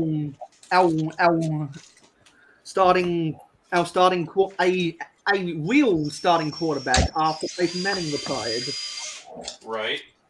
It felt like we've been in rebuilding years more than we've been in built years. It's just, but it's more than that. It's like, you get attached to players like Von Miller, and then they go away. They get traded. And you're just like, I can't get emotionally invested in the players, the people, and it's always been about the money. It's let's not kid ourselves. It's always been about that, but it just seems like it's worse now than it's ever been. Yeah, well, the only reason I even bother to pay attention to the Broncos nowadays is because Russell Wilson. We had to pay overs for him because we could not draft a quarterback to save our. Well, for me, when we lost that Super Bowl to Seattle to Russell Wilson, I actually walked out my front door and had to walk around the block. I left the house. It was such the game when I couldn't even watch the very, very end of it with the celebration. I had to leave the house. I was so upset about that game. And I look back and I'm like, why was I so upset? I'm not on the team. I have nothing invested at all except for being a fan. And I was so upset about that game. And I had a bit of a come to Jesus moment about, why am I doing this? Why do I get so wrapped up in this stuff that doesn't matter to me at all? Who was it? Oh, it was actually, it was Moto, because he's here in Denver. He's in my lug, and I'm friends with him. But he had said, the NFL is billionaires playing with millionaires. Yeah, and that's I'm what like, they are. Yep, that's what it is. And You know, it's the only reason that the fan base is important to them is for the advertising dollars and the ticket sales. And so I'm like, you know what? I got more important things to do with my life. I mean, I can't devote, 4 to 16 hours every Sunday to watching these games. So because when my sports teams are rebuilding or tanking, I just don't watch them. I don't care. I don't want to watch them trying to win games when strategically they should be trying to lose on purpose. like the Denver Broncos, if they really wanted to, they could have stunk up the joint like a Jacksonville or the Arizona Cardinals or the Detroit Lions, the only NFL team that you cannot bet money on because they don't move, except for this year with DeAndre Swift, who's averaging 10 yards a carry. Like the Denver Broncos should have been as bad as those people to get high draft picks to draft starting quarterbacks. But no, we fumbled. We fumbled around between pick 6 to 12 for so long that just set us back so much longer. Because Cincinnati only had to be bad for really bad for 2 seasons to go draft Joe Burrow. The Browns needed to be bad for two seasons to get Myles Garrett and Baker Mayfield, who didn't end up panning out. Right. The Broncos should have been as bad as those people, so that we didn't have to pay overs for Russell Westbrook. Everyone always wants to say Russell Wilson instead of Russell Westbrook or vice versa. So, right. Well, for me to take Russell Wilson as our quarterback, I'm like, I hate that guy. I don't want him as our quarterback. It's just that's for me. It was like, okay, I'm done. Yeah, we had and it's like we were in the mix for Aaron Rodgers. People like to forget all about that. Right. Aaron Rodgers is better than Russell Wilson has ever been. Definitely. And so I don't like the fact that we had to settle for Russell Wilson. Well, you had, in the meantime, you had the whole Bowen family, giving up ownership of a team that they've had for 3+ decades. You had the loss of John Elway as our whatever job he had. The GM, but yeah, I don't know what that means. I just yeah. It's just it's like I said. There's more important things to do with your life than staying and watching these teams that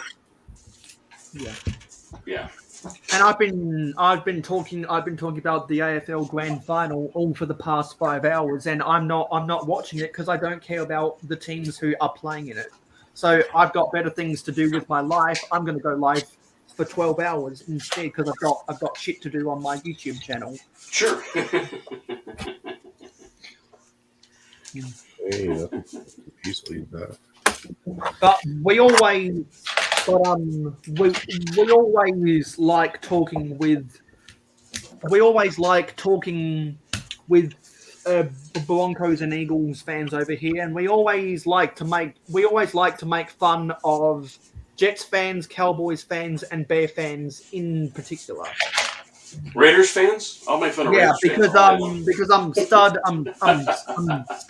Stud Sidious is a Raiders fan. I know he is.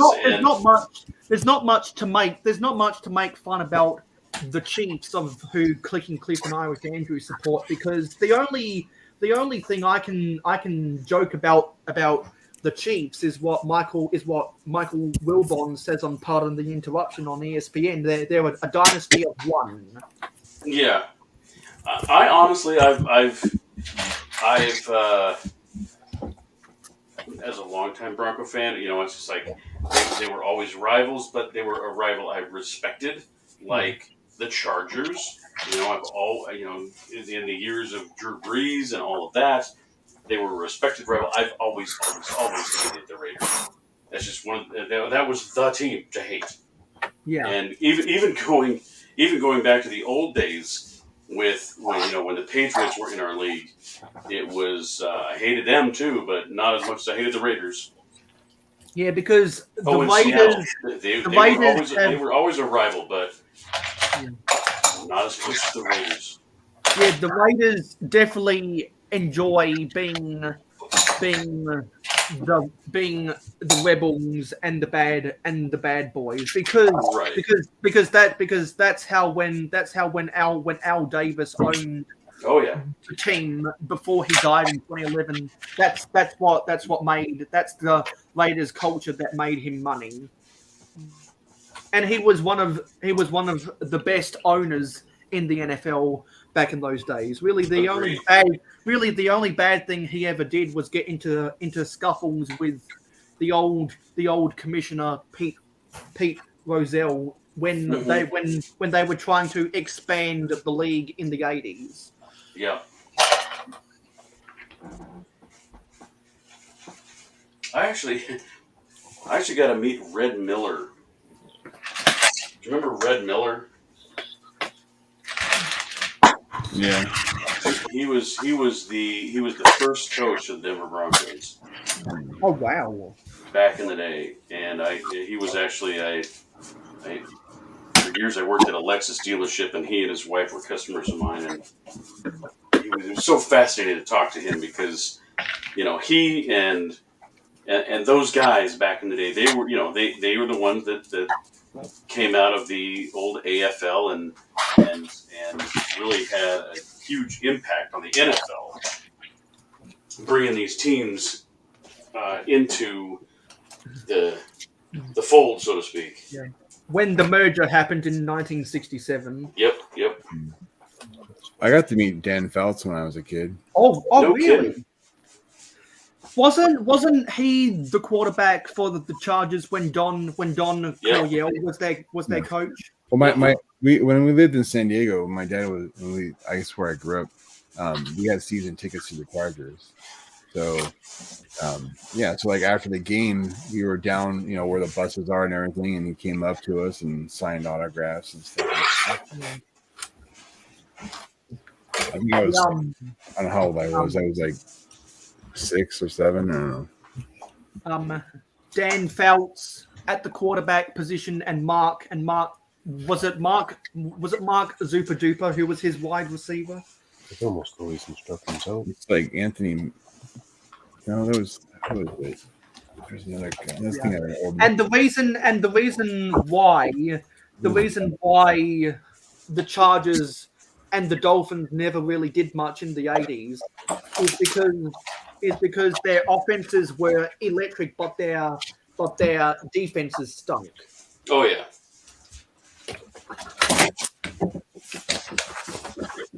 However, Charlie Joyner. The only good thing that's happened for Eric in the last 70 years was the 85 Bears built upon the backs of the greatest defense of all time. I had no idea you had such an encyclopedia of sports knowledge. Yeah, well, that's because I'm a ESPN is on my cable TV, and I started watching the NFL when my dad was watching the NFL when it was on replays of Monday night of Monday Night Football on Australian network television, because it was on network television, and at the time, my dad really liked the Eagles because Michael Vick was their quarterback, and I believe that was the last season Andy Reid coached the Eagles before he moved to the Chiefs. That's crazy. I mean, you know more than a lot of American dudes I know. Yeah, and so after that, I started, and then he told me that he used to like the Broncos because of John Elway, and so I started. And so when I learned that the Denver Broncos were in the 2014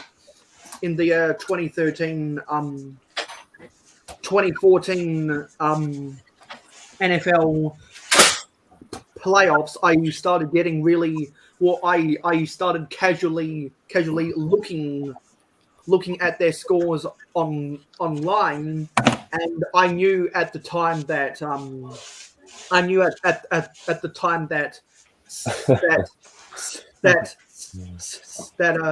Seattle was going to win the Super Bowl no matter what because of Marshawn Lynch and the Legion of Boom. Right. And so I was so sad when they lost that Super Bowl. I was so sad because I didn't know Peyton Manning's greatness until literally the week of the AFC Championship. I was rooting so hard for them to win the Super Bowl, but I knew that Seattle was going to win, and so before I knew how good the Patriots were, I was actually happy that the Seahawks lost to the Patriots in the 2014 Super Bowl, but now not so much.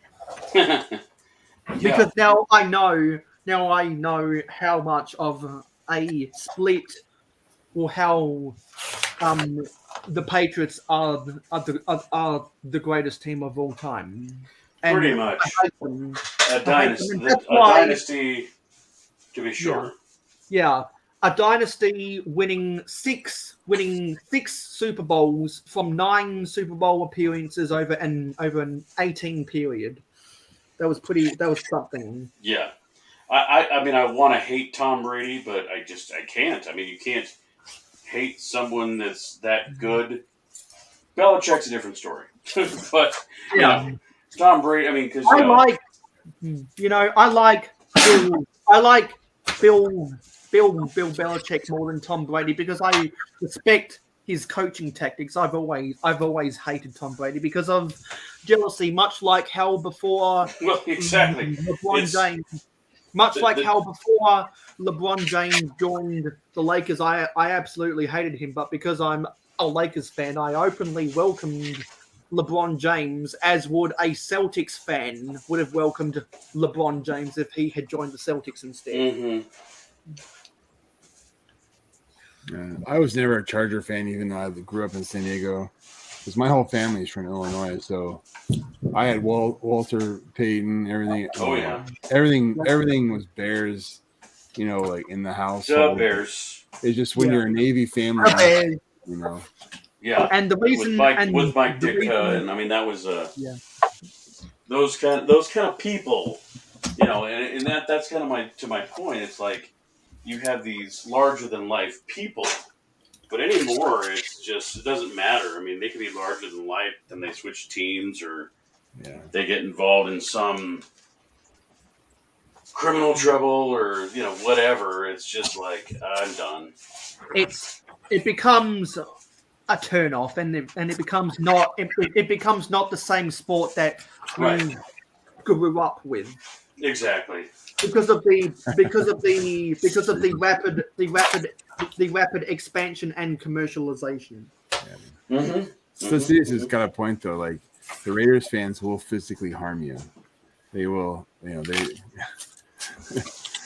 never know. You never know what a Raider fan's packing. I can tell you that. Right. It's just like, and they embody that culture because that culture is them. They are that culture, and that culture is them. Army Hearties. It's like I'm a Raiders fan without even being a Raiders fan. I know. Because the only reason I know that the Raiders are not just a national team, but they're an international team, is because the second most amount of American sports caps I see behind the Yankees in my city are the Raiders. I even see more Raiders fans than Lakers or Celtics fans. Yeah. I mean, I went to FedEx Field with it was the Redskins versus the Bears. When the Commanders were their old name. No, but the funny thing is like the Philadelphia, like what Steve's saying, Phillies fans are nuts too. Yeah. But the Redskin fans, they're seriously crazy too. When we beat the Bears beat the Redskins that night, and man, when the the funny thing is they lost the game when the Bears did the fumble Brewski play, and oh my gosh, the like trying to go home because I was living in Maryland at the time, going home on the train with all these pissed off, Redskin fans. Oh man, dude, they were like breaking windows and like all sorts of stuff. It was crazy. Sounds like a Vancouver Canucks. Everyone knows how dingy of a stadium FedEx Field is, and everyone knows that the traffic around FedEx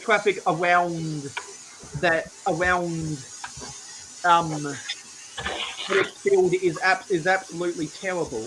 But isn't the parking so bad it takes you 1 hour to get out of the parking lot? Well, we took public transportation to the metro, so we didn't even bring a car. Yeah. I'm just saying, like the bus ride over to the train was not. Isn't the metro train station near FedEx Field? Isn't that like half an hour away or something? I don't know if it's quite that long. Because I've heard people that ride the Washington Metro to Commanders games complain about the walk, and there's also like a toll booth. I don't know. The metro's all. I love the metro. I mean, like when I was living in the DC area, the metro was fantastic to get around. I mean, it's awesome. I mean, I've never had any issues. Now, if you want to talk about bad transportation system, the BART in San Francisco and Oakland, that's garbage. The Bay Area Rapid Transit. Yeah, the BART. Yeah, like don't have a cow man. Well, that's kind of like what you need to have when the attitude you got to have when you're on the BART, because dude, you're gonna have a cow when you're like, Yeah, because my advice to any Commanders fans out there: don't drive to Commanders games. Use the metro and walk to the stadium. Yeah. We took the bus and then to the metro. So we just grabbed Is someone running water in the background, or is that just really bad static? It's not me. Sounds like rain. I don't know. Does anyone else hear that? It might be Larry. He's working on some construction stuff there. Maybe he's doing some. It's not that loud, dude. It's not a big deal.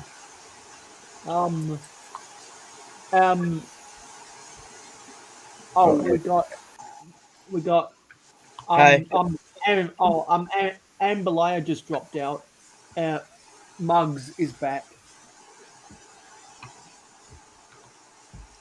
Can I post a link in the private chat of a set I'm thinking about getting real quick? Yeah, sure. Oh, okay. Amberlaya's going to bed now. Yeah. Good night, Amberlaya. See you, Amberlaya.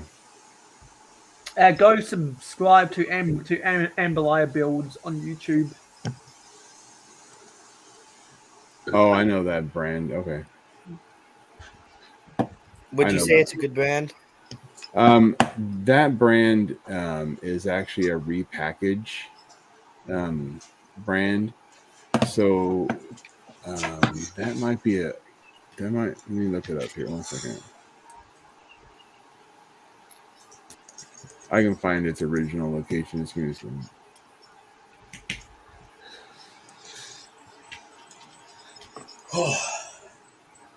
So it happens when you're like the Flago master. You're like, no. Eric, what are you building there?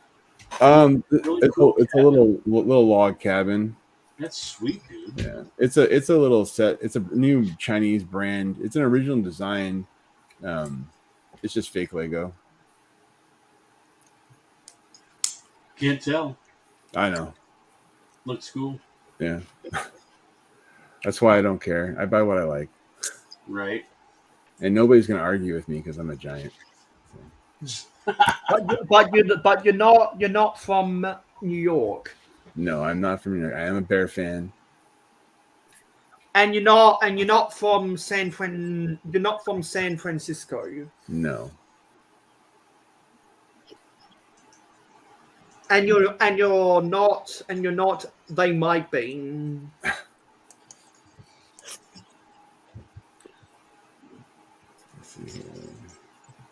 Okay. Yeah. So that's just the part to add the sticker for the 8x16 tile, which I put a poll up on Patreon, the app for my Patreon supporters. Now it's time to build the minifigs. We got Luke and C3PO. So my Lego store is considered an outlet Lego store. Yeah. So they get all the damaged boxes, and occasionally we get to dive into all the sets they have to break open. And I got a crap ton of that medium nougat color from a bunch of damaged land speeders that they put into a big bin that we got to sort through and fill up pick-a-brick cups on a full day. Oh yeah. The other I know what you're talking about. Weren't you and Moto talking about that on an episode of Friday Night Bricks this month? Mm-hmm. I'm pretty sure we were, yeah. Mayo, what do you call the gate to a castle? Not the drawbridge, the gate to a castle. A portcullis. Yes, correct. A portcullis. Portcullis. Thank you. If you could remind me again, where was this horse barding from? Let me see. So that's a Black Falcon's. Actually, no, that's not a Black Falcon's horse. That's a dragon knight's horse from the late 80s to the early 90s. Awesome. Thanks for jogging my memory. What about this one? Those are so cool, man. Can you actually? Oh, actually, I don't recognize that, so I'll put it on full. I'll put that on full screen. I don't know. I've never seen that one. That is looks that Lego? like that looks like drapery from the Fantasy Castle era in the late 2000s. That's right, it sure is.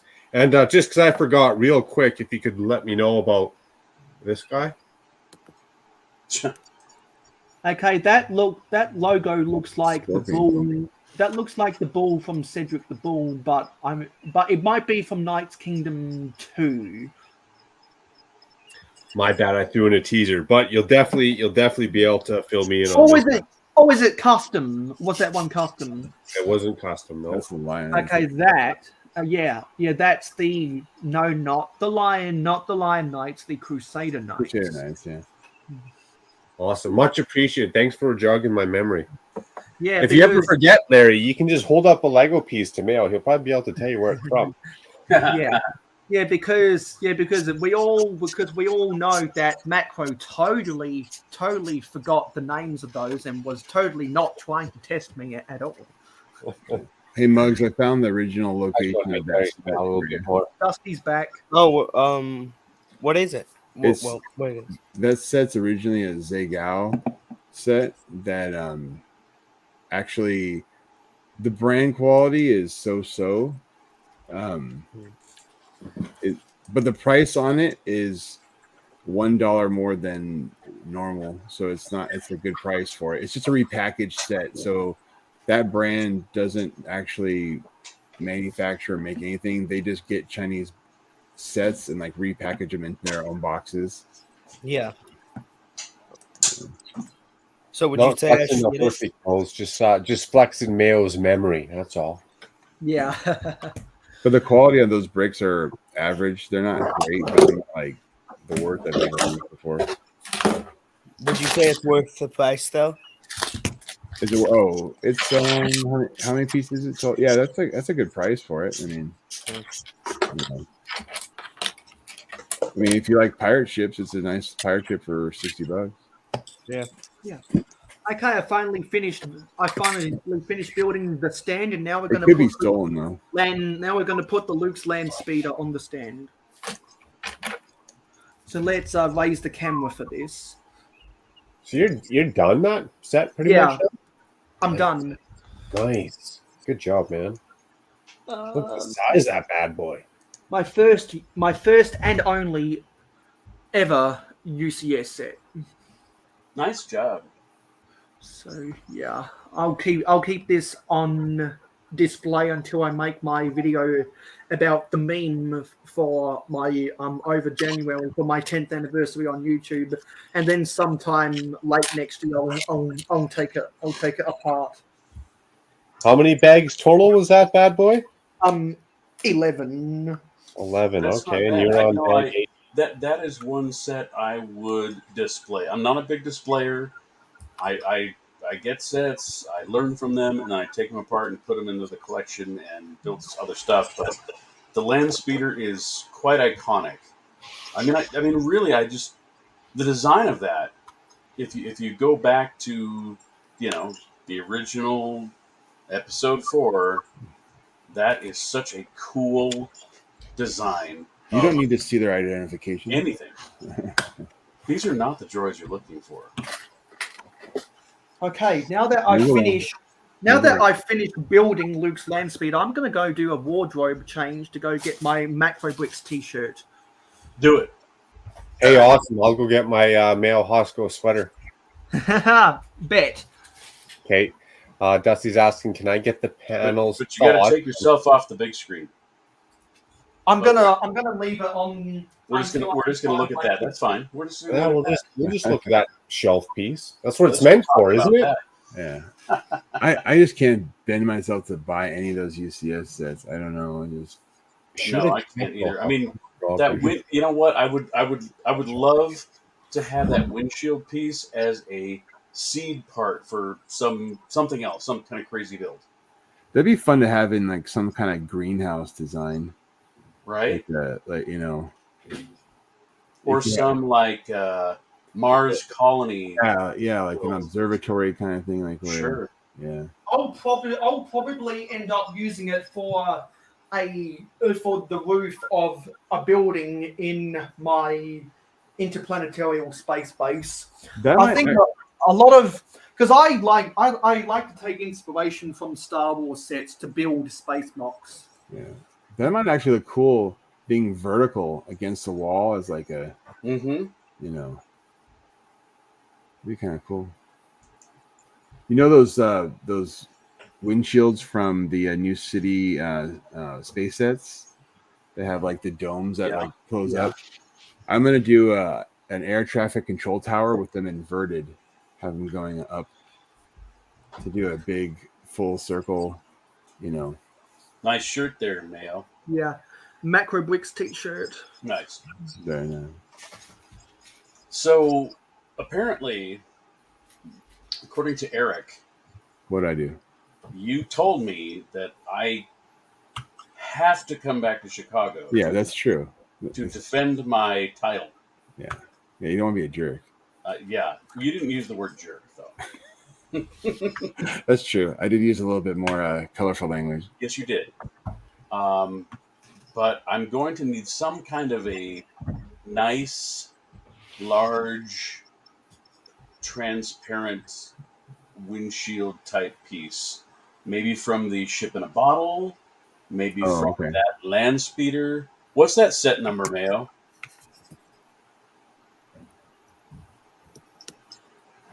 It's going into storage. Careful. Yeah. I'll look it up.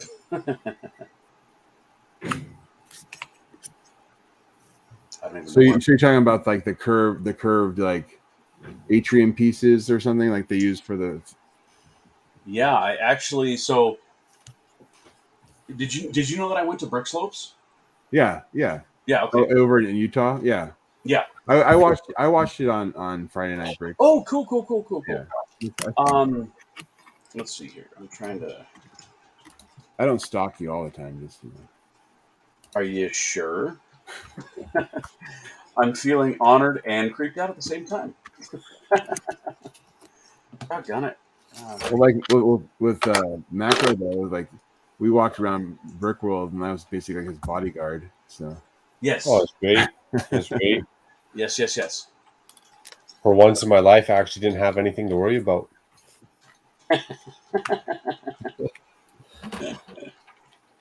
Anytime someone said something to me, I was just like, go talk to him. Yep. Okay, just type in UCS. Like I said, it's about the Wookiee, like ripping your arms out.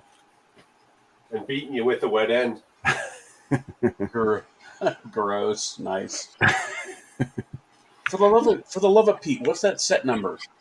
For the UCS land speeder? Yeah. Mayo, do you have your instruction booklet that has the number for the set for the? Yeah, UCS? I'm back. It's a set 75341. 75341. 75341. Once I caught. No worries. But damn, if you don't mind me saying, that's a damn nice shirt you got on there. Yes, it is, isn't it? Wish I had one. Yeah. So this is my Makro Bricks t-shirt, and Macro. This is my Mayo Hosko sweater. No Yeah. sugar, no filler, just nice. Real whole egg. Yeah. That's real whole egg up in there. Where can I get one of those sweaters? You know what? I should probably put that in the merch store, shouldn't I? Swag shop. That's a swag You shop. should. Yeah, we'll get you Bugs a sweater. We'll get you a Mayo Hosko sweater, one way or another. Yeah, we'll because what Makro did is he went to Vistaprint, and he designed my new logo, and so he then put it on a sweatshirt. And isn't that the same business you use for your merch, like your t-shirts? I use Teespring for my merch and all my logos, except for the one that I made on Vistaprint with my logo as well, because they're a better print quality, I find. Vistaprint, you can get it in America too, so you could send it down. They could ship to America without having the extra fees. Yeah, I just like their print quality a lot better on Vistaprint versus Teespring. Yeah. So who knows? Maybe you might be able to add that to your merchandise option, Makro. What I probably should do is if we're going to go through Vistaprint and get the quality prints, whether it's Makro or Mayo, we should raffle them off. I don't mind the Teespring, but it's not, especially for the sweaters. T-shirts are decent, but the sweaters, it's just not, like the logo print quality is just not there on the sweaters. I'm gonna finish sorting. I'm gonna finish sorting something. Nice. Oh, Okay, there. Sorry, Miss Gamblier. No.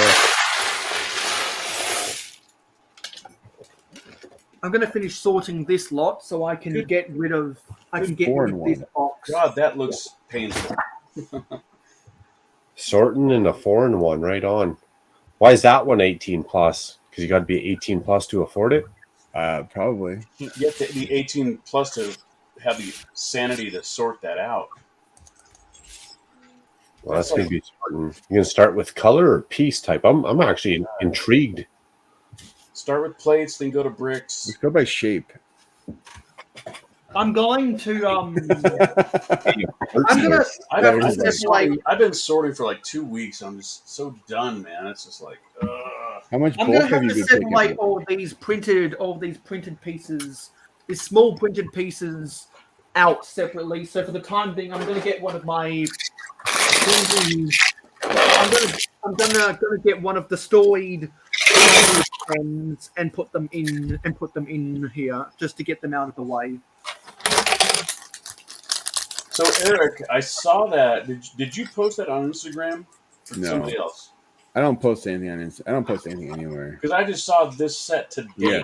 This one. They're starting to ship. Here, let me grab all my other ones in a second.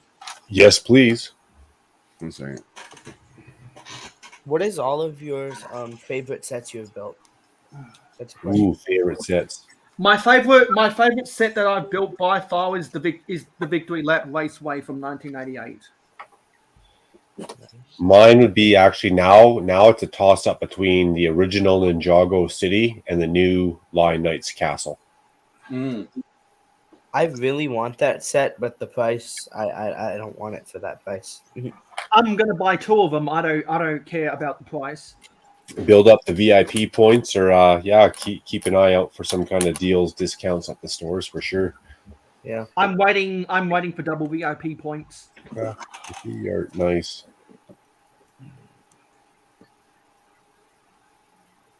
Hey, that's cool. Your feet art's cool. So Mayo, what are you doing? You're picking what out and putting them into a Pringles can. Yeah, I'm trying to go through all the printed and stickered elements first. That's a good. There's not enough sodium content in the Lego, so he has to add sodium to make Yeah, and then I'll pick out all these drawers to the left of me. Oh yeah.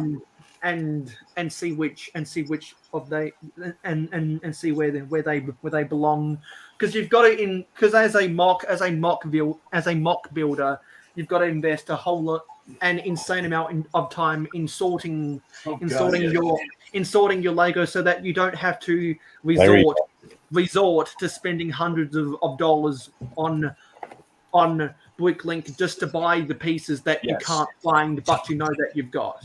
You also got to spend $100 in your sorting game. That's my whole wall right there. Plus, if you sorry about the light. Ooh, the Venetian all in the dark. Those are all bins over on that side. But yeah, it's all about. Let me turn off my other camera. It's all about. All those containers and bins are, that's $1,000, $2,000 right there, dude. Seriously, and during COVID, those stackable drawer units that I get at like Ace Hardware, they went from I'll be back $5 to $30 to $50. I mean, like overnight. I'm like, I went one day and they're one price. The next day they're like, 90% higher in price. It's like, what? Yeah, how did everything plastic get expensive? China. Hello, Brick scene. We're all doing good right now. All's good, Rich. Right on, buddy. And if you've ever got the time to come on any time over the next 6 hours, over the next 7 hours, which let me know if you want to come onto the panel. No questions asked. Everyone, don't forget to like, comment, share, subscribe, and ring that notification bell. So you know that YouTube likes that you're watching Mayo's channel. Helps pump them up to the algorithm. It's all about the algorithms, people. All right, here's stacking the next one. Oh, dude, You got the. We got the Venetian. I'm interested in this one. I'm invested. What do you got? So you got the bowling alley and not the Venetian, huh? No. Oh, the Venetian. There's the Venetian. You got them both. There's the bowling alley. And then And here's the Dang. a Lego store. Wow, who's got the flex tape? Come on. And there's the score, freaking score. So that's stacked by box size. Well played, sir. Well played. Well, in the next round 3, I have all 5 coming. Lucky, man. I missed out. I forgot about that debut for a couple hours. By the time I got to the website, everything was sold out, except for the one set I wanted, of course, but it worked. That's cool. The only thing I didn't get was the windmill because I'm not a medieval guy. I got all, the aquarium I got just because of I teach robotics and the mechanics are cool, so I bought that one. But these are all city stuff, so I buy city stuff. And all the ones that they did for round 3 were all city stuff. So Speaking of windmills, some of you guys might remember when I built my own custom medieval windmill back in Castle Month, which was August, I believe. Here's something for you there. Here's some vintage Star Wars.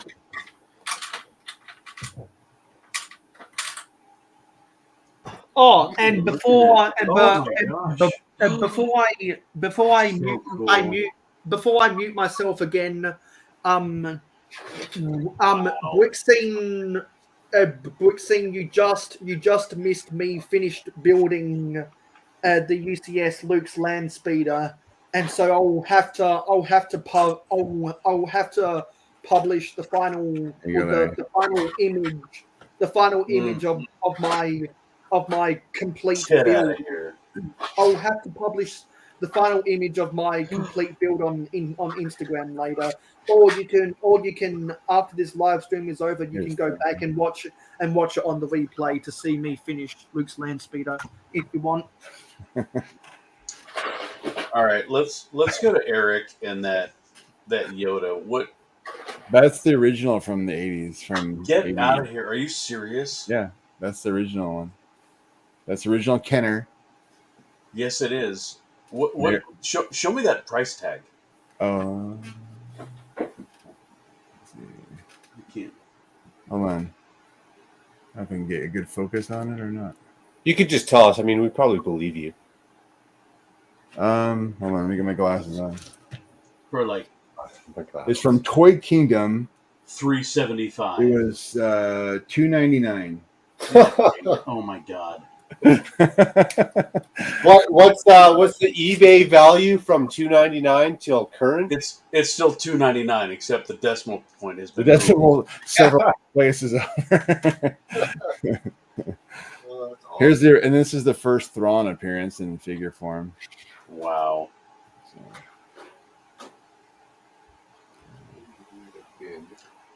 So yeah. When that guy shows up in live action. Oh my gosh, for Mandalorian or for Ahsoka. Or Ahsoka, yeah, right. I think he might make an appearance in Ahsoka too, because you have the Ahsoka Mandalorian crossover. So yeah, he should. Well, she was looking for him, so yeah, that's what I'm saying. I think there's gonna be some, I don't know. All right, so we were talking about this on Friday Night Bricks, but what do you guys think of Andor? I love it, but I mean, the thing is though, like Rogue One is in my top 3 Star Wars too. Oh yeah, so I agree. I think I don't think they cross the line with anything. I think even though it has a more adult flavor, I think God, let's have some adult flavor. Yeah, no, but what I'm saying though is like it's the good thing about it is like if you're not a Star Wars fan, you could appreciate it just for sci-fi. Like sure. You don't have to be a star. And that's what I liked about The Mandalorian too. The very first episode, of course, there's nuggets and things that you like, sure, because you have some lore understanding. But when a guy walks into a bar and has a shootout with but you know what I mean, like you can relate to that regardless of whether you're a Star Wars fan or not. You know, you can understand what his purpose is. Agreed. You know, and I think that's what they need to do with the Star Wars series that they do on Disney Plus, is that it has to, you know, it needs to exist obviously in the Star Wars universe, but it needs to be relatable to the non-Star Wars fan, but let the Star Wars fans totally geek out. But you know, and I think that's what Andor is starting to look like. It's starting to be, you know, they got the character development. I do like how they're doing time, the flashback kind of thing. I like how it's not like the whole episode. It has just its moment, and you know, because sometimes, you know, when you have a show that has a flashback moment, it seems to like dominate the whole episode, and I think it has just enough. Yeah, AKA you know. Boba Fett. Yeah, Boba Fett was way too much flashback. It was way heavy way on too that, much. and it really, you're right. It needs to be measured in very small amounts. Yeah. I think they did a pretty good job. Yeah. I'm liking it so far. I'm glad that they had 3 episodes together. Yeah. Otherwise, it would have been way too slow to spread that out over 3 weeks. Yeah, maybe. And I'm fine with that. I mean, you know, it was like, you know, whatever. It definitely helped having 3 episodes. That's for sure. Yes, I was not. agree. I mean, but I think the problem is where if it was just the 1 episode, I guarantee you, the hunger would have been started. Like, you know what I mean? You know, like, I don't think even though we got the 3 episodes, I think people would have enjoyed the first episode enough that they would have been hungry for more. You know, they're ending on enough of kind of like a cliffy-ish, you know, that you're kind of have that anticipation for next week. So I think it's hard to really evaluate since we didn't get 1 episode, but yeah, I mean, so far so good. Yeah. I mean, after Boba Fett was a teeter-totter of nostalgia porn and them just ruining a character. I think they just ruined Boba Fett's character. Well, I from a perspective of my daughter who watched it with me, who's 14 now, and she was 13 at the time, but still, she loved it. Though. I met her right in Chicago. Yeah, no. Okay. No. That was Emily. You didn't meet Jenna. So, okay. So Emily hasn't seen it, but my daughter Jenna saw it with me, and she saw The Mandalorian. Both my daughters have seen The Mandalorian, but she liked Boba Fett more than The Mandalorian. Really? And I'm wondering, like every time I watch Star Wars and I get my kids' perspective, because like you don't really see things on the same level. And like for example, like the Last Jedi that everybody hated, right? My kids, my Emily, who you did meet, after The Last Jedi, she stood up in the audience and started clapping. She enjoyed The Last Jedi so much, she literally stood up in the audience and started clapping. Wow. And like, you know, everybody crapped on the movie and whatnot. And so like I'm thinking to myself, it's like, God, you know, like I thought it was a good movie and I was fine with it. But like it kind of took me back when my dad took me to see A New Hope and Empire Strikes Back and Return of the Jedi.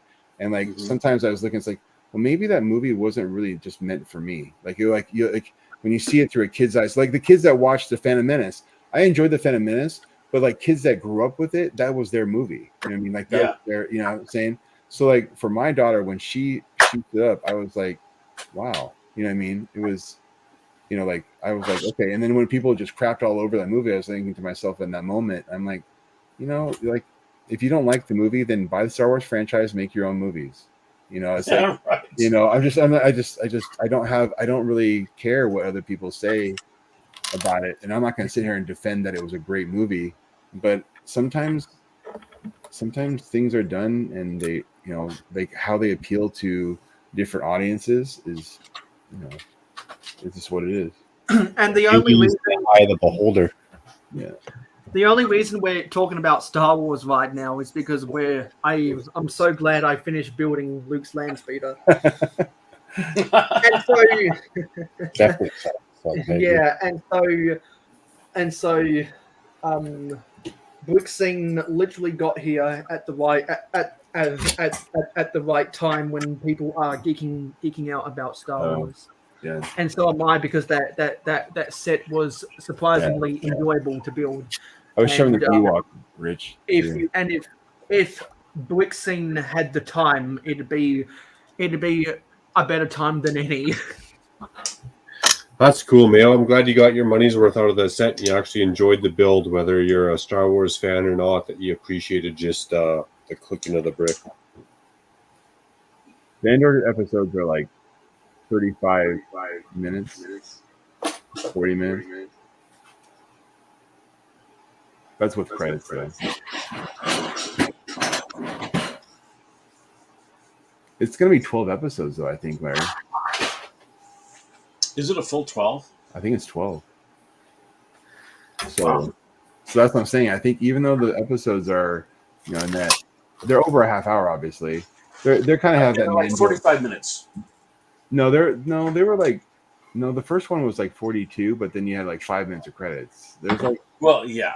Yeah. I mean, the total runtime, I think on the longest one was like maybe 42 or 43. But I don't know. If it's full 12 episodes, you're looking at basically almost 3 movies, worth of time. It's its own little mini trilogy. Yeah. Oh, Macro's got the balloons again. Yeah, I got some more sorting done, so I'm thinking, why not blow up another 1/8 pound of balloons? Blow up another 1/8 pound. I'll have a 1/4 pound of balloons total. What do you guys think of She-Hulk? My kids love it. Not me. My kids love She-Hulk. They love Miss Marvel. Again, these are my daughters. They love Miss Marvel. They love She-Hulk. And I don't think it's that bad. Obviously people hate some animation stuff, but I don't know. My daughter looks forward to that every single week. So she's, again, it's all about who are you appealing to? You know what I mean?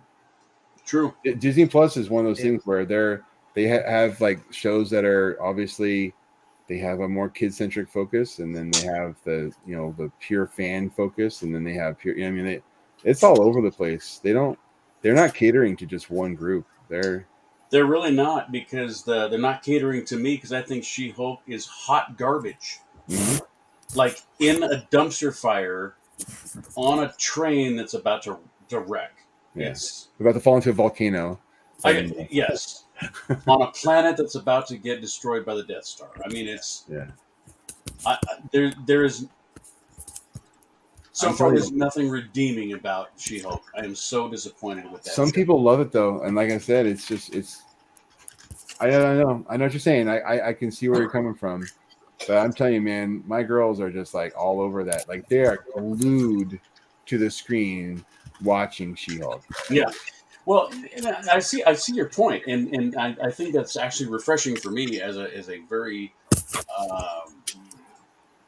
an important point of view, because to your point, they're not necessarily creating the show for the audience of people like me who, in the 80s and 90s, read the comic books of She-Hulk.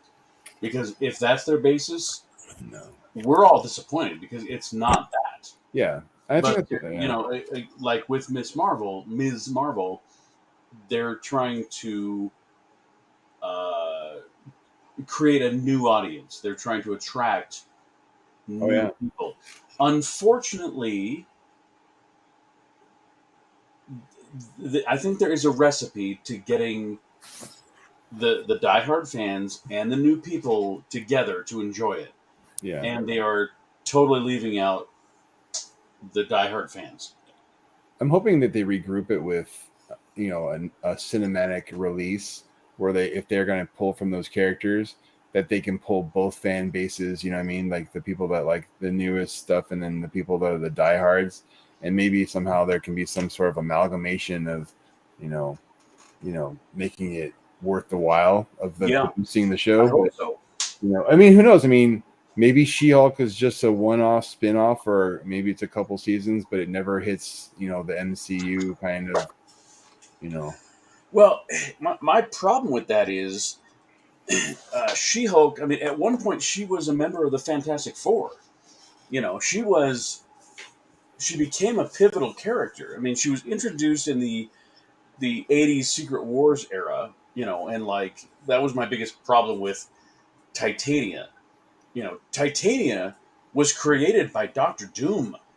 I mean, this is like hardcore comic lore, and nothing. It's just that she's this, I don't know, Jersey Shore chick that has She's an influencer in the show. Thank you. Yeah.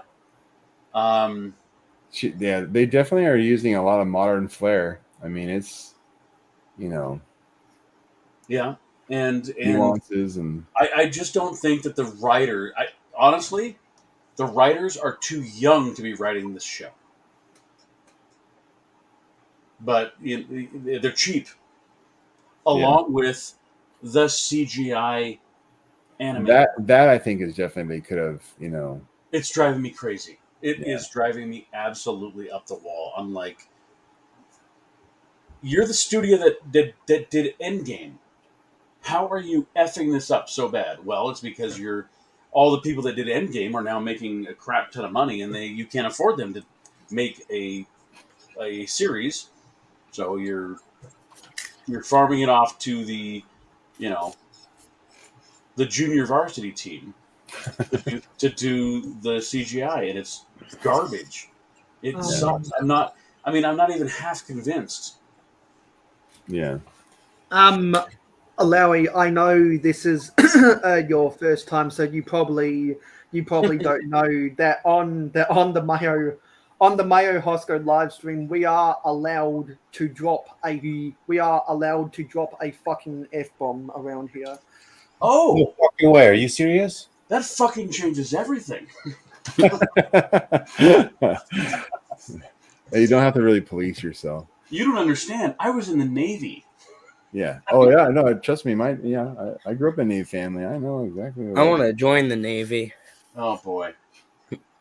Oh, you know, Macro, remember the Simpsons episode around Y2K when they got Bart, Milhouse, and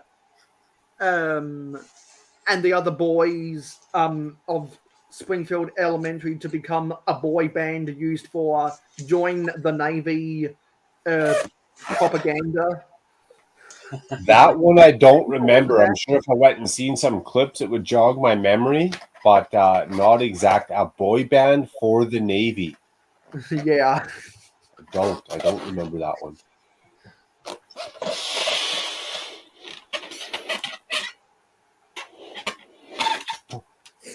Blow this up. So, Mayo, where are you at? Where do you live?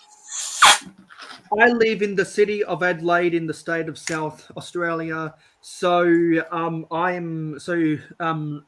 the first Sunday of October, we're going into daylight savings. So right now I'm 13 and a half hours in front of North American Eastern Daylight Time. But in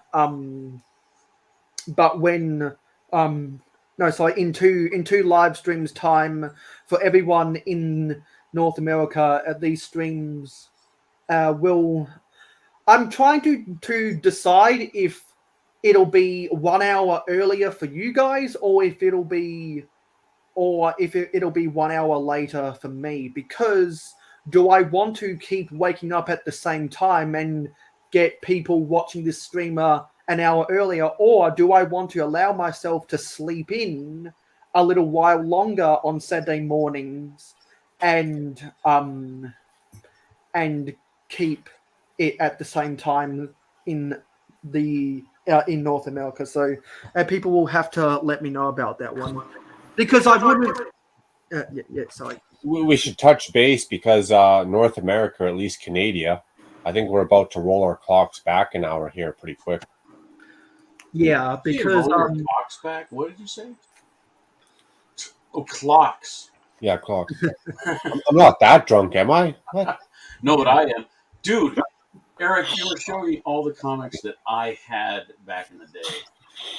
I had every one of these. Oh, dude. Stop it. Stop.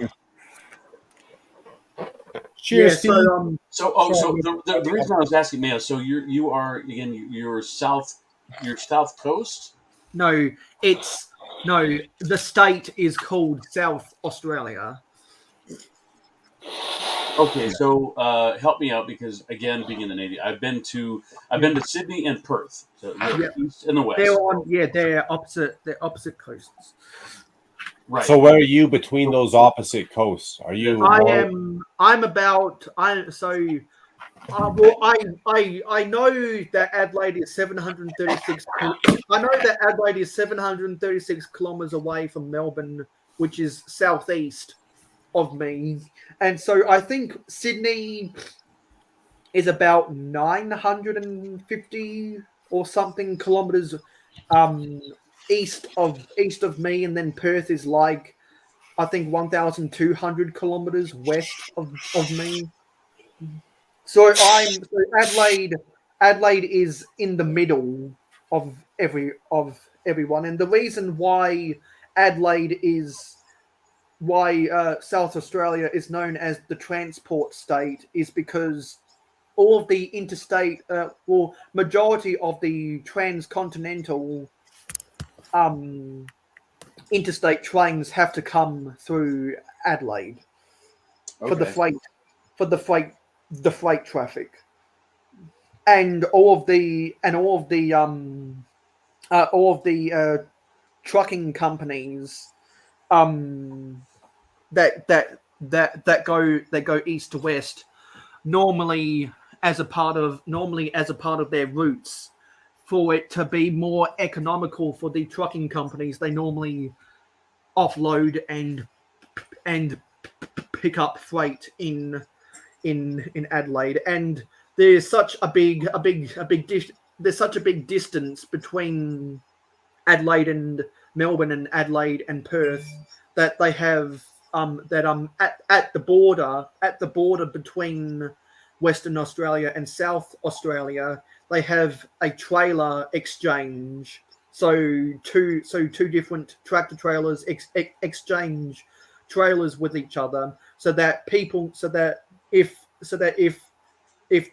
for the trucking companies that have operations in both Adelaide and Perth, for example, they each when they're both driving to the border at the same time, they'll exchange trailers at the border and then go back to where they came from, so that you don't have to drive all the way from Adelaide to Perth and vice versa. They do the same thing at the somewhere near the town of Neil in the Western Plains of Victoria, which is about halfway between Adelaide and Melbourne, so that the truck drivers don't have to drive all that way. Right, and they do those land trains where you're at. Yeah, because everyone I know in the US says, 18 wheelers are such big tractor trailers, and that it's not uncommon to see a 30 wheeler over here. Oh yeah. Yeah, that's a whole different thing out there, and I don't think they could do that here in the U.S. just because of logistics. But yeah, and because there's such a short distances, and the interstates make it so easy. Right, and once you get into the cities, it would be a nightmare trying to. Yeah. You'd have to add a whole different infrastructure, because I've heard about the basically like a like a train yard, that they have to have for these trucks. Yeah. They just didn't plan for here in the U.S. But And they don't have to have as many trailer yards in city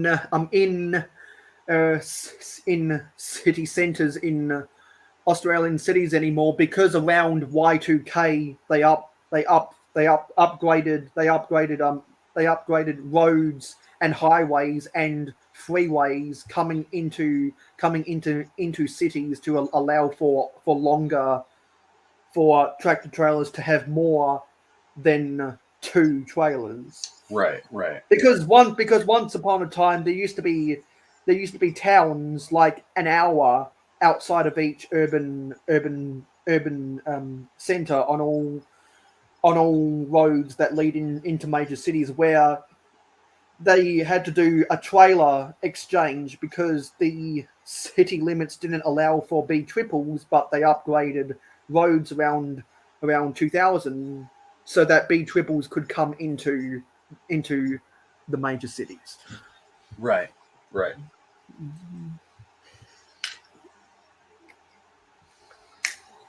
Wow, Eric.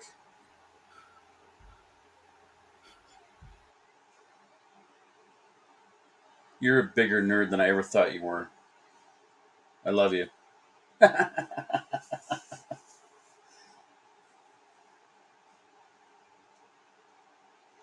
All right, so Macro, what's with the balloons? You're on mute. Damn it. Now, Secret Squirrel, if you're calling these a couple of balloon animals, that's right. I'm making some balloon animals for all y'all. Gonna have me some fun tonight. Oh boy. I don't even care if my wife's sleeping. I'm a set man right here. What are you doing with all the balloons, man?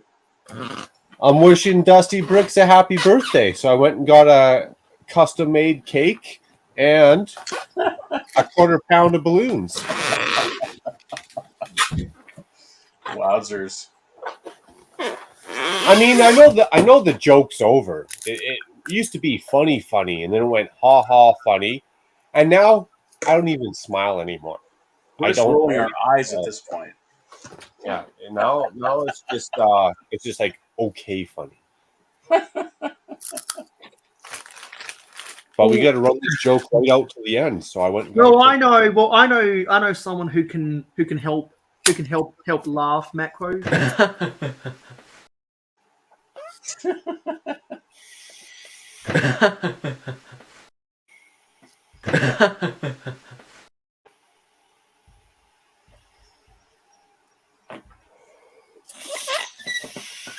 Oh, I broke that one. I stressed it too much. Let's just try have a contest to see who can, or to see how long we can keep the awkward silence going. That'd be a terrible idea. Yeah. No, yeah, that'd be a bad idea. Yeah. Yeah, Larry, you have no idea how big a nerd I am. I haven't even scratched the surface. Like, you have no idea how bad it is. Oh, love it. You know what I Do you mean? collect Like, Pokemon cards? I don't do Pokemon cards. You played Magic the Gathering? No. I never did. I could have. I mean, there's so many things I could have done. Yeah. I have some Star Wars cards back in the day from when they first started doing them that are probably worth good money. Yeah, those are worth something now. Like I have first series Star Wars cards, like, you know. You should get those graded. We were actually talking about the X-Men cards on a previous stream. Who was saying? I think it was Stud Sidious was talking about all his X-Men cards, and yeah, I had a whole couple of boxes full of those that I sold with my comic collection. I gave up my comic collection. I said, I'm done. I can't do this anymore because it was too much work. And I'm like, I need to part ways probably had about 2,000 comics, and this was right after Deadpool came out, and that New Mutants, skyrocketed. I'm like, okay, now's the time, because now I have a $1 comic that's now worth like 600. So just find somebody that wants to buy this, all my key issues, and the rest of the garbage that I have, which, who knows what went up in value since then. Yeah. Plus, all my, I had to throw in all my X-Men trading cards. He's like, I'm not interested in those. I'm like, well, just take them. Just take them. And now, some of those are, most of them are worth nothing, but some of them are now worth a lot. I'm like, I was one of those guys that thought that I was going to collect comics and then one day sell them all for $1 million. That's not how it works. But we didn't know that at the time. Did you at least get more than what you paid for? Yeah. Oh, definitely. Oh, yeah, win-win. definitely. Win-win. But it wasn't what I dreamed of. It wasn't the pipe dream you had set out when you started. Exactly. Gotcha. Okay. Because it's like any collectibles. It's a market. It's like the stock market. Yeah. You need to follow each and every one of your books and sell them or buy them at the right time. Yeah. And I didn't have the time for that. It's all about finding the right buyer at the right time. It really is. I mean, like it's like freaking hockey cards and baseball cards. Yeah, absolutely. Same I have thing. a whole bunch of baseball cards and stuff that I need to get rid of too. I got same with hockey cards. Mark Messier's rookie card, Pavel Bure's rookie card. Dude, no one's gonna pay what you'd want for those. What I thought they were gonna be worth. Exactly. Yeah. Well, like when you're a kid though, and you're like, you're at the fair or whatever, and they're selling baseball cards. You're going to the gas station buying whatever, this and that. You're just riding around your bike. You just accumulate all this crap over time. And it's just. It was still a form of entertainment, even as a kid, whether it's gambling or setting up for a gambling addiction or not. You're still like opening up that pack. Who am I going to get today? Am I going to get that one superstar or whatever, right? Yeah. I don't know. Well, it's just like Lego too, though. Like, I never thought like some of the Legos that I have are as worth as much as they are, because now that the vintage market has just exploded. And I mean, anything before 2005 now is like considered like vintage. Yeah, so, and I have a whole bunch of that crap. I never thought it would be worth anything. And it's crazy because you think back 2005, that was not that long ago. No, that was more than a decade and a half ago. Yeah, we're getting close to 20 years ago. Damn. Seriously, dude. Seriously. It doesn't. Exactly like you said. It doesn't feel like it was 20 years ago. But you look at the modulars now. They're going to be approaching 20 years of modulars soon, and that's like crazy. For over 20 years, time has been going by, and we don't realize that it's been 20 years. And not to make anyone feel old, but I'm actually coming up to my 20-year-old high school reunion. So I just wanted to unpack some things. Someone put the S on the end of Lego, so I guess they're talking about Lego's pasta sauce and not the building brick. Is Johnny G in the chat? No, someone on the panel said it. Irish Andrew's in the chat. I've never talked with Irish Andrew. Yeah, we don't need to talk about the Chiefs fans. Surprisingly, because Irish Andrew's around everywhere. I've seen Irish Andrew. Really, I've never even. Dude, Irish Andrew. I'm afraid and I'm Irish. Yeah, Is it of all the Irish I'm related to? I mean, I'm related to I'm related. Let's say, like, if their last name begins with like Duffy, Foley. There's a couple other ones. If they have that last name, which I don't have, but like I'm related to all those people, which is ridiculous. If I remember correctly, I don't think Irish Andrew lives in Ireland. We need Cy O'Connor here. Where's Cy O'Connor? Right, where's Cy when we need him? Cy O'Connor. Or Cy O'Connor. The purple. Yeah, the purple. where is Cy O'Connor? I know the closest. Well, I know the fastest way we can talk to Cy O'Connor. Oh yeah, now I'm going to try and say this again. Mayo Hosko for commenting on Jabbo channels. I love crazy things. Where did you get that name from? Do you know the story behind that name, Jabbo? No? I do. So I'll try to be real quick. One of the things in live streams is people used to impersonate other people, and it was very easy. You could click on their icon and you could figure out who it is. Well, somebody impersonated Mayo and went through and used a bunch of profanity on a lot of comments, and I blocked them. And I blocked all of Mayo's channels, and it wasn't him. And so he had created this other channel, because when I put him back and got his and found out who the real one was, we could, even though he was not blocked, he couldn't comment on my channel, and we went back and forth trying to figure out what was wrong, and so he just created another channel so he could comment. I mean, he could comment, but I couldn't reply to him. His comment would show up, but I couldn't heart his comment or reply to it. So I was like, he can shorten that channel name, by the way. You don't have to have it that way.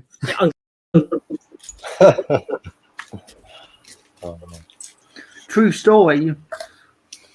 Irish Andrew's confirming I live in the good old US of A. It's just part of the heritage. One of the states near Kansas City. Yeah. My grandmother's 100% Irish, so Irish and French. My temperament kind of shows it. It's from Ireland. Yeah. Oh yeah, I remember now. Someone said like 15 minutes ago, referencing the planets, talking about the planets that were blown up by the Death Star. Rick Hive was on one of my live streams last Northern Hemisphere winter, and we were just talking about. I think it was after me, Macro, and Hive were talking about finances, as we like to do together as we go on tangents. We were talking about Star Wars TV shows on Disney Plus, and we were talking about how some of them haven't done so well, and giving us something new or whatever. And so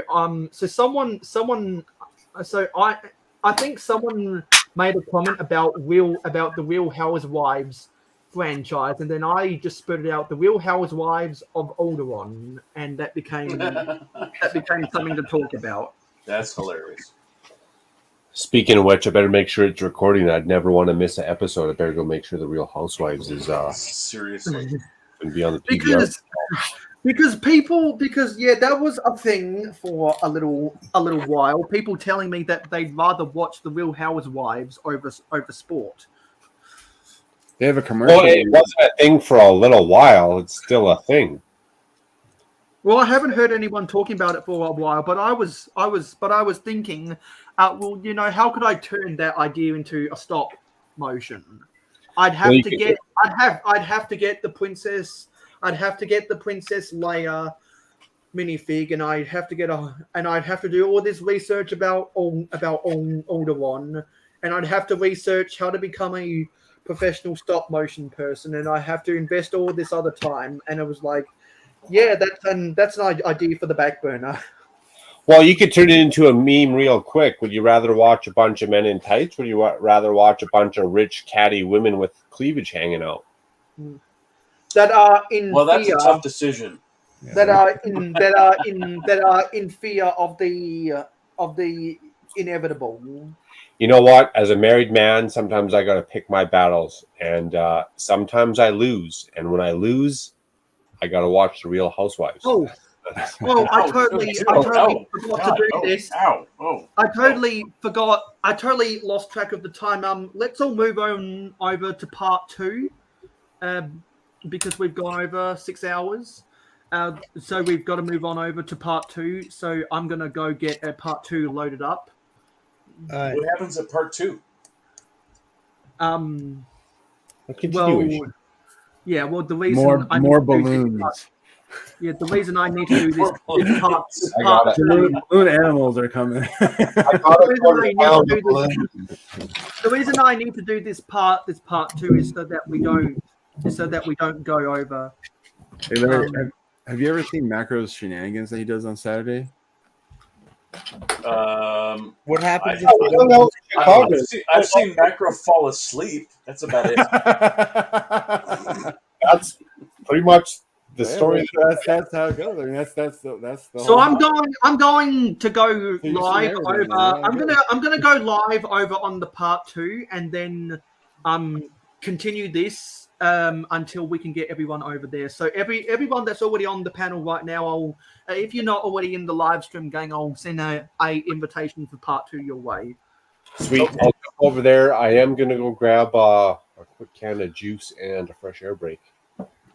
So we are now live on part 2, 5 minutes late. So we've got Will Harper over there.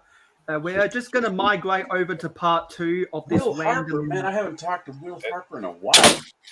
We're just going to navigate over towards part 2. So I'm going to get the link. I'm going to get the watch link for part 2, and I'm going to put it in the chat of part 1. If you're already subscribed to the Mayo Hosko channel, then go. You should have seen the notification to head on over to part 2 as soon as I clicked live, or it might still be getting filtered to you because of the YouTube algorithm. So if you can see it in your subscription box, please head on over to part 2. Cheers to part 2, Dusty. I'm sorry for what I'm about to do.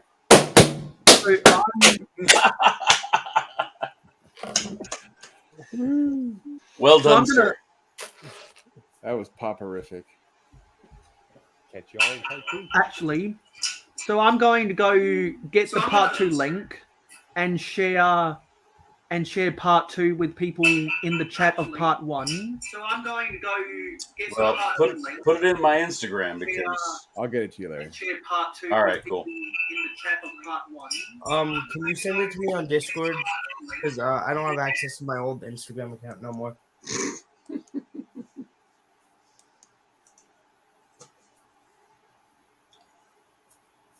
Send my link to my MySpace page.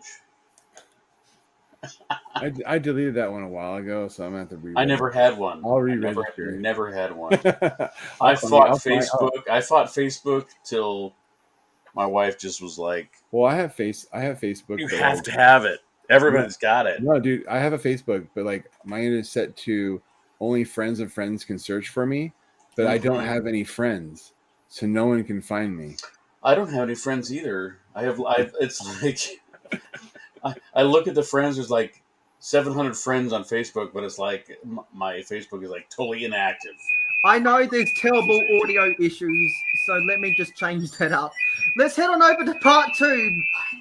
All right, I sent you, Larry. Cool.